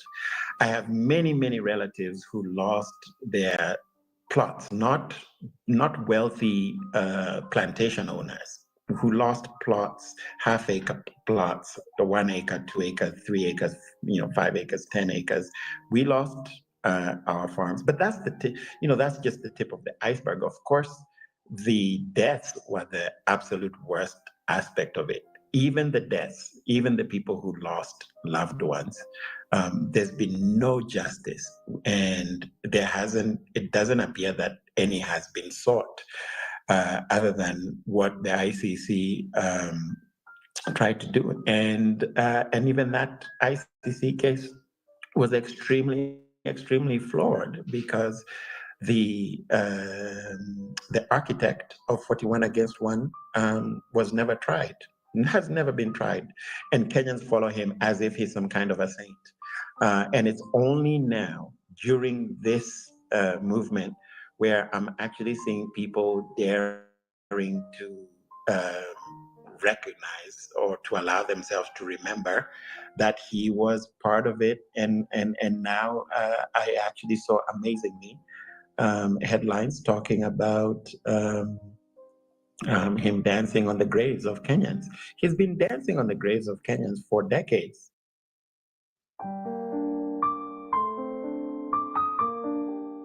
Where we're headed as a people, if you're not comfortable to even feel safe to be citizens of this country, then it asks the questions then, what price must we pay to please the powers that be?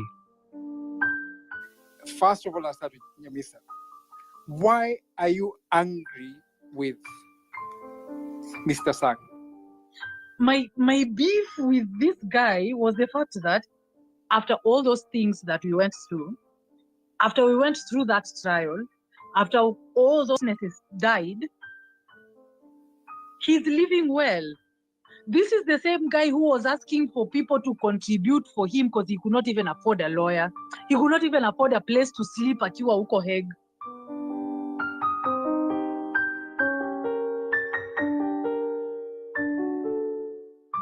Right now he sits at State House and he gets to threaten us. Ain't no way. I don't know. Something in me just clicks.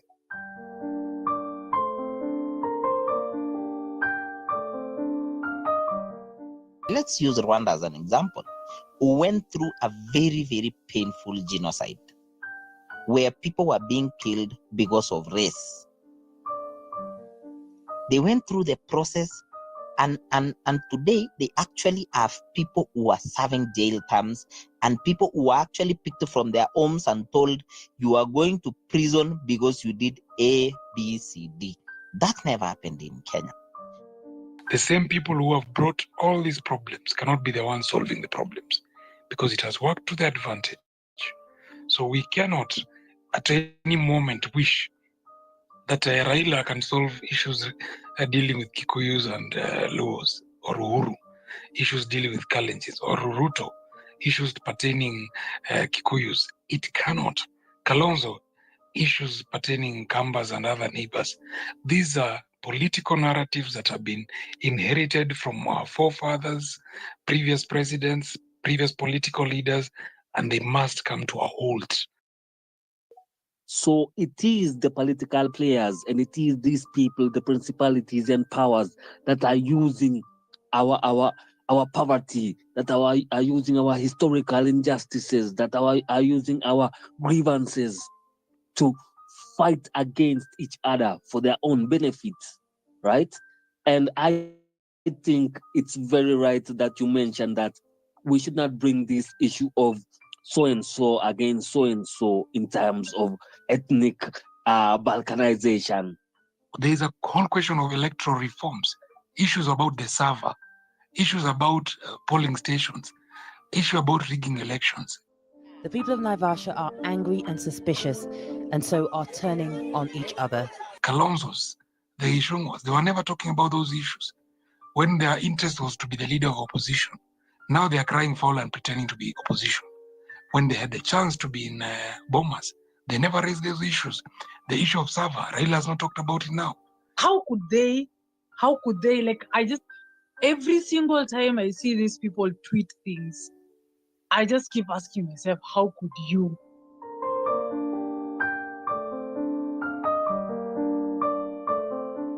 I think it's going to take ages before we get where we want to be, but it will have to start with Kenyans themselves. Years of injustices that include allocation of resources, education, among others, cannot be overlooked. Land is also a big problem where the mighty, including the first family, among others, have managed to allocate to themselves, leaving many societies homeless. This is one major issue that actually divides us, or rather is used to divide us come election. There seems to be deep-rooted issues that the electorate are not able to sideline, thus affecting how we vote. Fact is, 1, election was stolen in 2007 and Martha Karua swore in Kibaki. In a functioning system, both should have gone to jail.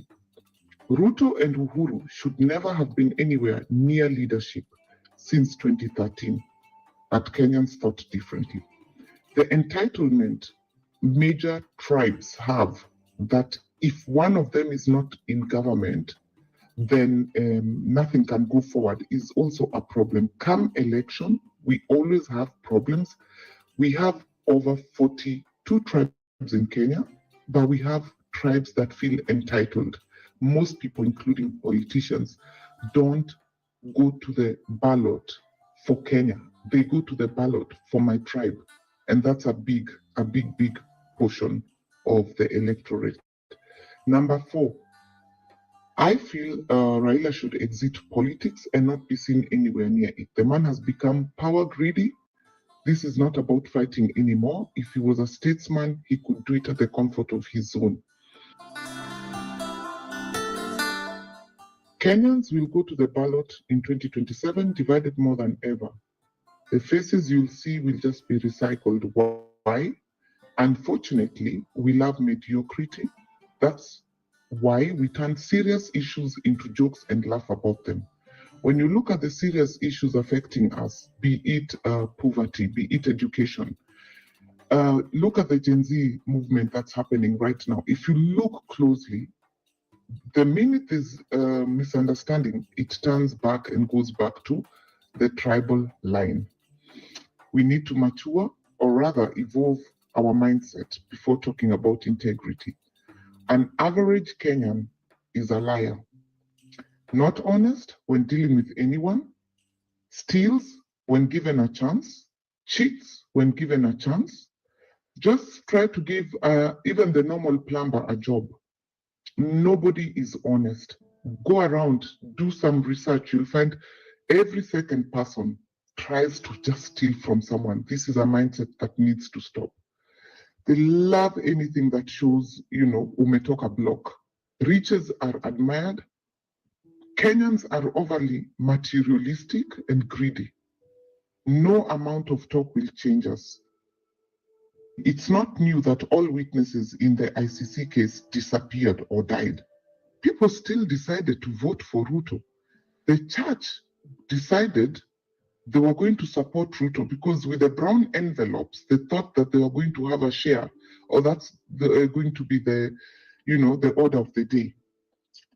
If you ask me, the noise we hear on the internet is a very small fraction. We have a long job cut for us.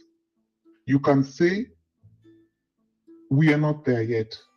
It is going to take a long time to get there.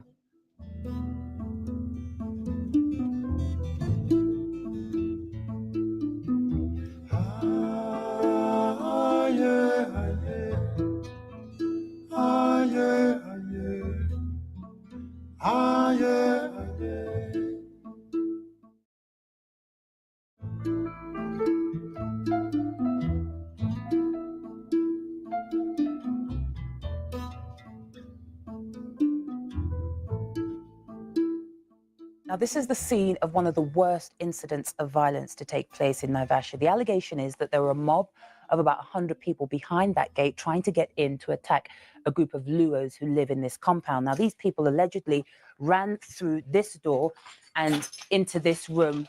Of course, there would have been a door here at the time, and they barricaded themselves inside. A fire broke out. They all lost their lives, and it's just not clear how that fire actually started. I lost a classmate. Her name was Florence Akumu. We used to be in the same class in Naivasha Day Secondary School. So on this particular morning, they were attacked by Mongiki youths who surrounded their home. They broke into their home. Actually, they noticed that these guys will be coming over for them.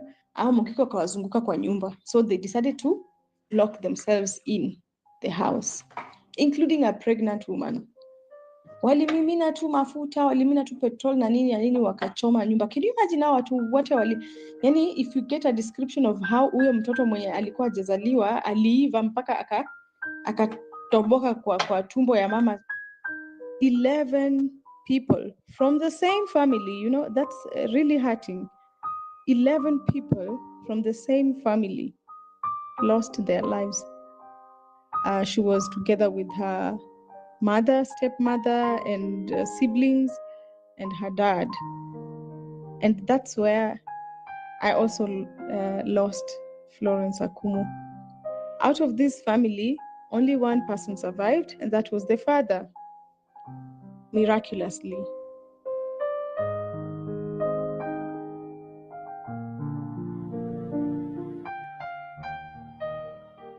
In 2008, I lost my innocence and I stopped trusting politicians. It is the other side who are intransigent. We are prepared for a political solution so that this country can move forward. But the other side are scared because they know they stole the election and they do not want to sit on a table in which they are going to be told the truth. And we maintain that according to the official results, we have won this election fair and square. 2008, in one evening, found me in a club in the suburbs. And in that club was a man who would later become the CS for Interior, and another man who is related with the first family. And the dispute of the elections of 2007 was on its onset. And these guys high-fived each other, very senior citizens. And they high-fived each other and they laughed. And they said, you stole votes from the Rakanivi. And the other guy said, and you also stole votes. And they laughed. And as they were laughing, people had started killing each other in Naivasha. 2 days after that, I was in another establishment. And a man who would be associated with a militia group that I will not name was busy making phone calls. And he was mobilizing the militia that would kill a lot of innocent people in the Rift Valley. And from that moment, I knew I will never trust any politician.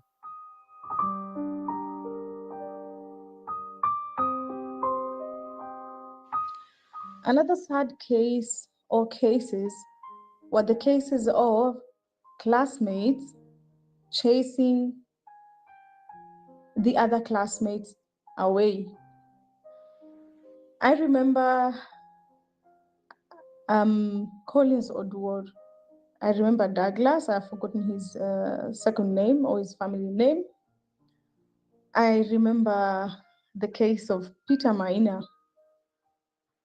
Peter Maina was our CU official chairman. I'm a chairperson. And he was one of those youths involved in chasing away the other unwanted tribe in Naivasha. So after all this happened, and there was life came back to normal, the family of Collins and the family of Douglas, they happened to come back to Naivasha. They came back, begin from zero, or to take up their jobs.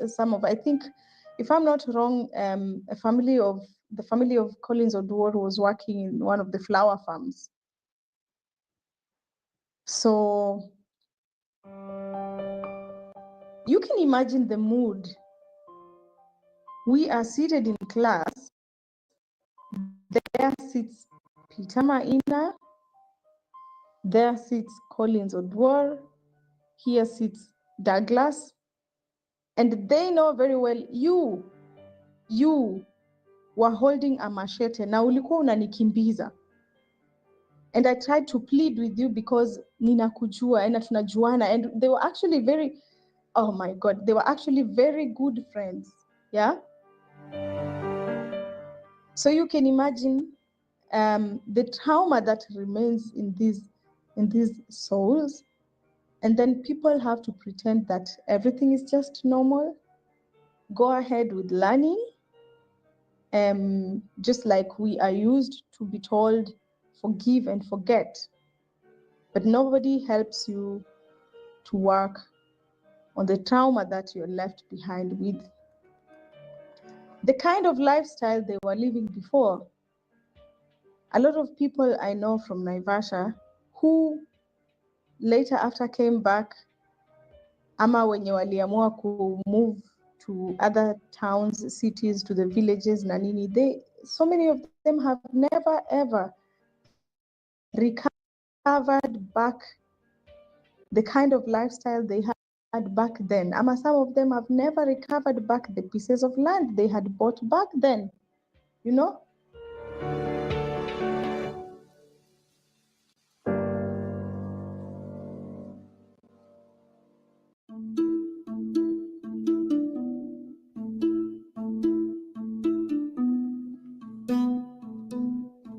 Are Kenyans really, truly ready to have this discussion, Eli?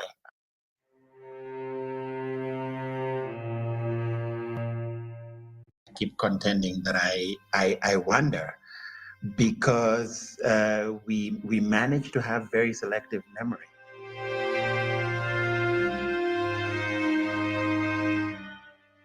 The one part that Kenyans pretend they don't remember is that there was a campaign called 41 Against 1 for 2 years that led to the murders. It was the campaign slogan of Raila Odinga. It was no different than the cockroaches of Rwanda by the Hutu, referring to the Tutsi as cockroaches, that led to the dehumanization of that population that allowed for the massacre to happen. The 41 Against 1 and the resentment that was boiled up around that is exactly what led to the murders.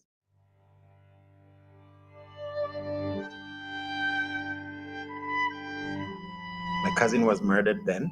He was shot with arrows and found in a ditch in a river. So it's really, really very emotional for me.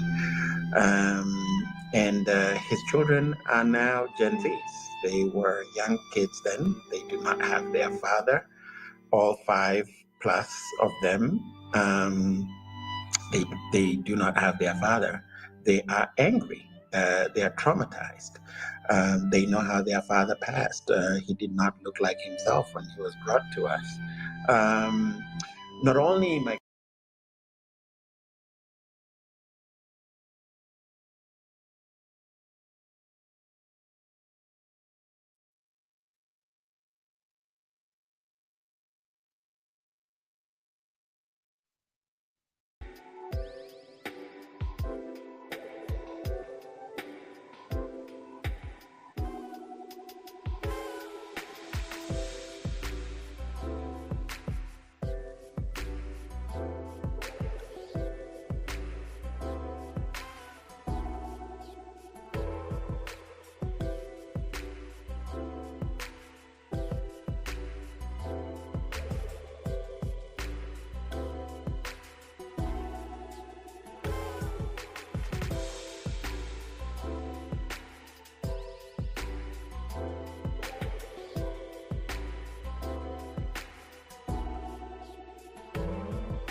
que mouillé découché, c'est la niveau ya beauté na rayo. Etioka. Ton amour heureux mon cœur verticalement épanoui horizontalement. Question tu sais qu'elle est Oyo floraison ya bilengi ngai Fanny. Naza chanceuse Anthony Wachi. Sourire na yo et séduisa ma chaste mamelo. Ma comme na tentation. Ya bolingo. Le maître de double demeure. Nouvelle saison. Oh là là, oh là là, oh là là, oh là là. Yakolala, Pongina Lipeka Nangay. Oh là là. Five Boy, David Beckham, Cisco Molongo. Ayakaya Moucha. Zonga Moki, Bavie Shemaya.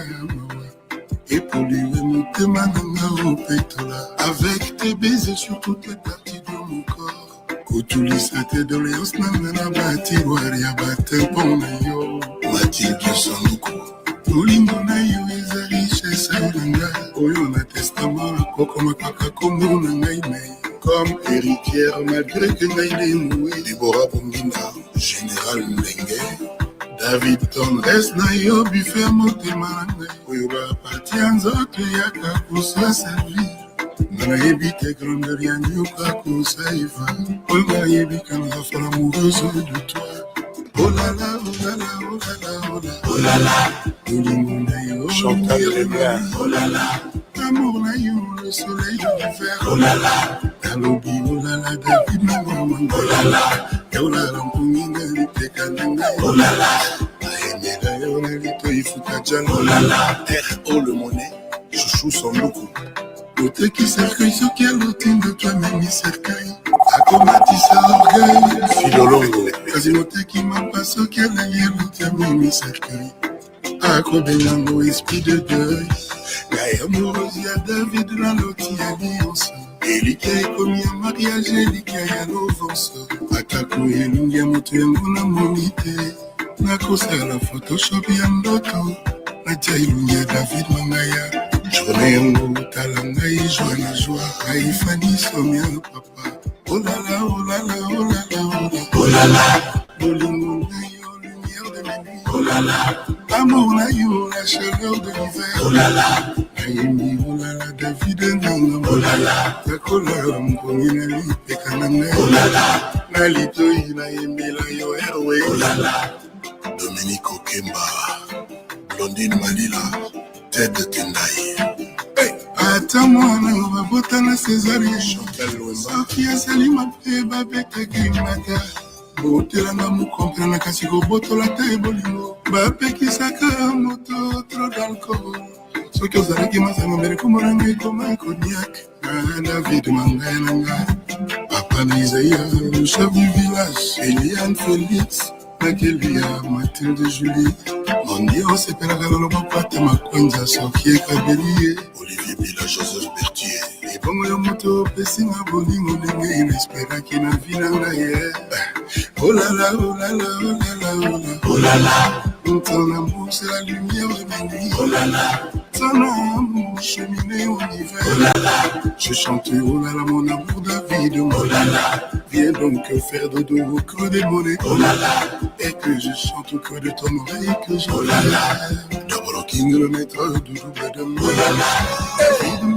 Madame Marlène, tu sais, Maman Théo Junior, oh là là.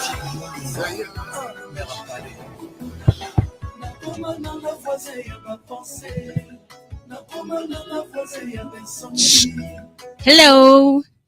Hello. Hello. Hello. Hello. People are still having discussions. See, I thought when it's over, it's over. Alisema two legs It's rule. not yet over. Two legs rule. Cheki, niambie rule moja mimi nikwambie yangu moja. When it's over, it's over. Mbona unachagua ya relationship? Sawa. That's the most relatable one. Okay, mine is with the two legs. Follow the two legs. Follow the two legs. Sasa, hello, nimeona watu wamekaa chini, wengine wako And we kwenye are having great conversations. simu zao, unaona? People are having great Wengine wana conversations. chat. Hata naona aibu kuambiwa simame. Hebu tusimame Jamani, tusimame, naomba tusimame. Tuone hiyo chakula imefika wapi. Tunataka kutest how far the food has gone, okay? Yeah. Unajua nimesikia kunajua mi sweat. Na feel kama pasta fulani hivi nikisema mi sweat. Hebu ni translate here. Mi sweat. Na sweatingi. Now, ladies and gentlemen, I want us to do some simple stretches, Simple stretches so that we can get ready for this second session, which will be presentations. Sawa. Now, my DJ, are you ready with something that I requested a bit earlier? Have we played to Ske kama niyo? The room is on fire. Follow the leader, follow the leader. You know what time it is? Shika DJ, shika. Ladies and gentlemen, we are about to do that long dance. You know, the one that people walk. We don't have to dance, just walk, You want to tembe kidogo tusikie chakula imeingia kwa miguu. Bwana Bikundo, wewe sasa ndio utakuwa leader. Who is going to be my leader here? Tunatembea, mnafuata nyuma yangu, kila mtu. Are you there in the mic? Yes. Unataka tuende aje? Twende hivi. Kuja hivi. Tukuje hivyo? So then make a circle around the tent. A circle around the tent? Yes. Tuangalie how big the kama tunaweza zunguka the whole circle, si ndio? Everybody, if you are inside the tent, kindly be behind me. Bikundo is leading the line with me. Let's go. DJ, cheza twende nalo. Ya kwanza tutengeneza tu line, twende. Follow the leader, follow the leader. Let's go. Follow the leader, follow the leader. Follow me. Follow the leader, follow the leader. Twende. Follow the leader, follow the leader. Bado umesikia? Hands up. Well, you okay? Hey. Up. Down. Everybody now. Put one hand in the air.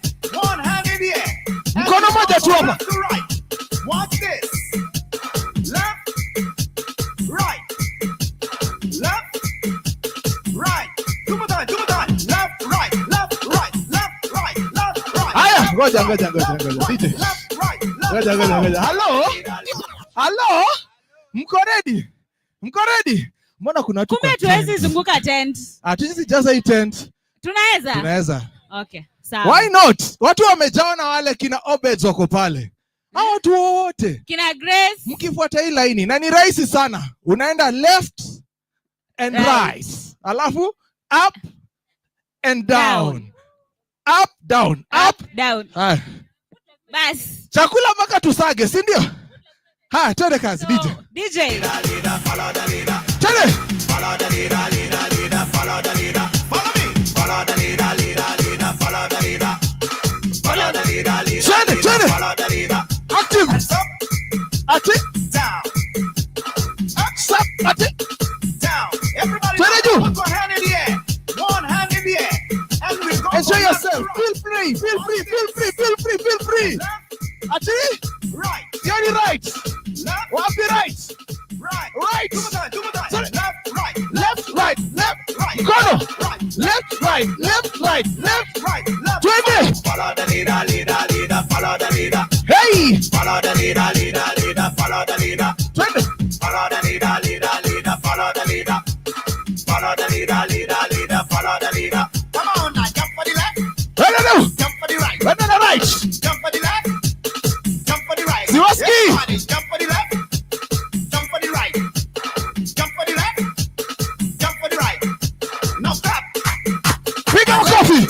Come on, clap and wave.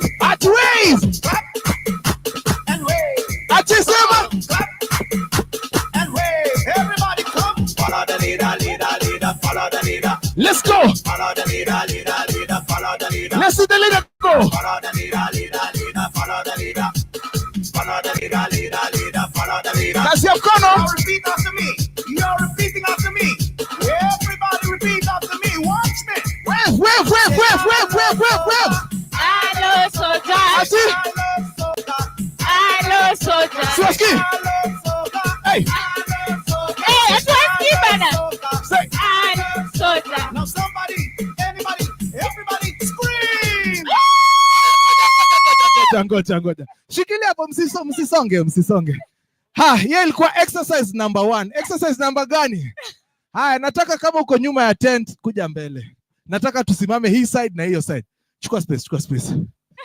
Haya, kwa vile mimi ndio head dancer, wazee ningependa mkuje hii side ndio niwaone wote. Wazee hii upande. Haya, find some space. Haya, kama umesikia roho inakimbia sana, tafadhali kuja ukae ECP.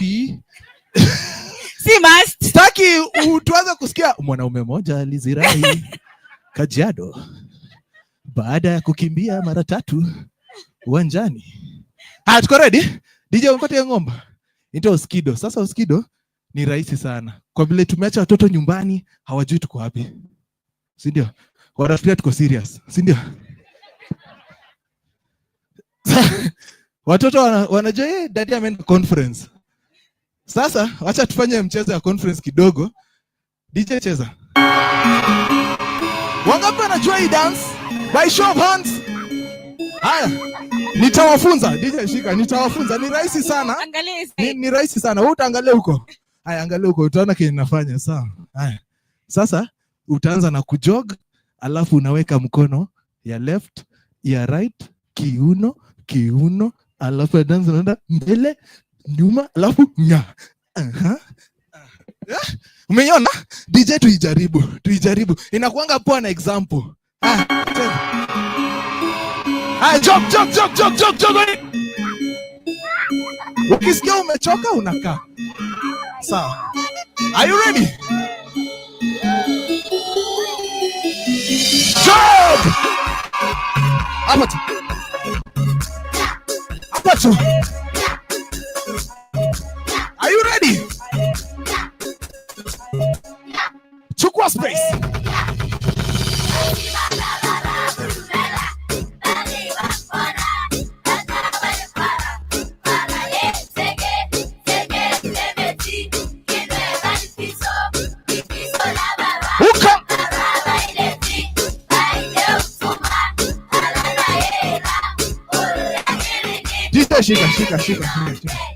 Shika. Kuna watu wanaenda gym kila siku. Wako gym lakini kiuno mzito. Tunaanza hivi. Haya. Tunaanza wote, mnaangalia side yako ya huko. Tukiruka you turn to your left. So wewe unaenda left yako ni gani? Hebu ruka kwenda left. Left ni. Na nyie ruka kwenda left. Left ni. We. Godwin. Left yako ni huku. What is your index number? See me in the office after this. 4798. That's why. Nataka namba ya mzazi. Haya. DJ from the start. So tukifanya equity track, tunaenda wapi? Left. Hiyo hata mimi nimetoka huko sana. Nitajuaje wa South Africa wanasema nini? Weka ngoma. Acha tu dance. Haya, get ready.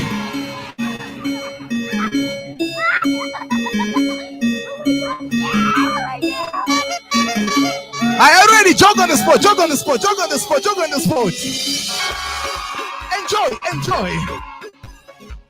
Enjoy.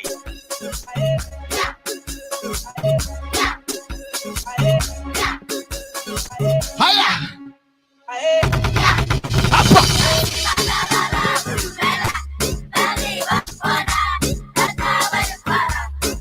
Tuele.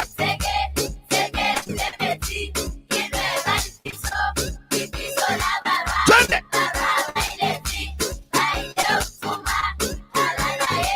Aya. Twende. Sema. Sioni. Wewe. You know. Watu wa gym. Twende. Sente. Hey.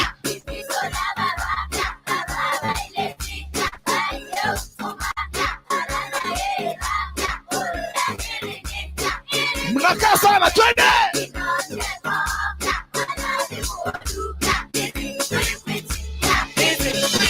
Shika wewe. Ai. Tuendelee watu wote. Wewe umekuja conference, ukaa chini. Mnapenda kudance kushinda conference. Hey. Ukaini. Jipigieni makofi manzo. That was a good one. Nileteni glucose ama ugali. Mtu kweli anakula mchele. Dana. Yeah. Mtu anakula mchele lunch. Klabia. Mtu anakula mchele lunch. Alafu anaruka. Alafu unakuja kujaribu oskido. Kuna coffee. Ndio maana viuna because vinasonga lakini kuna coffee pale nyuma. Kuna coffee. You can regain your energy, kuna coffee. So no need to worry. Okay? That was a good one. Yeah, that was a good one. Yeah, just to remind you, this is the Mizani Ustawi conference. Just in case MCPP amewapea a different notion of what we came to do here. Yeah, I know I might have confused you guys for a gym. I am dreaming to own a gym very soon. So, and see, the dance style. You see, Obed does not have hair in the head. He don't have shoes. Yeah. So I was fitting into the PE. Catch attention. Ladies and gentlemen, this is the afternoon of day one. My name is MCP Peter. You can call me PP or Agent 1367. Well, yeah, and my name is Dana Wamboi, or you can call me 0753. Namba yako ya simu inaanza hiyo na 0753. Yeah, it actually starts like that. Yeah, hiyo ndo tunajua wewe ni Gen Z. A proud one, by the way. Kama namba yako ni 0722, clap once. 0722, clap once. Do something. Ngoja, we have an imposter. Hebu simama mzee na wewe mrembo simama. Yeah.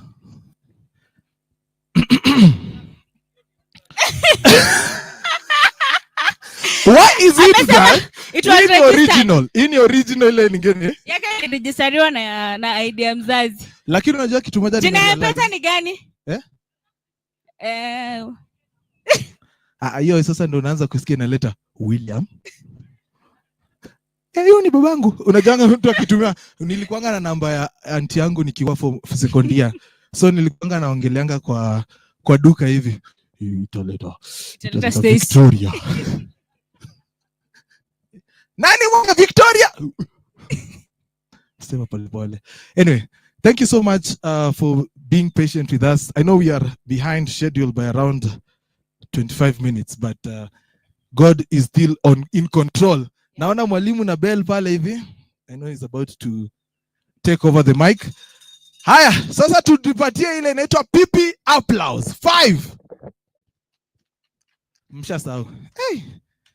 Haya, tukisema 5 na hesabu 1 2 3 4 5. 5. 4. 3. 1 2 3. 2. 1 2 1. Karibu.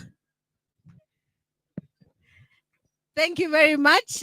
Mpaka tumetoa viatu. Bana, for the PE. So, I hope you enjoyed lunch as I did. I think we still have leftovers, those who want. Coffee junkies like me, kawa bado iko. I'm still taking mine. Msiniambie it's hot, dawa ya moto ni moto, si mimi nilisema. So I'll still take coffee saa hii na hii joto. So I hope your conversations were as enriching as the groups I was in. I sneaked in some, I stayed longer in others, but the conversations were fantastic from my perspective. Ukweli uongo. How many of us enjoyed the conversations? We did. Now, the one thing Bigundo and I noticed is there were no butterflies, there were no bees. What happened? There was no honey. We were supposed to create the honey ourselves. You took sugar instead. Tomorrow we add more honey. Now, we want to start with our presentations. We only have 4 groups. We will do them at random. Remember, every group harvested. So we are using your harvest sheet to share with the team what your group discussed. Tuko pamoja. I don't know whether it's necessary to go through the list of... No. It's okay. So we're going to share our key insights and our action points. No, who was it? Okay. So the wonderful group leaders, when you come to present, you can request your team to just stand. Watusalimie kwa hewa. Si tunasalimiananga kwa hewa. Ama namna gani? Tunasalimiana aje? Kwa hewa. Or you want them to come here to back you up? Wakuja hapo ukiongea, mchomeke Joan pamoja. Sasa hiyo ni demokrasia. So, popcorn. I don't know who wants to go first. Every group has 10 minutes to present, and after you present, we'll have how many minutes for Q&A? 5 minutes. So in total, 15. So you have questions. The leader does not need to be the one answering the question because the rest of you participated in the conversation, correct? So which group needs to go first? As they think, Juliet, there's an announcement. So if you've seen a phone that is not yours lying around, or you've seen it anywhere else, an S21, Samsung S21, right? Yeah, please, you can hand it over to me, to MC Pipita, or also to Eli, or anyone wearing this t-shirt, tafadhali. If you've seen a phone, a Samsung phone S21, kindly hand it over to me, to MC Pipita, or Eli. Thank you. Okay, asanteni sana. So 10 minutes, you present, 5 minutes for Q&A. Remember, you mentioned your topic, identify your participants, share with us your key insights and your action points. Are we clear on that? Who wants to go first? Oh, you already have volunteers here, then they'll go second. Number 3? You're first. Please come as I. Number 2, who is number 3? Number 3, and educators, you're number 4. Okay. All right, good. okay.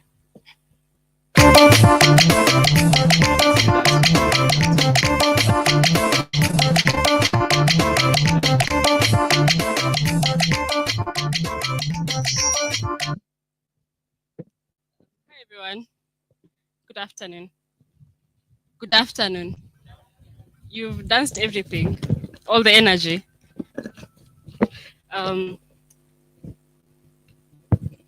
My number is 7510. My name is Gloria Michira. I'm from the United Agreement Party. We were talking about establishing or strengthening independent institution. I'd like to request my team members to stand up.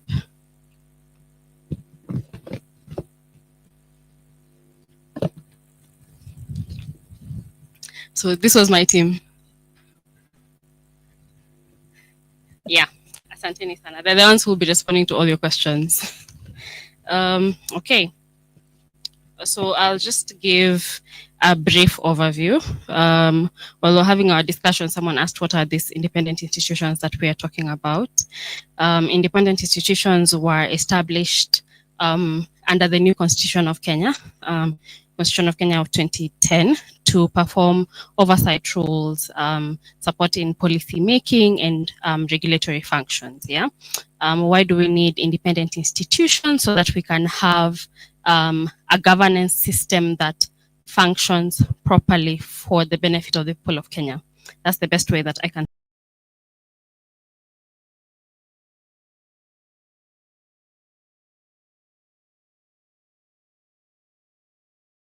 Governance, malgovernance. Sindio, yeah. When Kenyans went out to the streets last year, it was not entirely because of the Finance Bill 2024.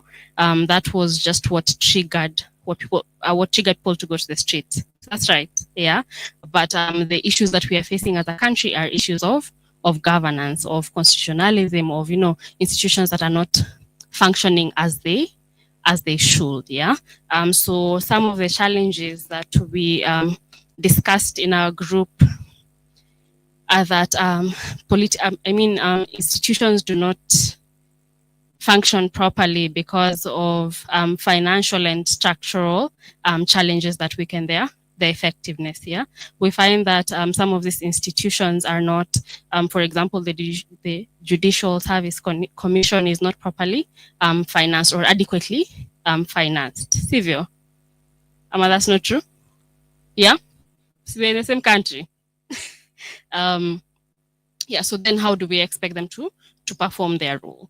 There are issues of weak autonomy, yeah, that there's a lot of political interference. There are a lot of people who have their own selfish interests in these positions of power, yet they are supposed to be serving the people of Kenya.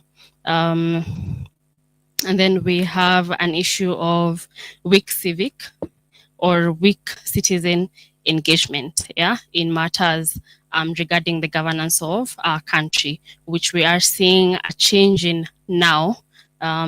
That we saw Gen Zs or Kenyans were led by the Gen Zs to go out to the streets and fight against some of these issues, malgovernance, corruption, budgeted corruption, to be specific.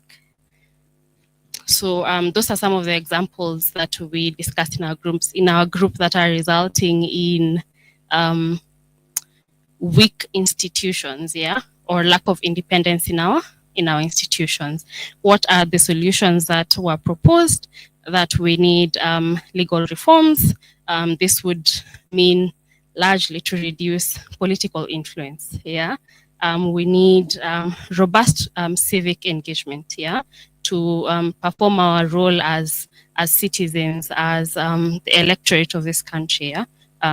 Engage in different functions in different manners, in different ways, in our places of work, in our homes, to perform an oversight role, so to speak.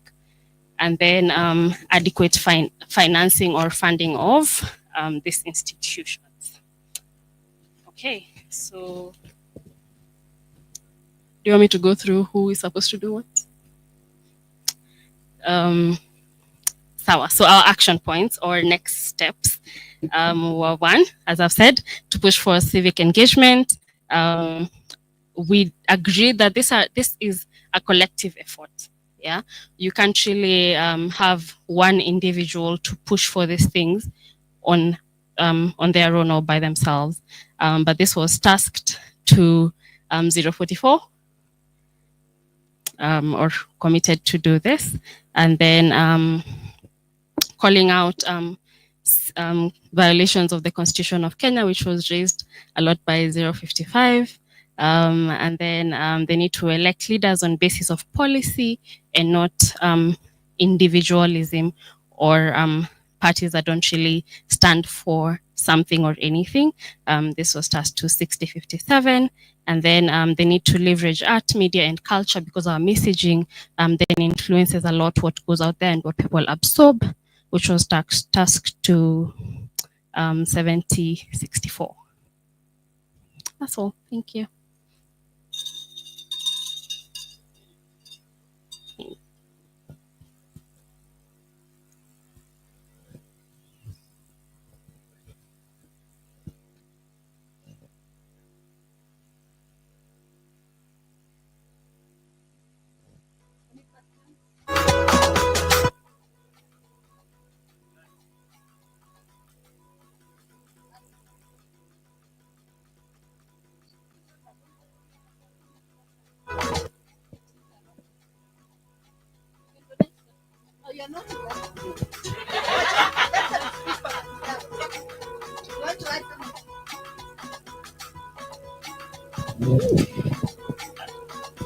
Good afternoon. I think it's just a point of emphasis. My colleague talked about it being a collective endeavor to ensure these institutions stay independent. And the challenge for each one of us is to recognize that even in the coming election, much as the populace is a lot more exposed and a lot more educated than they were before, there's still much to be done for civic education. There's still much to be done on constitutional education. There's still much to be done to recognize when a manifesto is a piece of paper instead of a policy document. And our biggest challenge as Kenyans has been not being able to differentiate between a workable manifesto and a piece of paper that has a lot of promises. Because most of the promises we've had along the years, most of them are not workable. Some of them were workable, but there was no goodwill.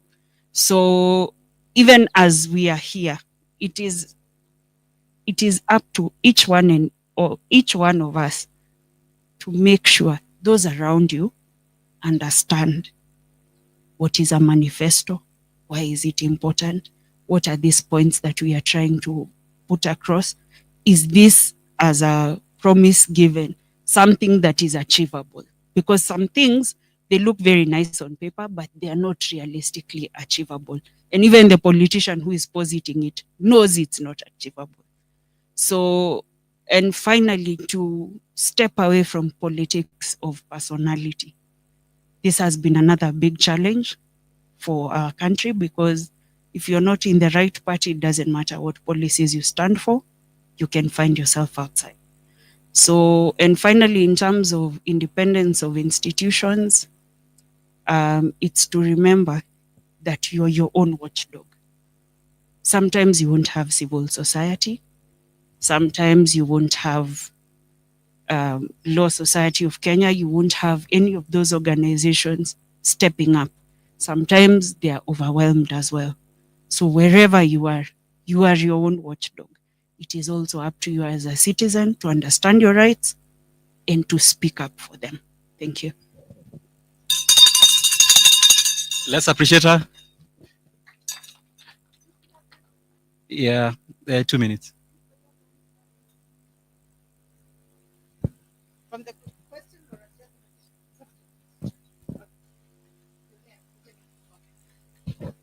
So my question would be, do you think that as a country, especially the few organizations that are aware how important civic education is, are they really reaching out, especially to tuseme mashinani, and trying to get in touch with those people that also really matter when it comes to choosing of leaders? If yes, do you think there is how we can be able to maintain it so that it can be indulged in us as a culture? Also, the other question would be, how can institution make it like part of their the rules that govern the institution, to make sure that civic education is being educated to their employees without it being looked as if they are being political, or, you know? Yes, that is what I would wish to ask.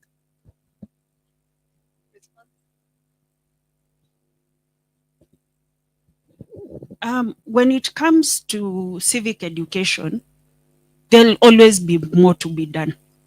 That's just the nature of the beast. Unfortunately, we are dealing with a population that has different levels of education, and what works for an urban population will not work for a rural population. What works for a rural population in Kajiado will not work for a rural population in Garissa. So with those differences, the one thing that we can all agree, the reason why June 25th was so successful is because people took it upon themselves. If you went to look for the finance bill in Kikuyu, there was someone who had discussed it in Kikuyu. If you looked for it in Kamba, there was someone who discussed it in Kamba. There's someone who discussed it in Luo. In any language you can think of, there was someone who had gone through every bullet point in their language. So whoever had it in language that they understand. And when it comes to things like, I remember, okay, I'll speak for myself. So I'm a Kikuyu, right? And I remember one of the points that was made. Remember, there was a tax that was going to be put on toilet paper, right? And the guy who broke it down made a joke about, because traditionally, you know, they'd use leaves, right? So what he said was, I hope you still have those trees, right? I hope you still, they're called maigoya in Kikuyu. I hope you still have them, because now at this rate, you might not afford 20. So that becomes a very tangible thing for anybody across the board. It doesn't matter who you are. Of course, for me, if toilet paper, for most of us here, if toilet paper goes up by 10, 20 bob, it does not affect your bottom line. But there's someone for whom that 10, 20 bob is the difference between a meal and no meal, right? So civic education will have to stop depending on those organizations. We'll have to start community organizing by ourselves. So that's to your first question. To your second question about corporate involvement, unfortunately, we can't force it because every organization has its own culture. And as an individual, if you're in a decision-making role, you can institute such a policy. But remember, if you're in a publicly traded company, then that is subject to shareholder input, right? If you're not in a publicly traded company, then you have a bit of leeway where you can say, as I'm the chief decision maker, I can make this decision. It will not be workable for everyone. That's why I said it's a collective mandate, but it's also a very individual mandate. Because if you want a better Kenya, you have to want it enough, not just for yourself, but for the people around you. Because unfortunately, it doesn't benefit you to do well by yourself. Thank you, Jadili Space, and thank you, 7064, for the final emphasis on individual responsibility. Now, there's something we forgot to mention in the morning with Bikundu. I know the more we talk, the more questions start coming to mind. We are here tonight for the campfire. Sorry if I'm preempting the evening, but the conversations continue even after this semi-formal sitting.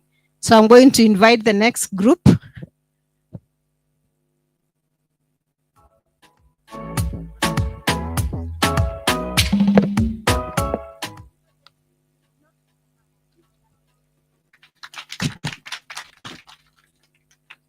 Good afternoon.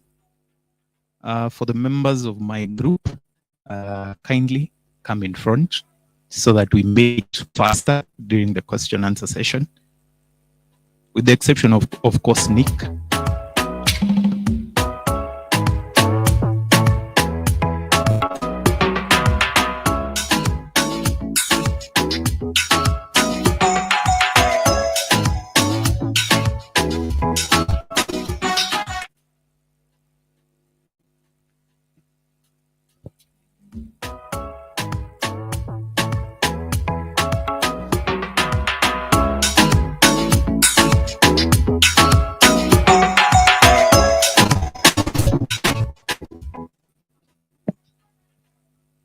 Good afternoon once again. So in this group, we were looking at ethics in leadership, why, when, and how to maintain. What is so unique about the individuals you see standing in front of you is they are all leaders. They're accepted to be leaders, and that's why I asked all of them to be here. Yes. So in our insight, in our conversation, one of the insights we discovered is the definition of ethics is borrowed from its own definition in the field of healthcare. We had one of our contributors mention certain principles they have in healthcare. You want to mention them? Good afternoon once again. We based our discussions on the principles of ethics, and we borrowed a leaf from the medical field. Informed consent, where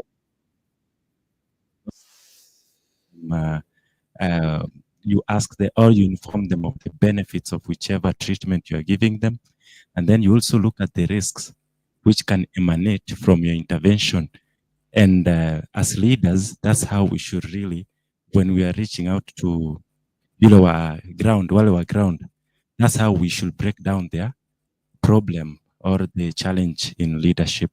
So that was one example of informed consent, where you give the electorate, you give them all the information they need so that they can make a good decision.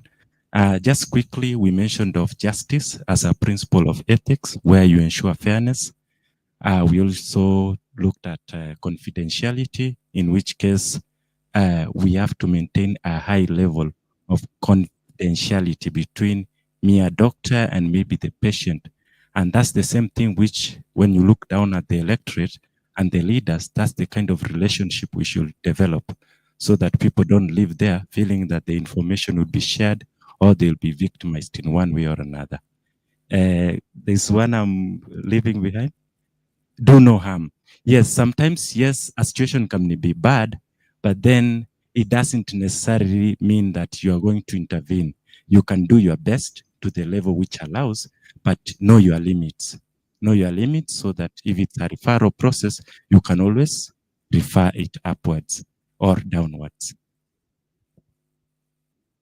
Our second insight focused on a very important question, which was, are we enabling or enduring the system? I think when we looked at this particular question, we asked ourselves, what is the role of us as citizens in this particular political system? So are we enabling it or are we enduring the system? Thirdly, we talked about ethics, morality, and culture go hand in hand. Fourth, we mentioned that ethics can be maintained through public participation, active citizenship, and establishing accountable systems towards creating ethics. And finally, we said the genesis of unethical leaders is individual based. So it comes from within one individual. Part of the actions plans, and probably this will resonate with our conference that we're having, all our actions are timelined as of today. So we looked at civic education. Who is to action it? We mentioned public and private institutions, timeline today. Use of social media, we talked about individuals. By when? Today. Petitioning for accountable organizations, we put down Mizani 254 as the who. By when? Today. Push for patriotism, we mentioned everyone. By when? Today. And glorifying good leadership, because we were able to identify that not all leaders are bad. And we said that this one is an individual effort, and therefore we need to action it today. So that centered on all our discussions. Thank you.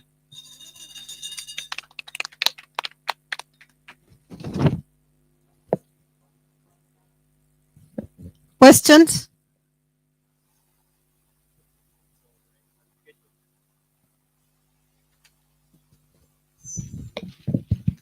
Inputs, clarification.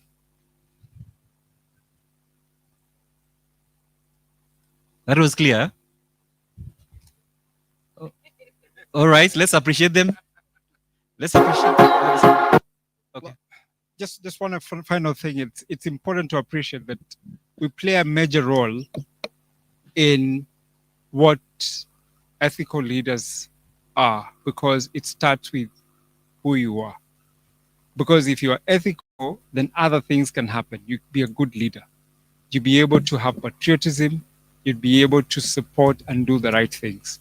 But it must start at home, because half the time we've allowed mediocrity and bad leadership, and we are happy. We know someone shot someone and we vote for them. That questions our value system. What do we value as a people? And we cannot expect good leadership from people who ab initio are bad. That's why whenever we have a conversation, Kenyans asking, who's going to compete against the president to beat him? I promise you, they are good Kenyans. The thing is that the good Kenyans are not willing to vote for good Kenyans because we've loved bad politics for a long time. But the day we change and start to look at good leaders, good values, Kenya will transform. And it won't take long. So let us take it upon ourselves to ensure that we are good in the first place and affect the next person. The same we protect each other on the road when we drive. You don't want to die, you make sure you don't hit the other person. Be a good person, make sure you have a good person next to you. That way, it's a ripple effect and we have good leadership. So I have a question for 7067. So because we talked in the morning that the open space is about passion and responsibility. And also this goes back to actually now I remember the first group that presented. So 7067, what exactly are you going to do? Because you're going to go away with these actions. What are you going to do? Because yes, there was a bit of like, it's all of us involved, but I saw, and Obed has mentioned, it boils down individually. It starts from us. So for you, what are you going to do? I'm just curious. Myself? Yeah. Well, I'll speak individually, but I'll say this. I think my thinking is that I need to encourage more people to have this conversation. I think more people need to be in spaces where they feel comfortable to share their views. They don't feel threatened or scared to say what they mean. And I think partially, I keep saying this personally, and I want to repeat it even publicly, that Kenya always deserves better.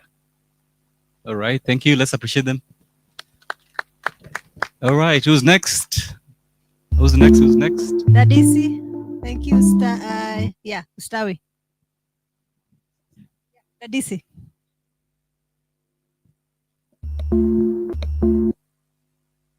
Good afternoon. Where is my team? Come over, eh?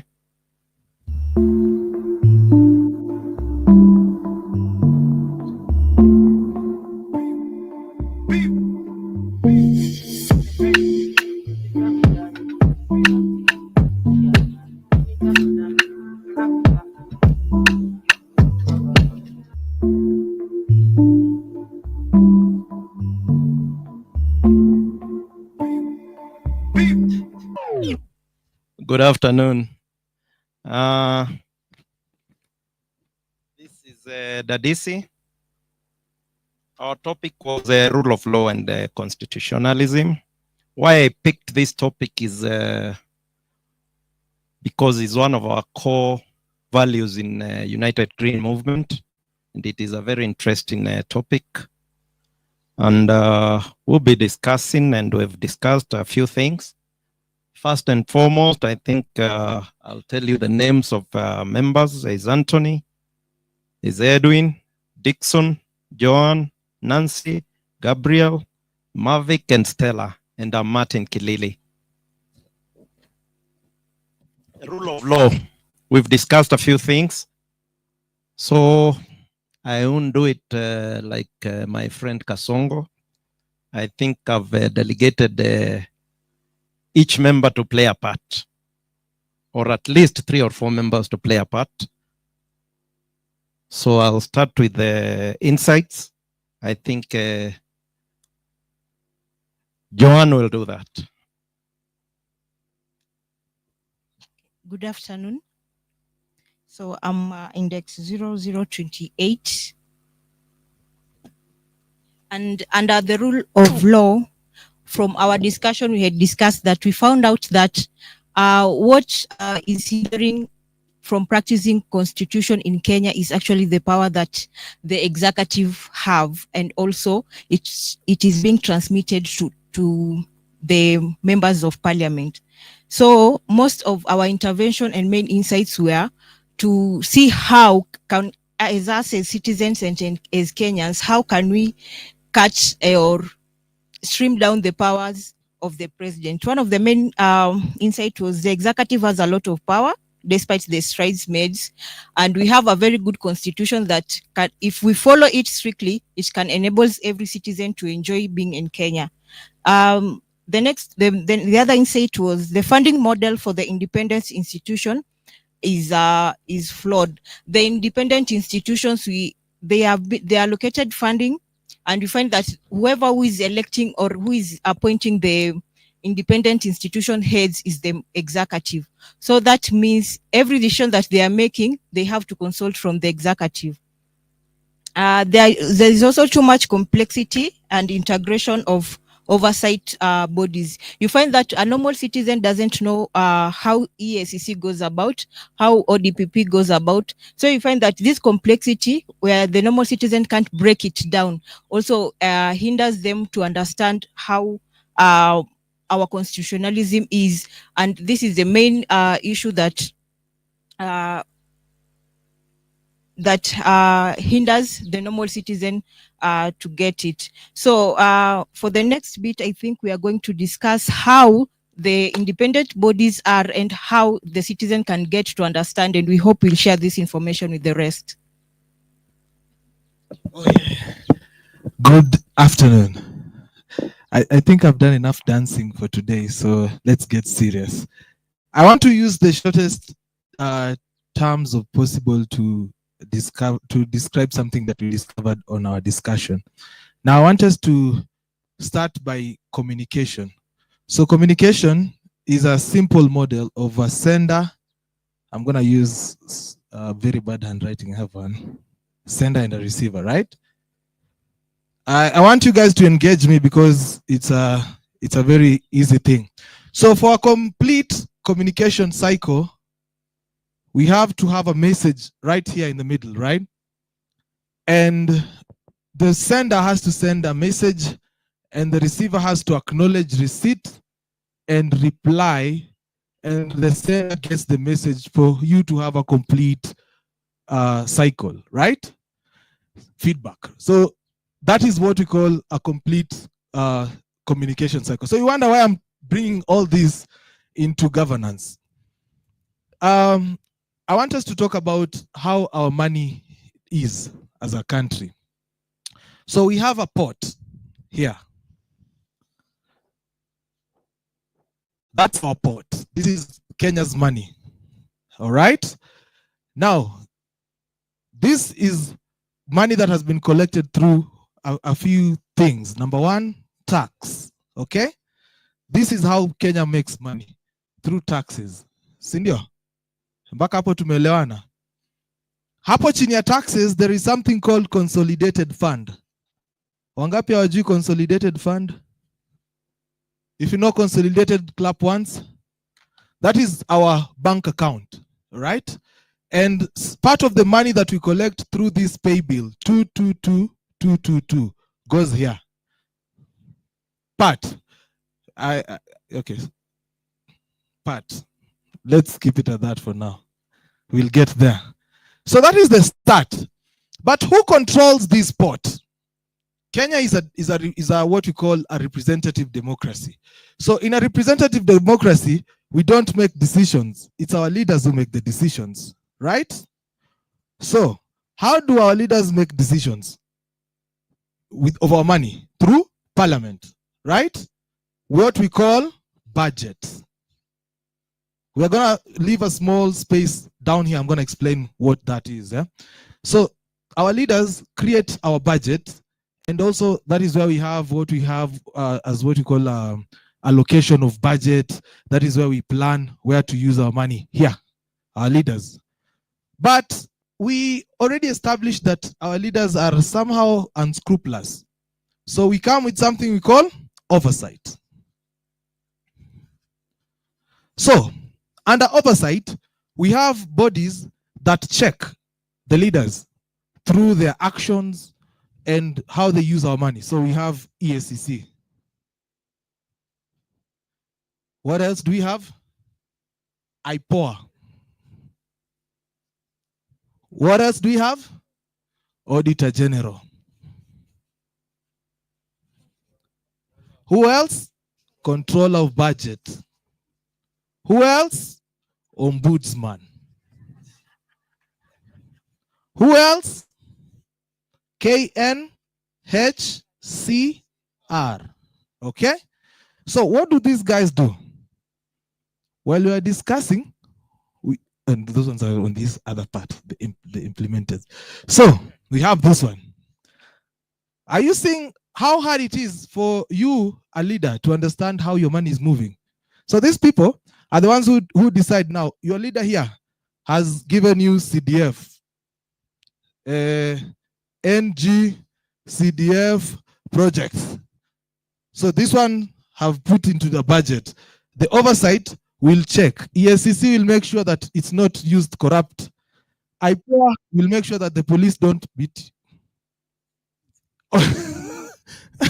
Auditor General will tell you how the money was used. Control of budget will tell you if the budget was used well. Ombudsman will take complaints for government services. KNCR will talk about human rights. On this other side here, we have now the implementers. Now here we have the ODPP, we have the DCI, we have the judiciary, which culminates mostly in imprisonment or what we call prosecution. Okay? Oh, now this is how we control our money, right? And then on this final part, we have one thing we call asset recovery. So, for example, a leader steals 35 billion here. 35 billion. Now, this is where the communication cycle comes in. You see, this sender sends a message to the receiver that hi, and this one replies hi. But if I say hi, and this one sends hi, and then it gray ticks, That is not a complete cycle, is it? It's not, right? So this is how it happens. So when these guys here notice that this 35 billion has been stolen, what do? They write a report. This one, they write reports. So that is why every time there is money stolen, there's a very good report by Auditor General. Every year we have 200 counties have been given money, 200 constituencies have been given money, and we cannot know where 189 used their money. This one, very good storyteller, Auditor General. Controller budget will tell you, we said we are going to spend 10 billion shillings in a road, but we spent 2 billion. And then what? And then what? 1 minute. I beg for 2 minutes. One last. Okay, give me 2 minutes. I'm on the last part. Now, these people here are the ones now take the reports from these storytellers and read it. But now where do they forward it? To the ODPP. Okay? The ODPP does not go directly to court. He has to bring the DCI, who is the police. Yeah? So, these ones have already concluded investigations, but you still have to go to DCI to confirm. And then the ODPP will decide if you are ready to go for prosecution. And then when you go for prosecution, they will decide how much you are worth, you stole. So this 35 billion, by the time it gets here, is 350 million. You get the cycle? So it gets here to 350 million. And then Ferdinand Waititu is now set for asset recovery of 10% of the money that has been stolen. So this is how our money is lost. At the end of it all, we still lose money here through the SHA, petroleum levy, railway development levy, housing. So this one, and also chapati levy here. So this is the most interesting part, ladies and gentlemen. All this, according to this person here, control of budget, all this amount of money does not go through the consolidated budget. Who controls this money? Who? One office, the presidency, here. Okay? But how does he control how does the presidency get so much power over these people? Who nominates the chair of the board of EACC? Who nominates the chair of IPOA? The chair, the Auditor General, control of budget, ombudsman, judiciary. Who nominates the Chief Justice? Who nominates the DCI head, DPP? So who owns this cycle? One office owns everything here. And that is how our systems refuse to work. Because if I gave you a job, will I prosecute you for corruption? Will I arrest your police? And if I arrest them, how am I going to prosecute? Auditor General, without the reports, what else after the reports? Who is going to prison? Control of budget. We spent 5 billion elsewhere. Where does he take it? Where do we go? Ombudsman.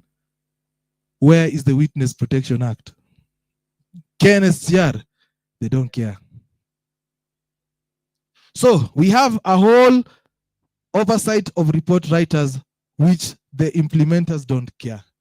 So unless we can make our people understand how this money moves, there is no way we are going to have a conversation over how our money is being stolen.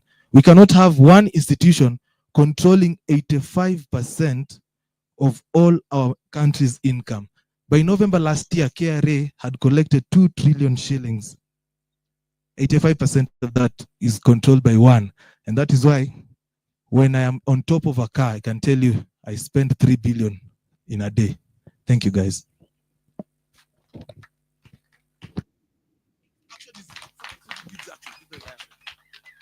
Before we give the actions, one more. He actually forgot that the funding for this guy is controlled by, for EACC it's controlled by comes from the budget, and the budget is written through the president. So he controls the money that goes here, controls the money that goes here. Every time you do anything against the president, they close that tap. So you don't have money. Thank you. I'm going to take 1 minute to give the action plan. So we've all seen the problem comes from which office? Sorry? Yes, Kaungo's office. So the action probably will be to continuously strip the president of his power. And this is a progressive, it's not something that we can do at once. It's something that we do it progressively. And the proposed action for this was to have a selection or a special selection or a hiring panel to, you know, decide who comes into these offices. Then we have tag a percentage of the budget to the allocation of the independent institution, and this will require a constitutional amendment. And there's someone called Anthony Bokech. Oh, poleni, nimezoea the index numbers. So and Stella, apparently they can do policy recommendations to the parliament. So that is what we can do as a team here. Also civic education, I think that falls on everyone here. These are things we can tell people at work, tell at your family gatherings, at your small chamas when you're having moshene, you can give this, you know. And then lastly, to simplify the system, because you've seen it too complicated. So no, you can't tell this to a common monanchi. You understand when you give them the words given by the constitution. But when you explain from a baby like term like this, everyone can be able to understand. And yeah, we strengthen and empower the institutions. And all these actions should all be progressive. Thank you so much. All right, let's appreciate them. I was almost actually going to ask. Very nice presentation. You guys went visual. The aspect of your action steps. So some of them seem to be a bit higher. So I was almost asking, what from your team, what are you going to do from here? A practical step, because also that's what will keep the momentum. And then you quickly mentioned Stella will do policy recommendations. So I have no question. Okay. Thank you, the DC team. Last but not least, we have Mizani. Was there maybe input? Any Q&A for that group as they sit? Yes, there is a question actually. Yeah. How many minutes do we allow for Q&A? 2 minutes. 2 minutes. So we have a question here. Actually, I don't have a question. I just want to say that I agree with the many things that they. Okay, yeah, I'm saying I don't have a question, but I'm saying I agree with the symptoms that they have manifested. But I really think that it would not be correct to blame everything else on the presidency. To think that Kaongo has the power that he has, or to glorify him in the way that I think they've attempted in that pie chart is not okay, and it's not correct. I think one of the greatest problems Kenyans have is the people we elected as a legislature. Yeah, I think Kenya's greatest link, and I'm speaking now both as someone with constitutional interests and also political interest. Kenya's greatest problem is the current House of Parliament. The presidency is not the problem. I mean, all those things that they've said there, the oversight role, if you look at the constitutional composition, the Article 93, 94, 95 of the Constitution of Kenya, you know, budgeting is a parliamentary competence issue that the president cannot tell parliament what to do. Ideally, forget about these cows. Forget about what these cows are doing. So if you give. You see, the reason why you have a check and a balance system, the reason actually why the Kenyan Constitution was designed the way it is designed right now, it is that it is hoped that you will have people from your villages, Odaya, Homa Bay, Kwale, that can go and check on whatever presidency comes. You know, we experienced Moi, who was always there. You know, some of you before you're born, members of parliament used to queue at State House every weekend, and they were given something small for the weekend. So they will go back and queue for something small. But the Constitution of Kenya then was designed in a way that members of parliament are the ones in charge of the purse, so that you can decide what your people want and where it goes. So to have these cows right now and then blame the president, I think it's completely unfair. The president has discovered that he has cows. So if the people of Kenya brought cows, he does stuff. So I really think one, it's not fair. But the second diagnosis is also not correct. You know, an institution like IPOA, an institution like EACC, an institution like the Kenya National Commission for Human Rights, those are not oversight institutions. Their role is to prick the conscience of Parliament. Okay, you see, Parliament on its own motion has two various committees, the Parliamentary Accounts Committee and the Parliamentary Investments Committee. Those have powers to look at both private and public issues, so that it is not about the EACC. In fact, the EACC, the people who can actually deal with the EACC is the parliamentarians. You remember, those of you who are old enough, when my friend PLO Lumumba was the CEO of the Ethics and Anti-Corruption Commission. He was investigating Charity Ngilu and my friend Cecily Mbarire on the dam. And he made a crazy comment at 1 o'clock. At 4 p.m., they told him, you and that EACC, you're no longer going to exist. What did we do in Parliament on that particular afternoon? Amended the law to change the qualifications of the CEO. And that's how come Lumumba was not CEO again for the Ethics and the Corruption Commission. So the EACC in its role as something you're calling oversight is non-existent. It's a House of Parliament. Look, when Parliament wanted, for example, to influence the judiciary debate, this time around when the judiciary is making a lot of noise, they just took away 10 billion from their budget. You can shout us out. The other lady, what's she called? SRC, Sarah Serem. You remember? So when you have those and you want to call them oversight institutions, no, it is not. They're not oversight institutions. They're only supposed to prick the conscience of the House of Parliament. When they told Sarah Serem these things you're saying, they refused to give her money. What was she doing? Nothing. And it's a very simple process, by the way. It does not need any mathematical. You just say, we will remove this one here and take it here. It's that simple. So if you have, in the structure of governance that we have right now, the kind of parliamentary structure or the kind of elective structure we have, if you have a strong House of Parliament, it does not matter who you have president, whether it's a dictator like Museveni or is like Kagame, so long as you have a strong House of Parliament, because we have the budget, we have the purse, we can impeach. But look at what they were doing at the impeachment process. That because you've been given Basha 10 million shillings, members of Parliament carrying money like in laptops. You don't need any rocket science to tell you that you can impeach the president. But now, if you've been given 10 million, you're walking around now. So don't blame Kaongo. Kaongo is very feeble. He's feeble. Is a mosquito. Thank you very much. Thank you. Juliet, 6057. there is a 7067 wants to speak. Then maybe you can have the other two. Okay, 7067 Then and the other two. Just before that, yeah. Let's have, and then yeah, you can number move.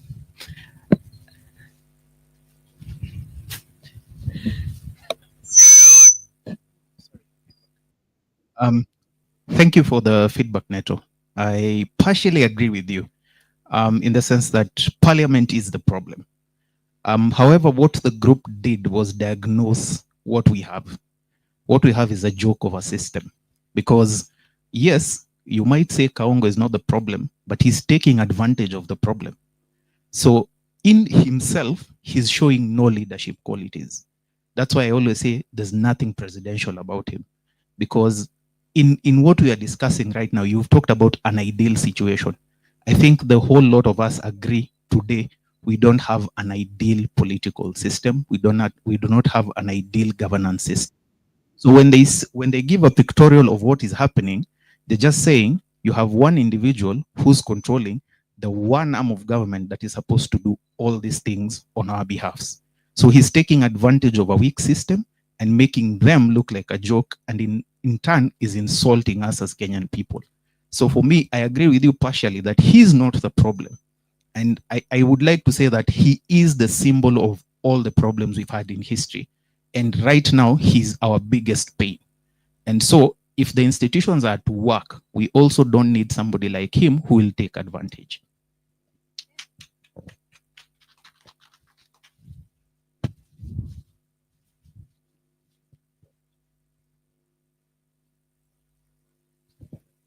Okay, so I think I have a few questions, maybe to him, and not direct questions, but But the first problem that he actually says is the issue is the collapse of parliament. But this collapse is actually orchestrated by the president. He puts up people that actually listen to him to lead parliament. The speaker was selected by the president. I hope you agree. You also agree that the leader of majority in parliament comes from the presidential party. So you expect him to go against the president? The leaders of each and every committee in parliament are either coming from ODM or UDA, right? Those two parties are fully owned by the president and his half brother as we speak.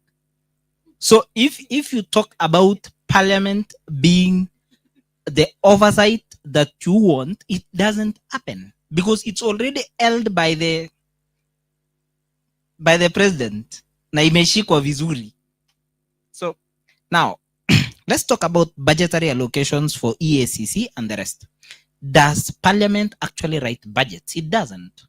Budgets come from the cabinet secretary for, say, treasury or whatever. He takes it to parliament. The budgetary committee goes through all of them. It goes through proposals. I think it comes from the departments actually. The Ministry of Education will say we need this amount of money. It will go to parliament. They go and check, approve or not. You don't agree? It's fine if you don't. But what I know is parliament cannot take a budget to the president. If that is what you think, it doesn't happen. It doesn't. Now, lastly, how do you ensure that these independent institutions are well catered for in a budget so that parliament or the executive or whoever does not give them money out of feeling, out of emotion? We need to have a system whereby it is known that 0.5% of our budget goes to EACC. You increase the budget, their money goes up. You increase the top line, their money goes up. 3% goes to the judiciary. You increase the budget, their money goes up. You reduce the total budget, their money goes down. It should not be negotiated. It should not be controlled by parliament. We should have, say, 10 institutions that we think are core institutions that are not supposed to be they are not supposed to be manipulated, quote unquote. Like, why should the president decide how much money it should give to the auditor general? Why would parliament have the power to wake up one morning and zero its budget? Doesn't make sense. So these institutions, in terms of budgetary allocations, I think it should be well written and should be a percentage of our total budget. Okay. 60:57 will wrap up, but this makes a very good conversation for the fireplace. So please, 1 minute. So first of all, is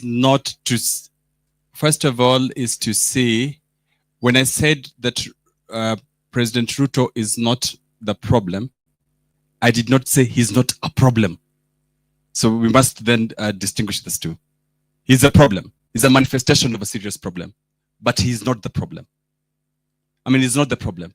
The problem, he is a problem. President Ruto is a problem. So that you understand what I'm saying, that where he's taken Kenya, we ought not to be here. But we would have done better if at all the legislature was working better. Okay. Now let me explain to you something. The only reason the Parliament of Kenya exists, the Parliament exists because of its budgetary competence. In fact, anywhere across the world, the only time, if you have a dictator for a president, he can prorogue Parliament, he can send it away, but he requires Parliament to sit once a year to pass its budget. You understand? You can send, in fact, you can send the entire Parliament home for the whole time, even when during the Moise time. But the only one single moment you require is for Parliament to come and approve your budget, then you can send them home. So how does the parliamentary budgeting process work? How does the budget process of Kenya work? Right now, those of you who are following the news, there's something called the Budgetary Priority Statement, the BPS. The BPS has just been released yesterday evening. What does the BPS do? The BPS is the start of the conversations in terms of where is the priority that we are taking the country over the next few days. Who does that BPS? If you saw, it was Gladys Boschole who was sitting with the various committees of parliament. How does it work? It works this way, that the treasury gives estimates. They say it gives estimates. It says that we hope, as the way we're looking at the things are going, we're hoping that the country needs 14 trillion. It gives estimates. Having given estimates, what then happens? Now, parliamentary committees are organized into sector committees. Okay. So the budgets, therefore, are then organized in sector committees. So like, for example, you have now the environment and land sector. Then you have the health sector. Then you have the security sector. Now, what happens is that Parliament allocates that budget in sector portions. Then every ministry, every organ, ESCC, judiciary, go to Parliament to defend that sector budget. They go and defend. They say, as judiciary, we want to do 200 more courts. So then the Committee of Justice and Legal Affairs questions that. What is the rationale of, for example, because then the justice sector has judiciary, has the ODPP, has the ESCC. They're all in the same sector. So then those budgets are played around with the Committee of Justice and Legal Affairs. They adjust those budgets depending on the need of the sector. But it's not the president who decides. No, it's the Committee of Parliament that decides and then helps to appreciate. That's what I wanted to clarify for you. Thank you very much. Thank you, 6057. Can we agree to have this topic continued at the fireplace? Because it's very juicy. Can I have a volunteer host for that conversation at the fireplace? Okay. There is our host for the fireplace. You will harvest. You'll give us a presentation tomorrow morning. Agreed? Thank you. Now, let's wrap it. Have 9063. Yes, well, it's very hard to pick up from that one. That was a very debated one. I thought we were having a hard time, but clearly that group, whoa. Anywho, so we were the group of educators, and I will request so that we can keep this short, if you'll allow me. Is that so? I will just identify those ones who are tasked to do something to come here. That way, once we just do the introduction of what we discussed and we identify our main insights, those ones that were tasked to do something, they will come here and say what they were tasked to do and why. Is that okay? So let me have 04502583, 4798 and 4799. So, thank you. So as they're coming, our topic was education for purpose-driven leadership. And the very first thing we did was trying to define what is education and what is leadership and link them up to why are we saying that we need education for purpose-driven leadership. Now, by definition, education is that impacting of skills and knowledge. When it comes to leadership, is influence, basically.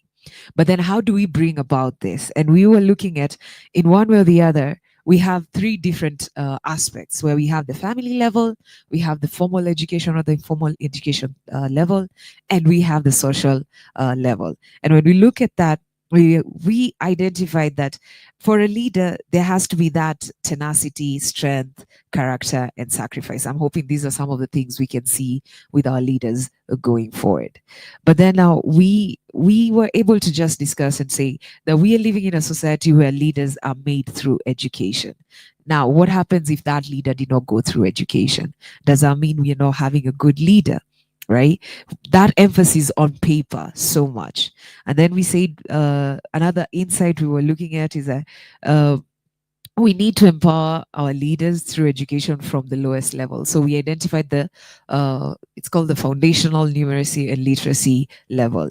And then we didn't leave the family level behind, where we need to have purpose-driven parenting from the family level, and we now have purpose-driven leadership skills in our education system as we look at purpose-driven leadership in the society. So now we're looking at, it's a trifold, starting from the foundational level all the way to the top. So now that helps us to come up with the following things. One, we need to contextualize education, and that was assigned to me. So where we are looking at, we come from different environments. We are going back to different environments. How are you able to contextualize? all the three groups that came before us, there was an element of awareness, there was an element of education.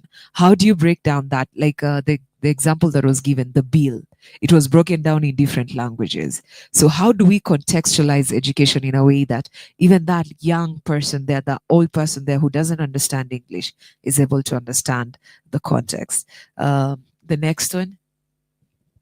Good evening, everyone. Index number 4798. And so from our group, we had a very fruitful discussion, and we realized that everything that happens in leadership circles education aspect, in the sense that you are in the education ecosystem in one way or the other, either as a student or as an educator. So what do you do in that perspective?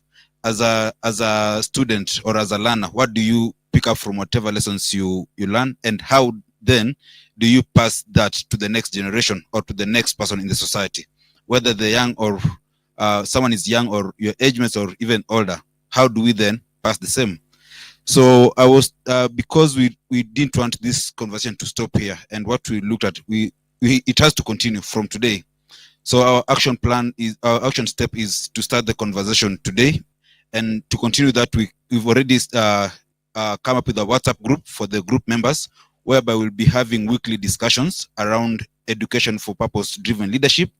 And then by extension, we are asking Mizani as a platform to give us a segment within the spaces on Mizani for us to reach the wider society through the education-driven purpose, education for driven purpose, leadership-driven purpose. Whatever. Good evening, everyone.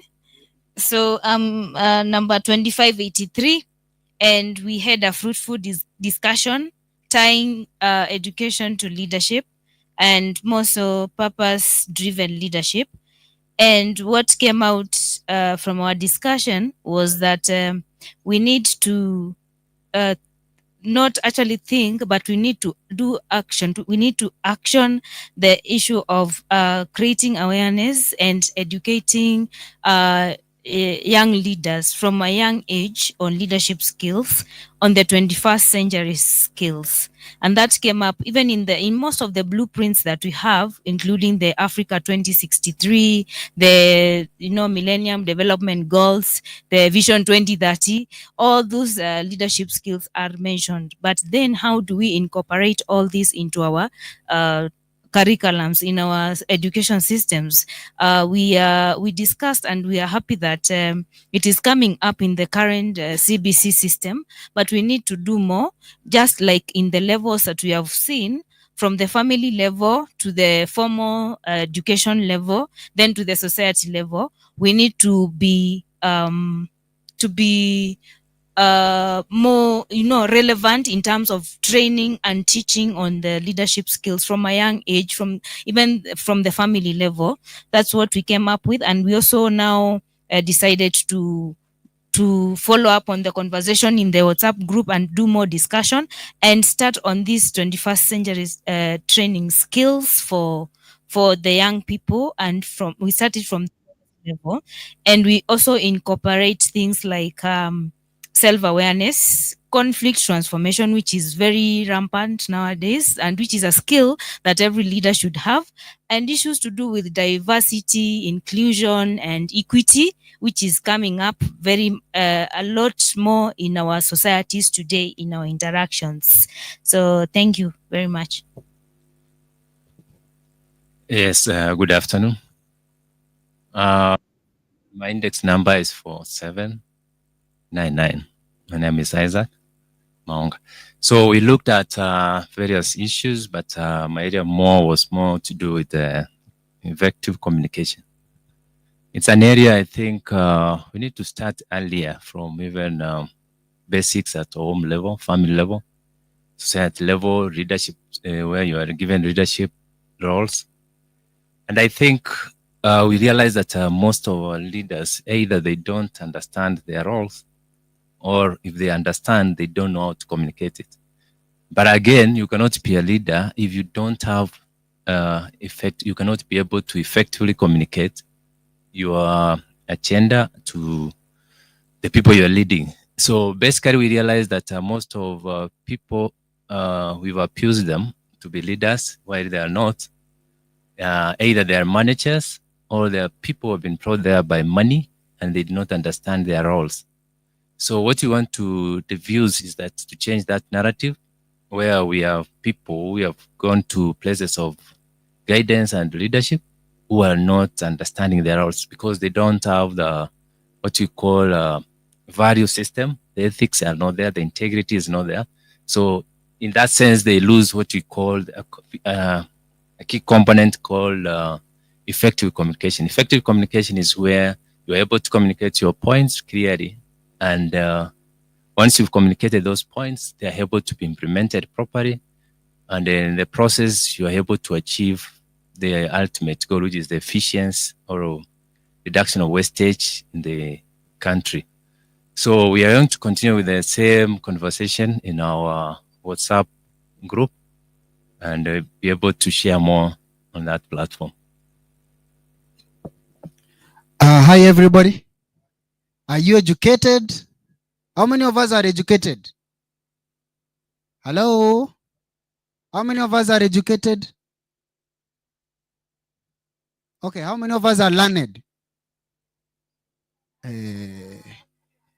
Ellie, we have a problem here. Anyway, can we clap for my colleagues, please? Let's clap for them. Thank you very much. At least now you are. So first of all, one thing that I picked from our conversation, schools and universities prepared us for careers, lawyer, accountant or something, but they never prepared us for leadership. So that is one of the challenge we have. Then two, anytime you find yourself of somebody or somebody else reminding you of their position and their education levels, the probability that person is not a leader. You get the point? Because the moment you are doing that, you are becoming a title leader or a position leader. So in our discussions, we said from now henceforth, we are going to become relational leaders. Why? When you become a relational leader, every person you meet, are we together? You get them to believe in you and then they follow you. Okay, so that's leadership. Then another point that we got to pick, actually that one of relational leadership is mine. I'm very intentional about creating personal relationships here so that I live up to what I shared. Then another point we picked is that then if that is the point, at family level, we need to become relational leaders. We don't want parents who react to their students. We want parents who relate with their students. At the educational level, we want purpose-driven education. We don't want teachers who react to students. We want teachers who relate with the students. At the social level, we want purpose-driven leadership. We want leaders, whether you are running a company, you are a startup, you are a lawyer, whatever you are, we want relational leadership, not reaction leadership. And that brings me to my last point here that says that if we can't view the curriculum that we studied in, then we can collaborate. If you are a lawyer, can you collaborate with a school to change the education? Because some of us who are here, we don't have the capacity to review the policies. We don't have parliamentary or budget allocation to be able to do that. But can we collaborate so that we can be able to intentionally transform where we are going? And otherwise, we will always talk. But then we go back home and we swim in the same problems. Good afternoon. My name is Josephine, and one of my responsibility, because we all were assigned on your, your key point on what you're going to work on, I'm big on culture. So this is what I think. The first thing I ask myself is, what is education? And most of the time we ask that question, the first thing that comes to our brain or our mind is class, school, you know, those are the kind of, that's the picture that you have in your head when you talk about education. But then I ask myself, who am I? What is my identity? I'm an African child. Where did African start? Like before the white man came and brought us the classroom education, was there education then? And if there was, why was that scrapped off? And why has it been removed from the vicinity so that as I'm growing up, I'm made to feel like whenever I want to tap into my culture, it is being outdated or I'm not civilized or, you know. So this is what I feel. And I'm on a journey.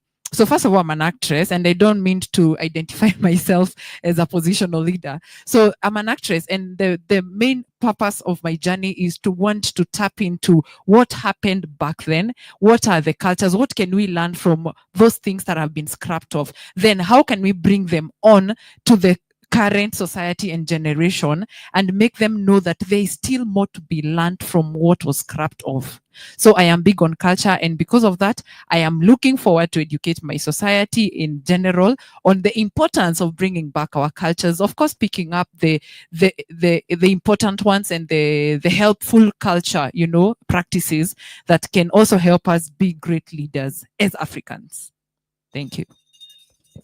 Just one so that we can wrap up. So amidst all that, or to just wrap it up, one among the pointers we had is, as she has said, one, find your identity. And since we are all leaders here and we are all educators in one way or the other, be adaptable. And finally, let us move from stories of motivation and come to stories of significance. Oh, we're running away from questions. No.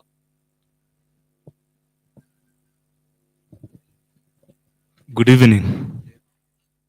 So we cannot talk about education in purpose-driven leadership when we don't talk about the education in our country.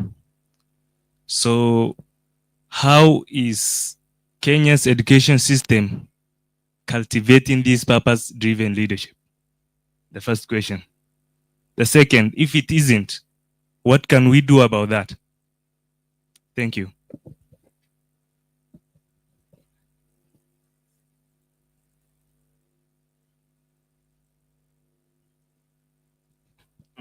I think we also needed to know what is the connection between the education system and the crop of leaders that we have. There's also been a very significant number of leaders who've ended up looking for shady educational qualifications so that they can get into leadership positions. I think our lovely city has one of them. And there are many others that if I go on, it might go on and on until the cows come back. But yeah, I think the question is, what is their next? What would be the solution? Because we wanted leaders who are qualified to get into these positions. And when we say qualified, we actually thought that we will get people with the right degrees if we wanted a degree. We'll get people with the right diplomas if we wanted a diploma. Now what's happening is we are actually forcing people to look for degrees within one day so that they can get into leadership.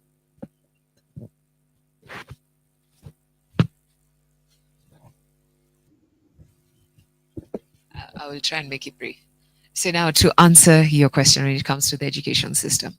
Now, we're in a transitional period where we're moving from 844 to CBC, where 844 started really good, but they came about where we became over-reliant with the papers.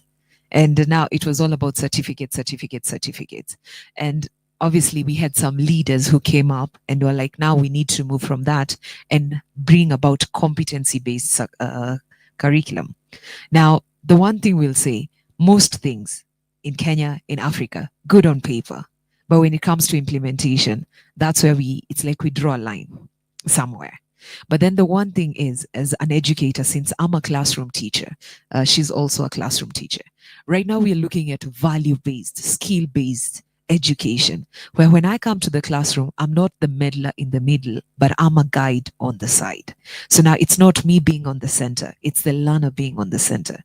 It's not teaching the student, what to think, but teaching the student how. Because the one thing we said, we have to be adaptable. There's that sentence you said, life happens in time and time changes. So right now and I'm pretty sure he's going to deal with the type of leadership, right? When they went through their education system, it was in a different time. Right now we are in a different time. So now we have to learn, how do we be adaptable so that even when times changes, it's not that we are going to do an overhaul of the system, but we are just going to do an overhaul of the product that comes from us being adaptable. Maybe you'll respond to the same. Maybe just to touch briefly on what the other delegate asked, and it's the relationship between education and the current crop of leaders that we have. First of all, I want to start from a point of we are living in a society that in a society whose societal value is already eroded, because we are looking at, when you're looking at qualifications, when you included this as a part of the, when you include education as part of qualification for our leaders, what were we looking for? We are looking for a paper. And that's what this group of leaders do. They go to any form of institution, and that's why most of them go to some institutions on a floor in Uganda or maybe any other country and come up with papers. You notice that most of our leaders, when they are entering this space, they don't come with local based qualifications, because they try to navigate the system for the sole reason of getting to power. But how then do we come to a point of we're looking at the values that leaders come with, and not just the papers? Because even not just for the leaders, even us, we are looking at, if most of us go to school to decorate our CVs, because we want, when you're studying a CV, you know, I have a certificate in this, I have a master's in this and that, but now can you get the work done? You know, so we blame our leaders for the qualification that they have, but it's the same disease that trickles down to where we are. So in my approach would be, even if you are going to do something, acquire the skills first, then go for the paper, and not the other way around, going for the papers, and then you go around maybe looking for experience. Thank you. I hope I've responded. On that part of education, I think it's two-way traffic. I don't think at some point the leaders are not the problem. We know they are probably even not qualified, but we wake up in the morning, we go vote, which is a reflection. It looks like me, myself, I'm not educated or learned in the first place. So I think we have to look at it in two ways as well. You who woke up and voted, the one you said, our lovely city, you voted for him. By the time you are going to cast that vote, were you sure that he is qualified and competent? Secondly, the things of qualification, I think even the curriculum is being changed to competence-based. So it's no longer about qualifications.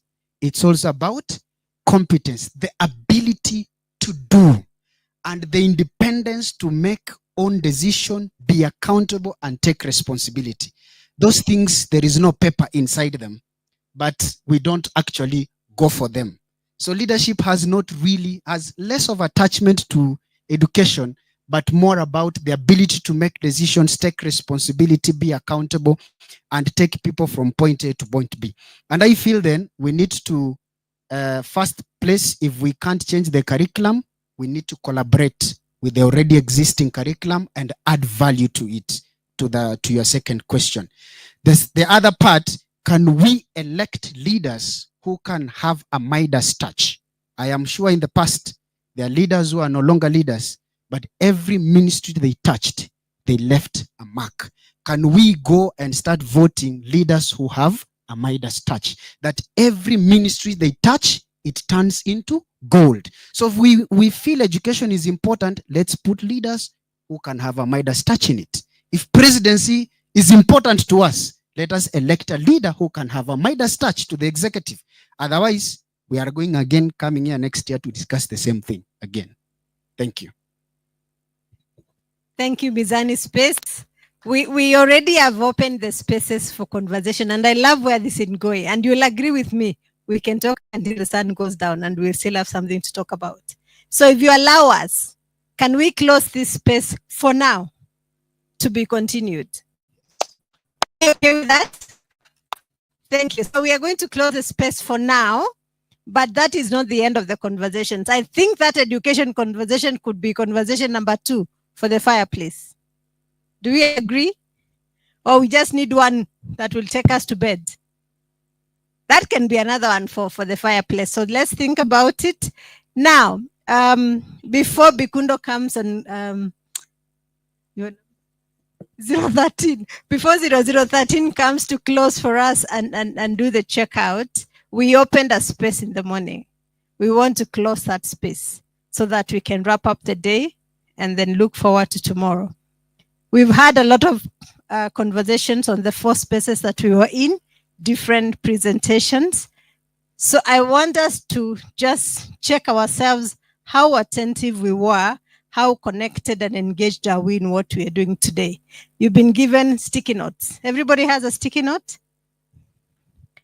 Now, every person, just write for us one thing that you picked from any presentation out of the 4. One thing that you picked that hit home for you today.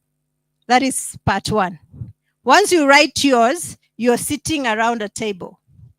Discuss with the people that are around your table and agree for this table. This is a take home for us. Just one thing. Are we together? So you write your individual one and then you write a collective one per table. Juliet, let's work on one. Let them just write that first. They write that one first. The individual one? Yes. Once they finish, you just give them a minute. Anybody without a sticky note? PP, unatafuta a sticky note? They're here, in front here. They're here.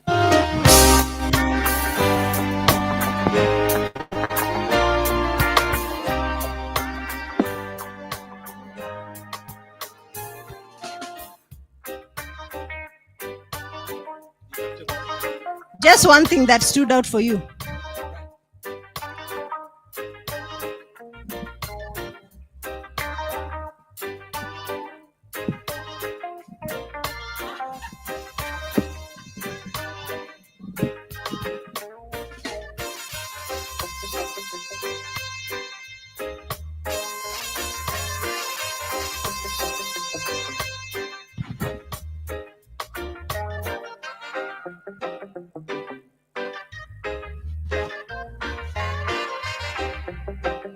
Okay, I'm sure everybody has written their one.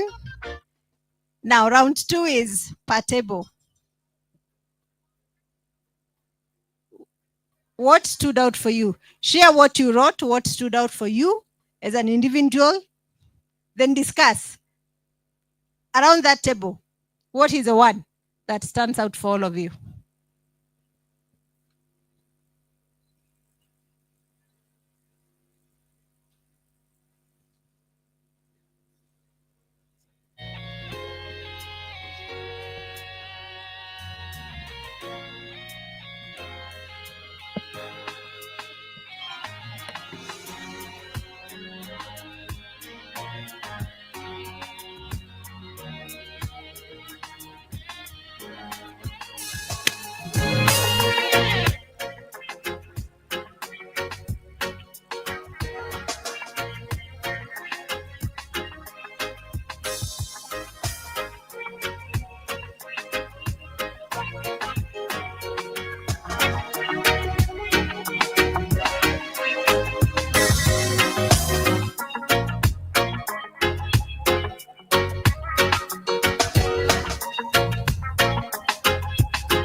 All right, done?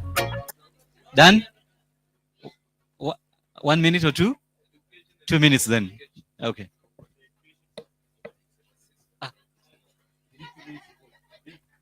Okay.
All right, wrap up.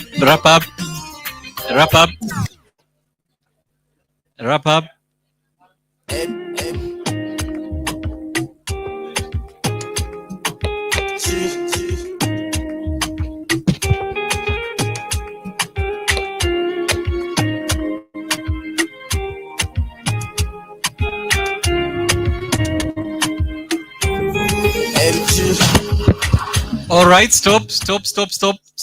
DJ, stop. All right, so we'll start from here. So we'll move. This will be our talking piece, a bulb. Stop. So this will be our talking piece, a bulb, which will signify insights or a light moment. So I will. So we'll pass it. We'll start from this group from behind, and then we go in front. Yeah. All right. So I'll hold the mic. MC.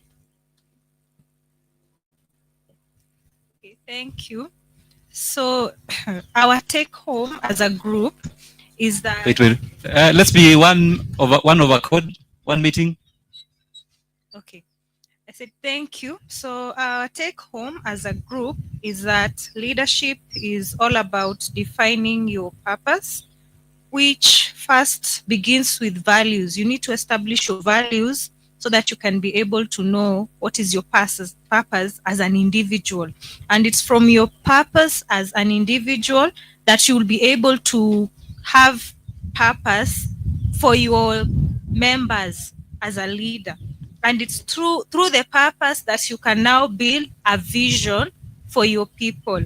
And this is what we actually need to create successful and impactful leadership. And this also reflects on what we had discussed earlier in our group on ethics, because ethics mainly build on the values that a person has as an individual. Thank you. Thank you so much. Let's appreciate this group. Okay. MC, come and assist. Okay, so you're not ready, so we'll move here. Who's presenting here? Okay, so we'll move to someone here. You guys still want to stay here until 7? Okay, here. Here. First of all, we have realized all of us don't want to talk. So the key takeaway from here, we chose one of our members' key takeaway, our 4092. Stories are the best way to educate a society apart from music. And therefore, we need to stop listening to motivational speeches and start telling stories of significance that are authentic and personal, so that we have personal examples of people who are experiencing the same political and economical environment, but they choose to become outliers intentionally. Maybe if we are full of those stories, then we can be able to transform our lives and those of our colleagues. Thank you.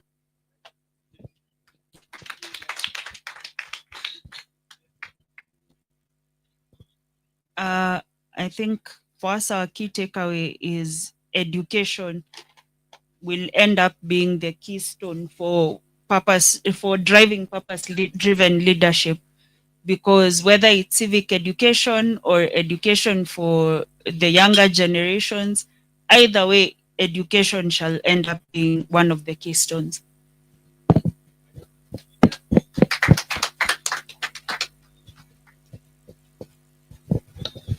Our take-home point is we have appreciated the power of conversation, because it is from this conversation and the presentation that we learned that we need to be aware of the system. For us, we picked the system because we realize mostly we do not know what the system is about. And when we learn exactly what happens in that system, how it flows, everything about it, then you're able to attack where the problem is. The moment you stand up and you want to raise a certain problem, you're very aware of this is how this system runs. Hence, you can be able to join with like-minded people to be able now either to fight whatever rotten thing is in that system. But number one thing, you're aware about that system. Thank you.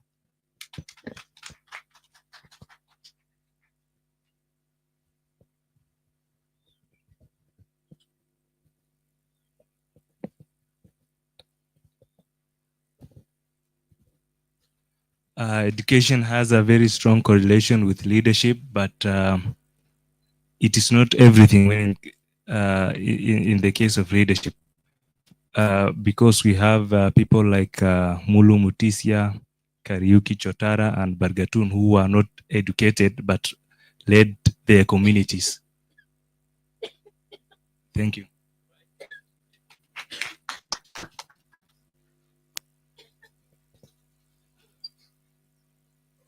Okay, thank you. Our takeaway in this table is that as a country, I think we need to make integrity records be part of our public scrutiny. We realize that some of the leaders go into leadership because they want to protect either their ill-gotten wealth or they want to make more money. So these tests actually help us come up with better leaders.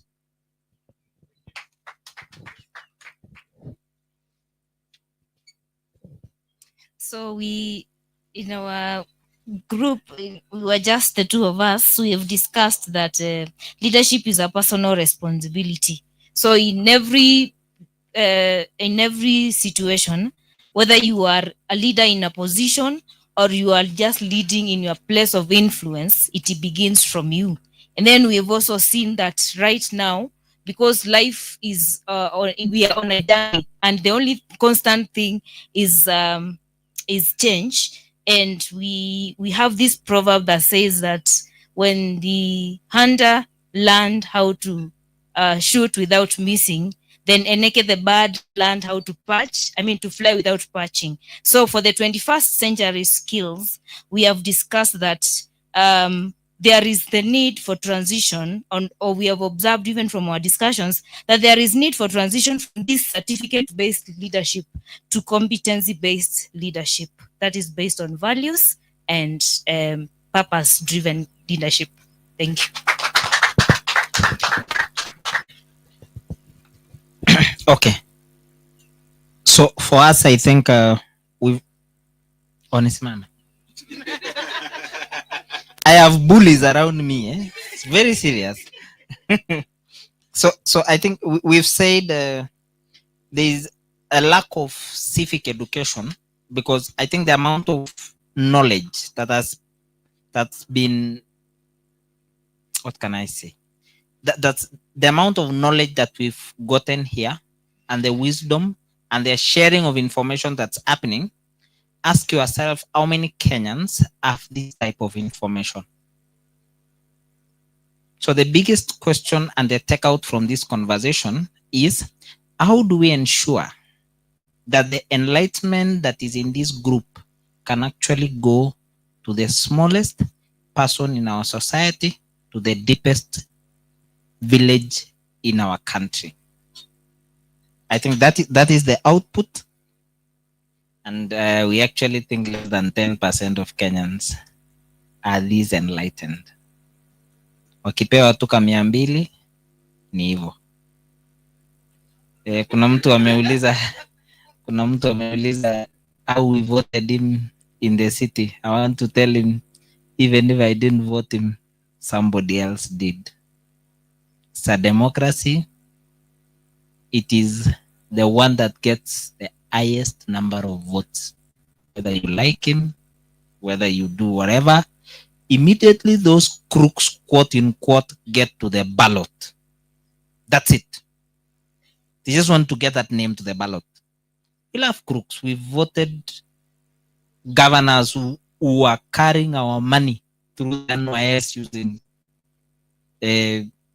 carrier bags and paper bags and gunias.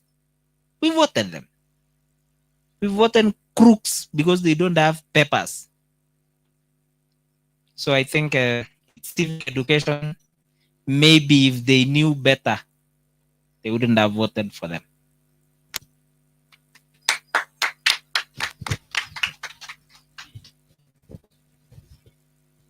Finally, this table.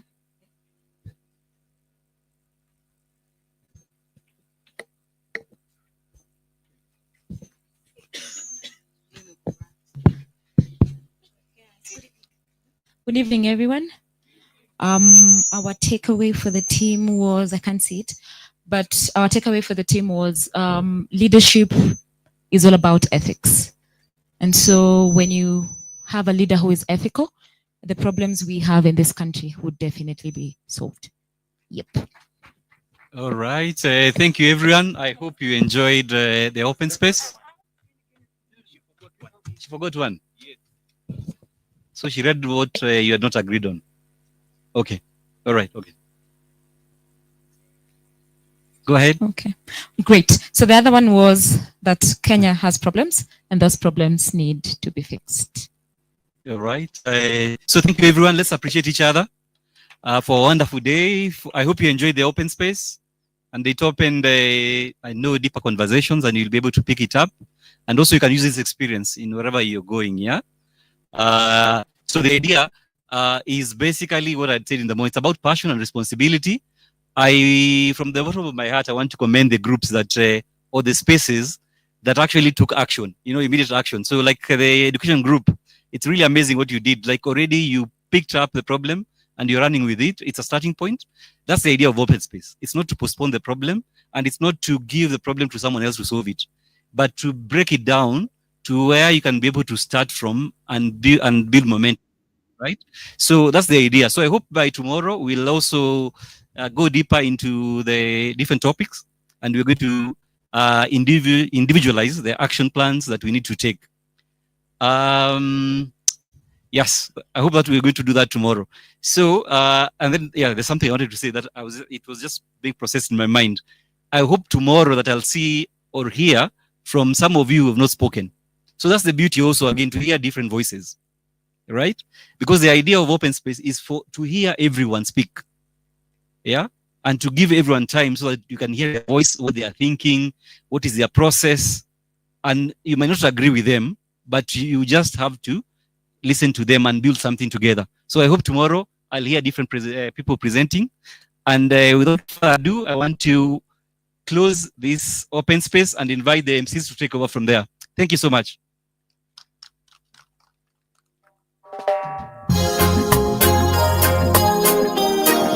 Let's give him a PP appreciation. 5. 1, 2, 3, 4. 1, 2, 3, 4. 1, 2, 3. 1, 2, 1. Hey, mwalimu piga kengele tena one time. Maisha is we can organize TSC. You know, these days I see all you need is to find a funeral next to you. Unaweza angukia barua ya TSC. Yeah, it's talk to your area MP. Now, it has been an amazing open space technology conversation. Bwana Neto, next time acha watu wakae kwanza. Unatuwaya hata kabla hatujakaa chini, discredit. Tupatane kwa fireside chat.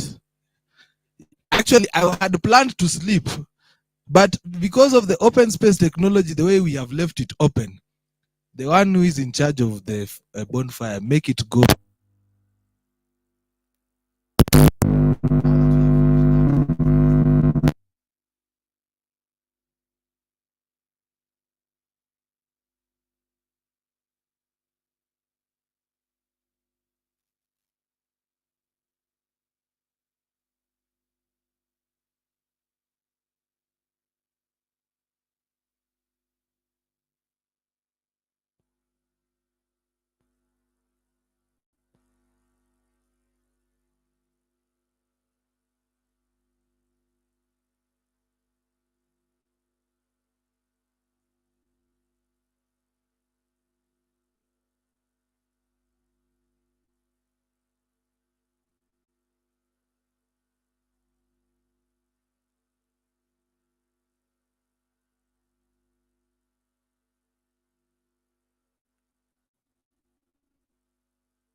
Story Yeah. yako Story Sawa. yangu.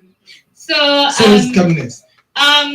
Talking of online audience, we have one person who has it's telling us it's time to go. But we have one person who has been. We want to have a reflection of people who have been listening online, and one of them is Professor Kivuna Kibwana. So if you, if the media team can help us, put it on speaker so that we can hear what his reflection is on purpose-driven leadership as we wind up, that we would be grateful. And after that, we have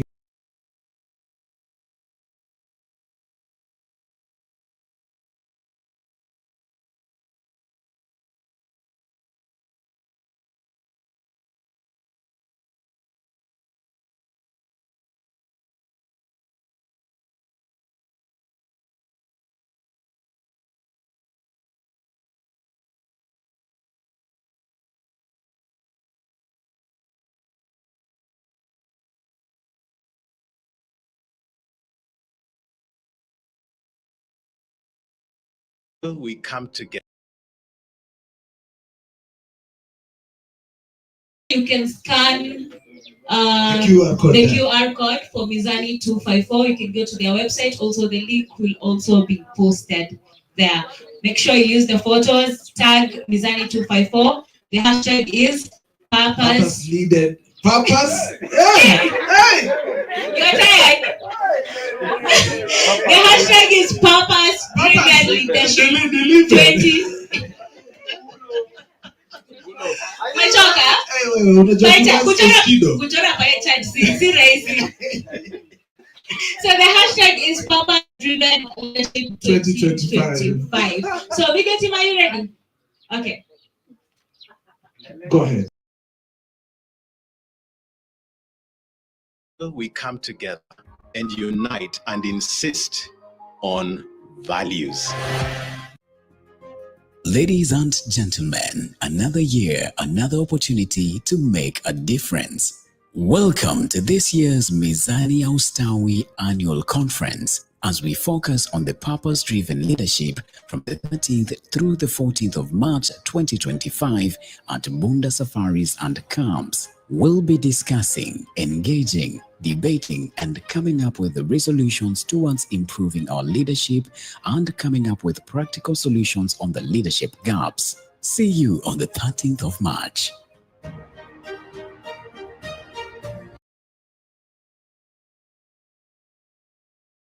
And all the leaders in this space for inviting me to Purpose Driven Leadership 2025. I want to start by a story my mother told me. She tells me that when she was pregnant with me, a woman came to her in a dream and asked her, "Do you have a cloth to carry your child?" My future mother replied, "No." The woman told my mother, "Here is your child and here is the cloth," in Kikambu Muvinde. The woman continued to say, "Suckle him on your right breast." Later, of course, I was born. From my mother's narration, I could lay a claim that I was born a leader. I told you this strange story to actually emphasize that nobody is born a leader. People cultivate leadership, and actually doing so is hard. It is intentional work. If the interest is servant leadership, therefore, even if somebody comes from a family where they are, leaders, as is the case in Kenya, in Africa, it doesn't mean that we will accept that they're leaders by virtue of their father, grandfather, grandmother were leaders. Now, there is a very important author, Ronald Efes, who wrote a book, 1994, Leadership Without Easy Answers. And in that book, it's very clear that even if you have influence and a vision, and then you try to lead people towards that vision, that is the ultimate leadership. It means that somehow you have accumulated influence and you can, quote, lead people towards what you think they should do. Again, then even if you're given 4 more powers, which is authority, like being a governor, being a president, being MCA, being whatever, of a corporation, the fact of you exercising those 4 more powers or authority simply means that you're a manager. You can therefore move organization, the institution, so that whatever laws, policies, procedures say should be done are done. Again, even if you have skills, you have, good skills which make you do things and you stand apart, that is not the essence of leadership. And therefore, according to Ronald, the essence of leadership is how you learn as one of the persons with the others, whether it is in a ward, whether it is in a county, whether it is in a country, whether it's in an organization, private sector organization, a civil society organization, how you address conflict by ensuring that the values that people hold are used for purposes of resolving those conflicts. Or you learn with people how to diminish the gap between the values people stand for and the reality they face. So actually, leadership therefore becomes an activity pursued by everybody, not just what we traditionally call leaders, so that you can solve the difficult issues which, for example, have to do, with negative ethnicity, how you deal with the national debt, how you deal with youth unemployment, how you deal with those major issues. And obviously, you cannot succeed to do that by just standing, in a car and then, talking to people and telling them what will be done, because that is trying to exercise, authority. But when you now say, what are the major conflicts and what are the values that people have? And the values are different values. And then in which way can there even be a change in values, in beliefs, in behavior, so that as a consequence, then the difficult issues are solved. And if you're a leader of that caliber who is able to, with people, work on the values that people have, bring the values together so that now the people can sort out those big issues, that is when now leadership is exercised. So it is really how you tackle tough problems therefore which require an evolution of values, and that is the core of leadership. I also have come across another very influential leader, D. Hawk, who in his writing 2008 said the following: "Here is the very heart and soul of the matter of leadership," and I am quoting, "Here is the very heart and soul of the matter of leadership. If you seek to lead, invest 50% of your time, that is attention, leading yourself, your own purpose, ethics, principles, motivation, conduct. And secondly, invest at least 20% leading those with authority over you, and 15% leading your peers. And then the remainder, which is 15%, to induce those you work for so that they can understand and practice the theory that I've just described." And this author continued to say, if you don't understand that you should be working for your mislabeled subordinates, then you know nothing about leadership. You only know tyranny. So he summarizes, leadership is about you lead yourself, you lead your superiors, you lead your peers, and then you free your people to do the same. And according to this author, all else is trivial. So this is really a very, very important thing in terms of this meeting, which is about purpose-driven leadership. Before you can achieve it, you must work on yourself, and you use actually a lot of the time to work on yourself so that you now can lead in the ways that I described about the author, Ronald. Interestingly, in our continent, in ancient Egypt, they taught children, taught public servants how to be leaders. And they first of all emphasized from what was their sebai or their collective wisdom. And actually a lot of that collective wisdom has gone into Proverbs and Psalms. And according to them, there were cardinal values which all the people were taught and they practiced, especially in the public service. And these cardinal values were self-control, moderation, kindness, generosity, justice and truthfulness tempered with discretion, propriety, harmony, balance, reciprocity, and order. The cardinal vices, on the other hand, were greed, injustice, partiality, oppressing the poor, exploiting the little people, laziness, abuse of authority. So these ancient Egyptians used education and also religion, because according to their religion, when you died, you went before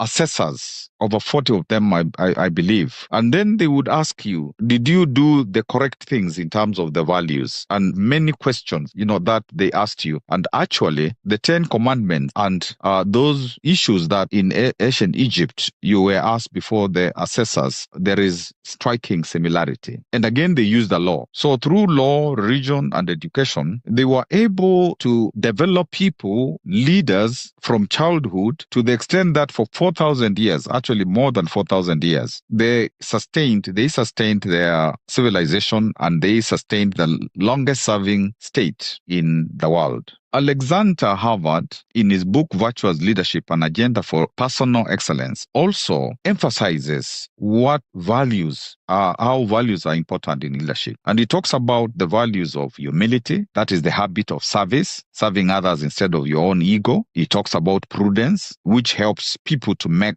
the right decisions. He talks about courage, putting the right decision into action, whatever the consequences. Self-control, that is subduing one's propensity to undertake bad behavior like corruption. Then justice, making the correct judgment, making sure that everybody has what they deserve. And finally, he talks about magnanimity, striving towards greatness, including humanity in your own decisions. We shall also remember from the Bible, for those who are inclined to the Bible, and of course we respect all faith, in Matthew 20 verses 20 to 28, Jesus talks about what leadership is. And I quote, "You know that the rulers of the Gentiles lord it over them, and their high officials exercise the authority over them. Not so with you. Instead, whoever wants to become great among you must be your servant, and whoever wants to be first must be your slave, just as the Son of Man did not come to serve, but to be served, but to serve." So you can see from, all those sources that I have tried to expose to us, actually, when you want to be a leader, you lead with the people. You are trying to get them with you and whoever you are leading with to sort out the difficult issues that they have. And therefore, this is corporate, and you don't impose yourself, and you don't just talk to people. And that is the kind of leadership I think this meeting, this conference is trying to emphasize for our country. It is the leadership that the Gen Zs were talking about. The Gen Zs saying that, they want accountability, they want a government that works, a government that is empathetic, which exercises empathy, follows the constitution, so that, youth unemployment is addressed, negative ethnicity is addressed. That's why they were saying they're tribeless. The national economy, we are able to say, how do we ensure we have a national economy? How do we create a country so that those in the diaspora are able to say, if I go home, I will even prosper more than what I might be doing abroad? Leadership that makes citizens realize they have sovereign power and they should exercise it. So I am thinking, as I conclude, thinking that in the current search for authentic leadership in our country, the Gen Zs really should be the fulcrum of that kind of leadership, because it is time to pass leadership to them and to help them also grasp how to exercise purposeful leadership, and not to build a profile and then they are bought, so to speak. They are compromised. Some examples that we have seen. And it is my wish, my expectation, my prayer that in this unfolding leadership development in our country, the progressive forces could, and of course, with the support of Gen Zs and the middle class, could somehow have a council of, let me call them eminent persons, who of course are servant leaders pursuing purposeful leadership. And this council, which has the face of Kenya, gender, youth and so on, should be a council not of too many people, but a council where the people in it are not interested, and they actually sign that they don't want to be president, they don't want to be in the cabinet. They sign, they say that what they want is simply to be midwives of this genuine leadership, this leadership with purpose. And then there is a movement of now all those people, whether they're in civil society, they're in X spaces, they are in social justice, they are in wherever they are, in business, in faith, all the people really who want a different Kenya, so that there's a movement of those with a very clear agenda of what are the most difficult issues and how do we ensure that we develop the values to confront and address, this. And of course, now the political parties of progressive people will be part and parcel of that. So I just encourage us. I know it's going to be a very robust, debate, but please come with concrete issues that you'll say, now this is what this meeting has seen as a good way forward. I thank you and all the best.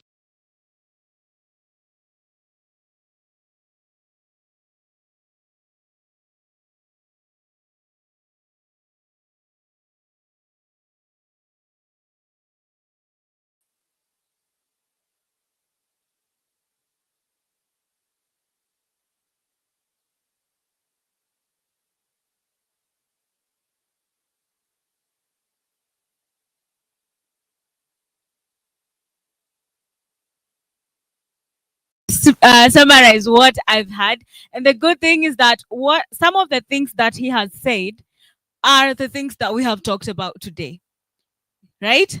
I've had something like us taking responsibility, and that is some of the one of the things that we have talked about today. Everyone taking responsibility, and every one of us being a leader in their own space.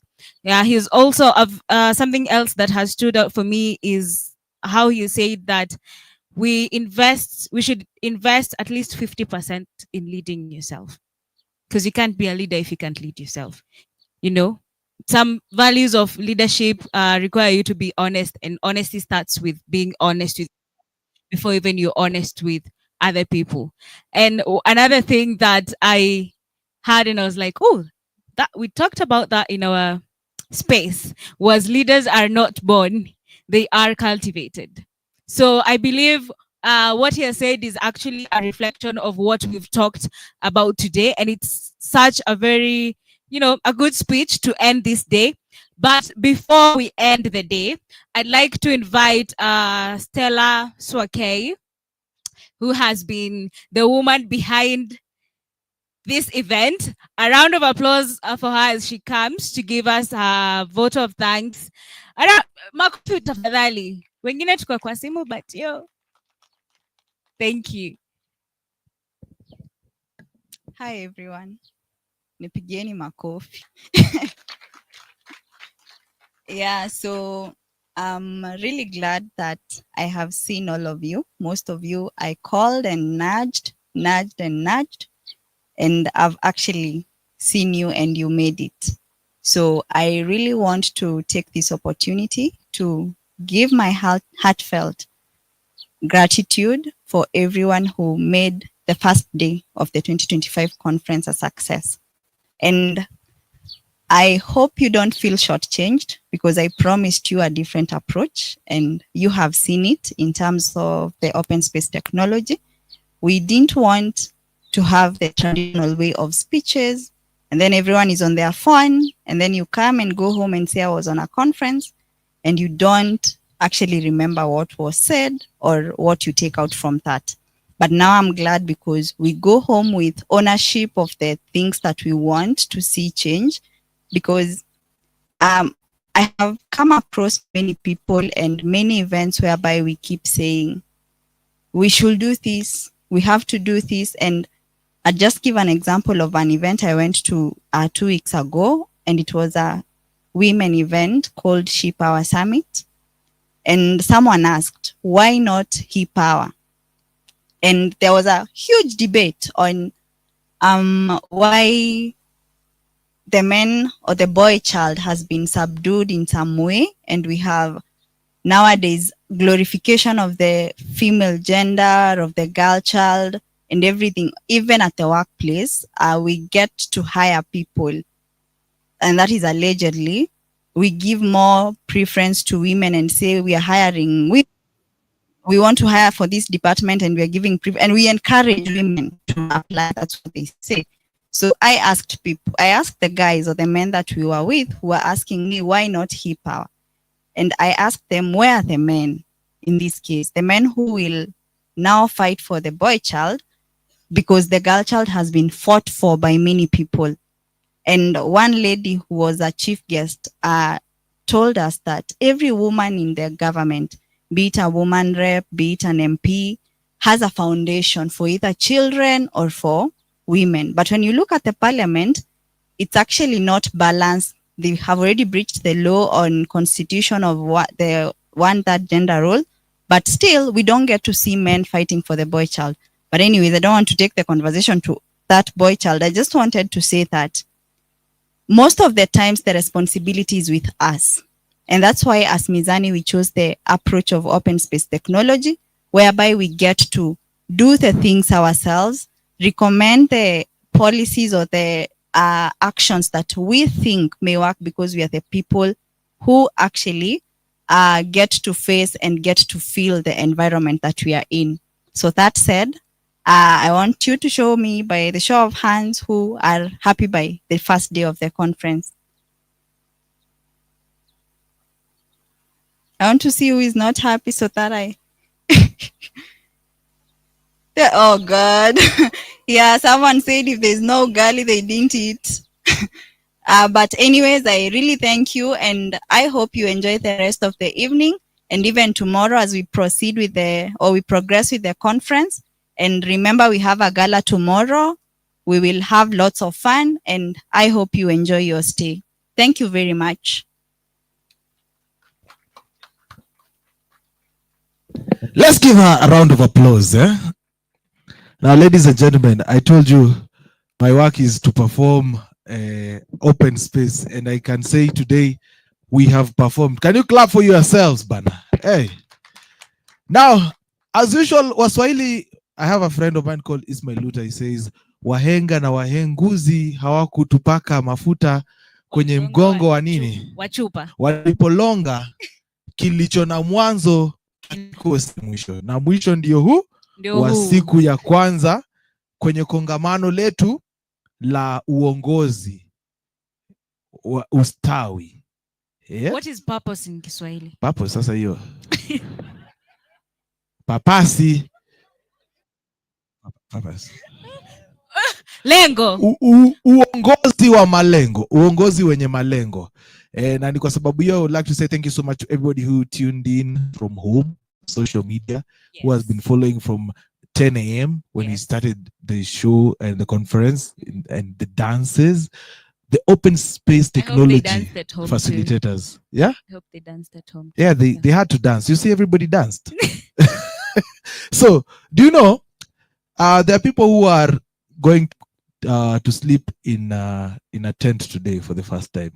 If you're sleeping in a tent today for the first time, like me, clap once. Clap once. Tuko wengi. So siri ni ufike midnight ndo ulale. So tonight we're actually going to break right after this next presenter, our artist of the day, Mr. Fadhili mwenyewe. Yani nataka akimaliza kuperform mjue tu imeisha. I don't want to speak after him. So we are going to have nyama choma for those who are going to be staying behind. Yeah, kuna watu pale Kajiado wamesema, wameniita kando kaniuliza, pipi, ukweli ndio ugali tumekubali. Hakuna ugali. Lakini nyama choma kweli. Unatupatia supu ya butternut. Supu ya malenge. Unajua butternut ni malenge ndogo. Malenge ni kubwa kidogo. Butternut katoto. Kamalenge kadogo. So hawajafurahia. So ndo kwa minajili hiyo, after this you're going to have some choma, cocktails, drinks if you want, and of course we're going to let you unwind. Right behind the tent there's a lot of tea, coffee, and more refreshments, biscuits for those who feel like their glucose has gone far, they can't wait for nyama choma, like me. For those who came for the conference to eat, like me. Like you. Yeah. Okay. Don't be shy. The food is sweet. I'm not shy, but I didn't come to eat. What is your rating for today? Today was 10 over 10. Wangapi wana agree na Diana today was awesome? Pigeni makofi bwana. Ai. Yeah, we did a good one today. So tomorrow is going to be more engaging. We will be seated here as early as possible. The program starts at 10. Breakfast at 8. Breakfast at 8. Breakfast at 8. Mhm. By exactly 9:30. 9:30, we will be seated here for the second day of Mizani Ustawi Conference. Purpose Driven Leadership 2025 is the hashtag. As we have said, the open space technology allows us to continue having the conversation even after this conversation has ended, and we are hoping to see you at the fireside pale hivi kwenye bonfire as we continue having this conversation on leadership. My name is MC Pipita. You can call me Pipi, and it has been a great day. I will be leaving you to Fadhili, and you are. My name is Diana. We'll see you tomorrow. So Fadhili, the stage is all yours. Turoge. Ngoja, wacha watupigie makofi. Tumefanya kazi mzuri, tupigieni makofi. I'm kurogwa. Okay, Ngoja. I take back. Ngoja DJ. Huyu unataka kuharibu mkutano. Poleni. It was 10 over 10. I've taken it to a 4. I'm sorry. Let's give it a PP applause. 1, 2, 3, 4, 5. 1, 2, 3, 4, 5. 1, 2, 3, 4. 1, 2, 3. 1, 2, 1. Let's Just go. wanted to know if you guys were alert. Aya, wewe kwanza unajua unaanzisha career yangu ya upasta saa hizi wewe. Riswa.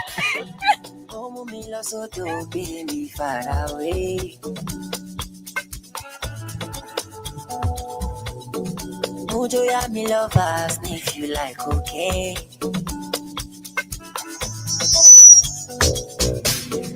Kulosa, baby, tabaye.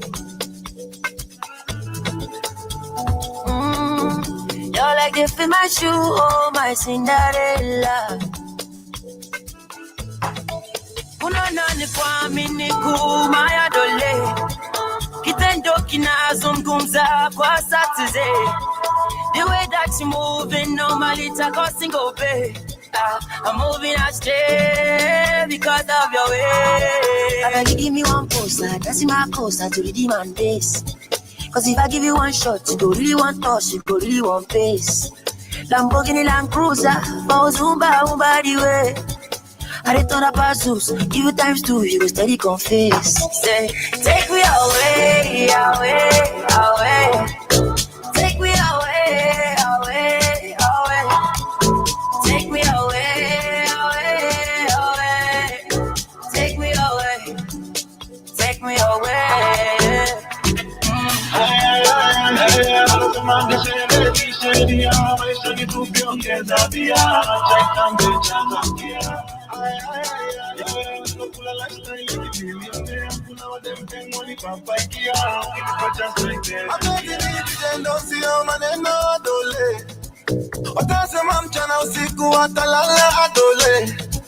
The way that you're moving on my lead, you're causing over.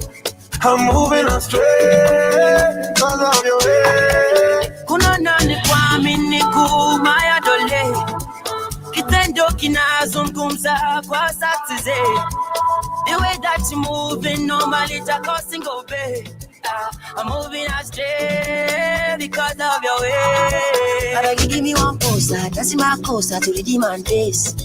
Cause if I give you one shot, you go really want touch, you go really want pace. Lamborghini Land Cruiser, for Zumba, the way. I return up our Zeus, give you times 2, you go steady confess. Take me away. Take me away. Take me away. Take me away.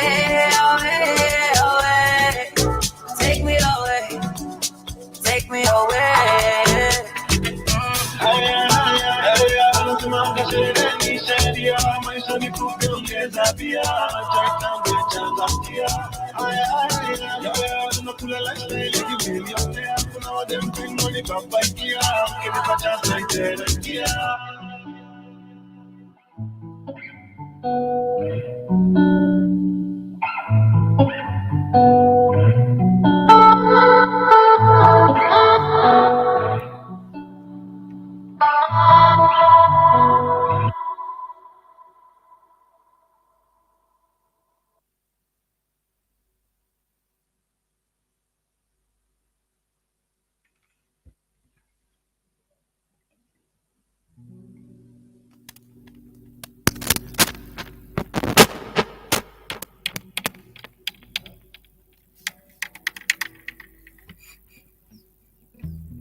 People, Amina, Washiringana Tawe, Shirambula Shireto, Mahulole Mama, Nile Papa, Kulindanga Ilwani, now Tinga Mukongo, Mohana Wanje, Mulai Wanje, Revanga Utsirena, Mohano no Aluriena.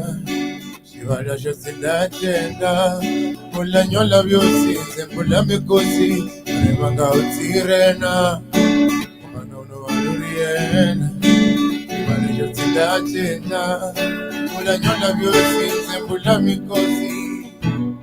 Amina de Nyanga Hutsingo, Holole Hoa Vandumanje.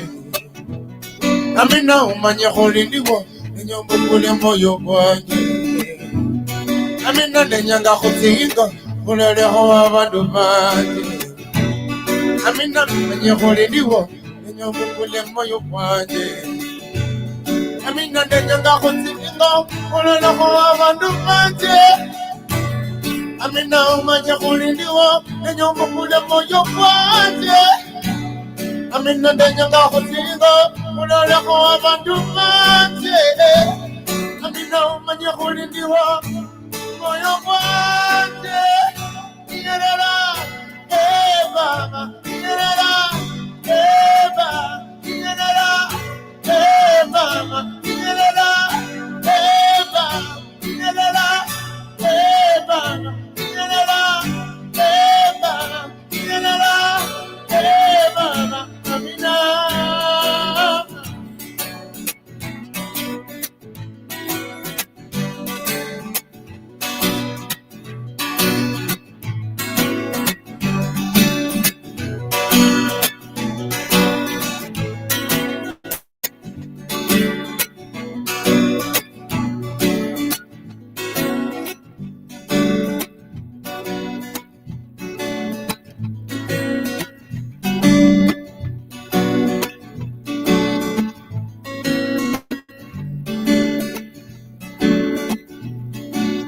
Nina, usiogope wazazi. Asante sana.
Macho ya gololi, wololo, beki sangolo.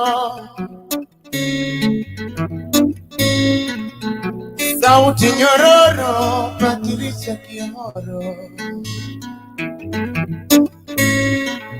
Murama sura na tabia, lupita nyongo. Shingo ya bupanga, gloria zongoro. Macho ya gololi, wololo, beki sangolo.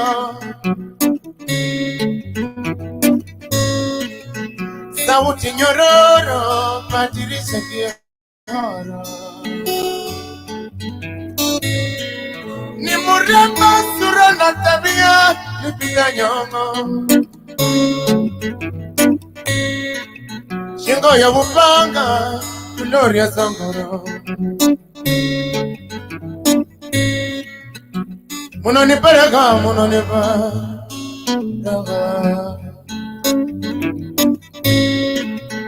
Munonipeleka, munonipa.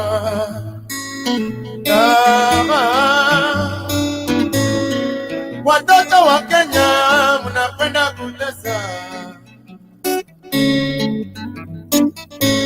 Watoto wa Kenya mnapenda kutesa. Watoto wa Kenya mnapenda kutesa.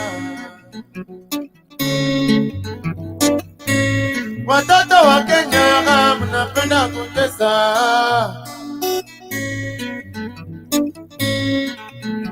Munonipeleka, munonipa.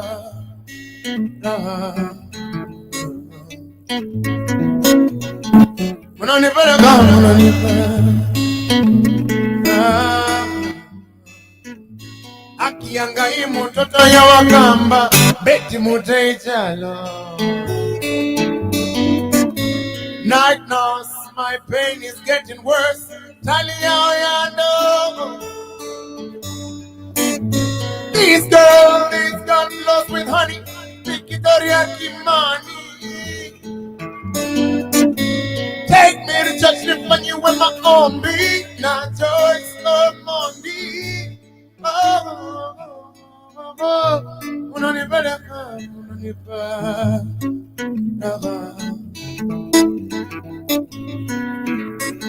Unanipeleka, unanipa. Yeah. Watoto wa Kenya mnapenda kutesa. Watoto wa Kenya mnapenda kutesa.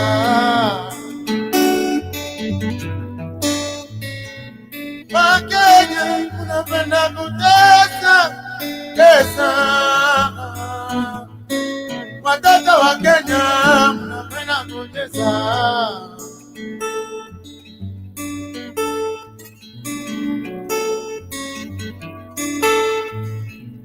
Unanipeleka,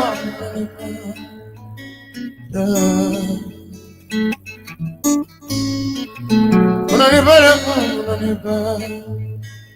Ah, asante sana.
She said, one day we'll meet, I'll give you all of my love.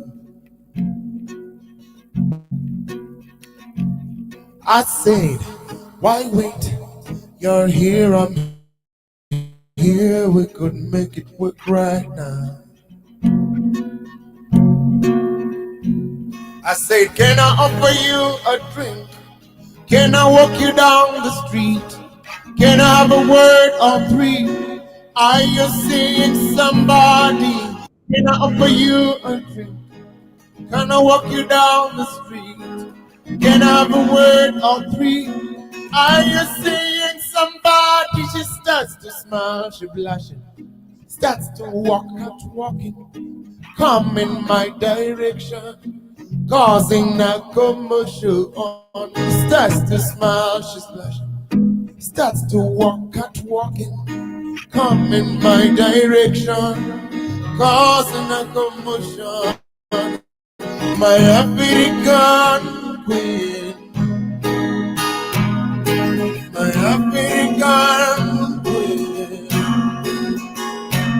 she's my African queen, my African queen.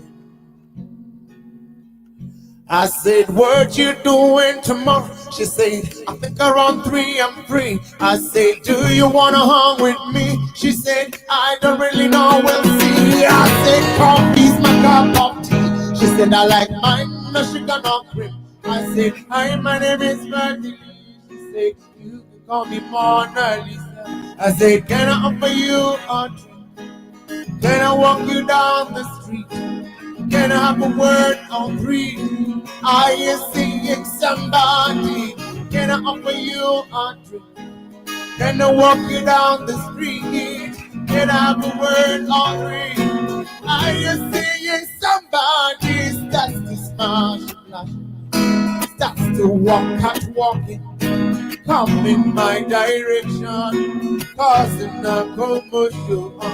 Starts to smile, she blushes, to walk, out walking, come in my direction, causing a commotion. My African queen, my African queen, she's my African queen, my African queen.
African queen. African queen. My African queen. African queen. My African queen. My African queen. My African queen. She's my African queen. African queen. My African queen. African queen. My African queen. My African queen. My African queen.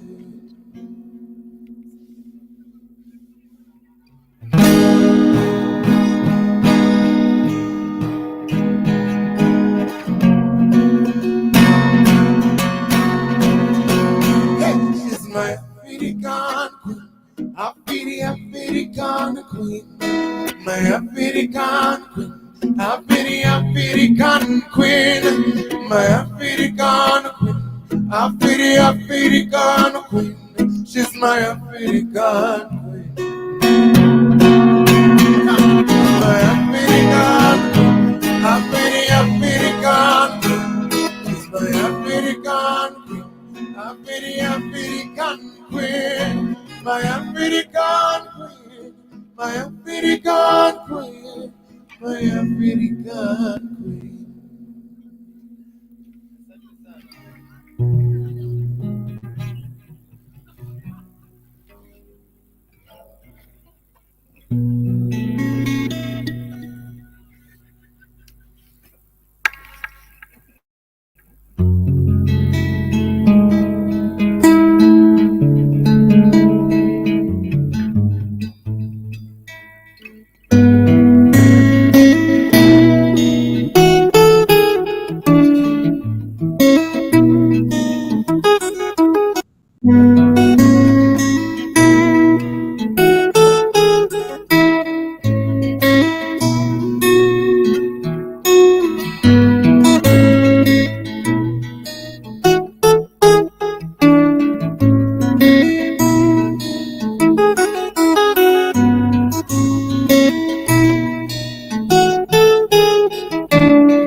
Oh yeah, mama, mama, oh yeah, mama,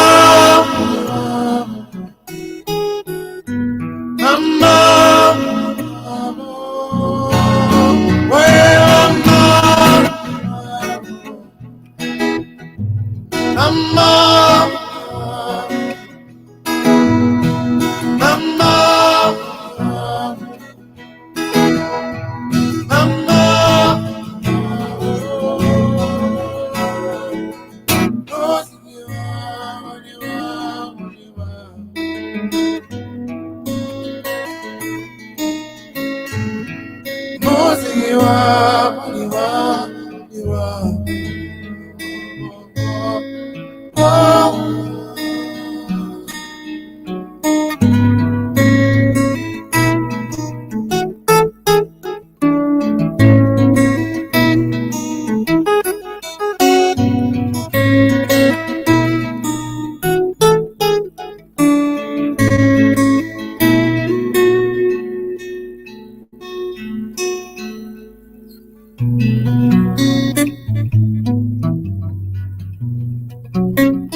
I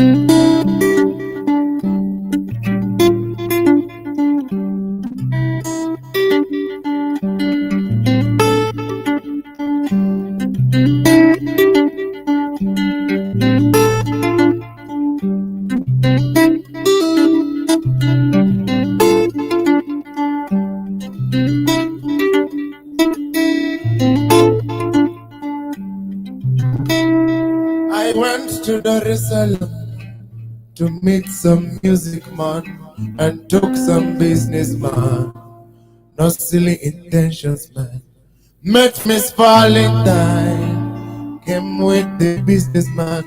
She said to save us time, please would you be mine? She said, naomba nikujue, naomba nikufahamu, huku akitabasamu.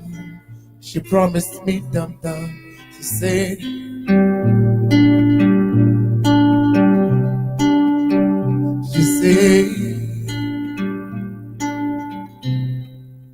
I went to Dar es Salaam to meet some music man and took some businessman. No silly intentions, man. I met Miss Valentine. She came with the businessman. She said to save his time, say, would you be mine? She said, naomba nikujue, naomba nikufahamu, huku akitabasamu. She promised me dum dum. I said I'm not a superstar. I'm just a multiple man. Please understand, understand. Woman, look, see, look, see, look, see, look. She said, excuse me, mister. Love the way you play your guitar and the way I love to twist. It's getting hard to keep my distance. I'm not your sister. Pull me closer, Mr. Guitar. I can't resist her. I almost kissed her. She said, excuse me, mister. Love the way you play your guitar and the way I love to twist it. It's getting hard to keep my distance. I'm not your sister. Pull me closer, Mr. Guitar. I can't resist her. I almost kissed her. I kissed her.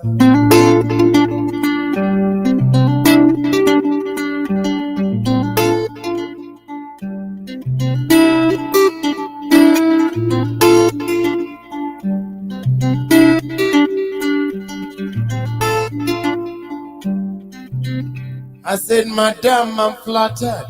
My heart is beating faster. My head all over is cutting. My blood is rushing south. Your words are sweet and tender. Deep in my heart they enter. Left you right to center. I must be getting drunk, but I'm not a superstar.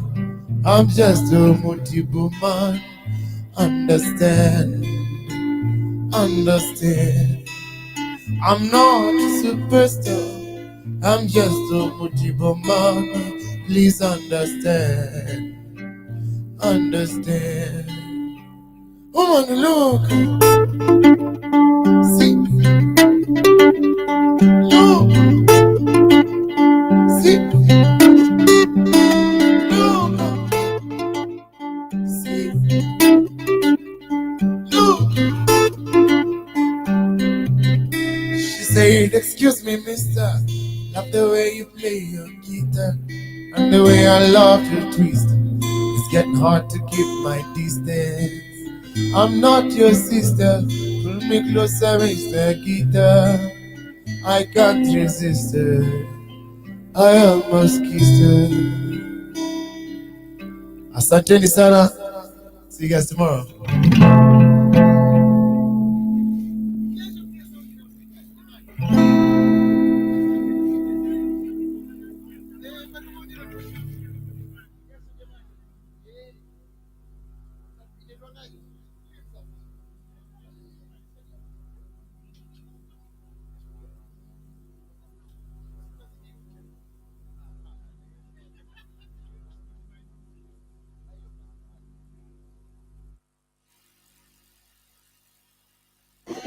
Check, check.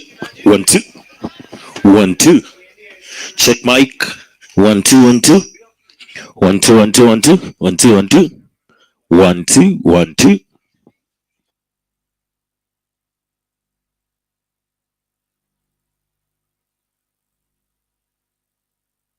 Check again. Check 1, 2. 1, 2 mic check.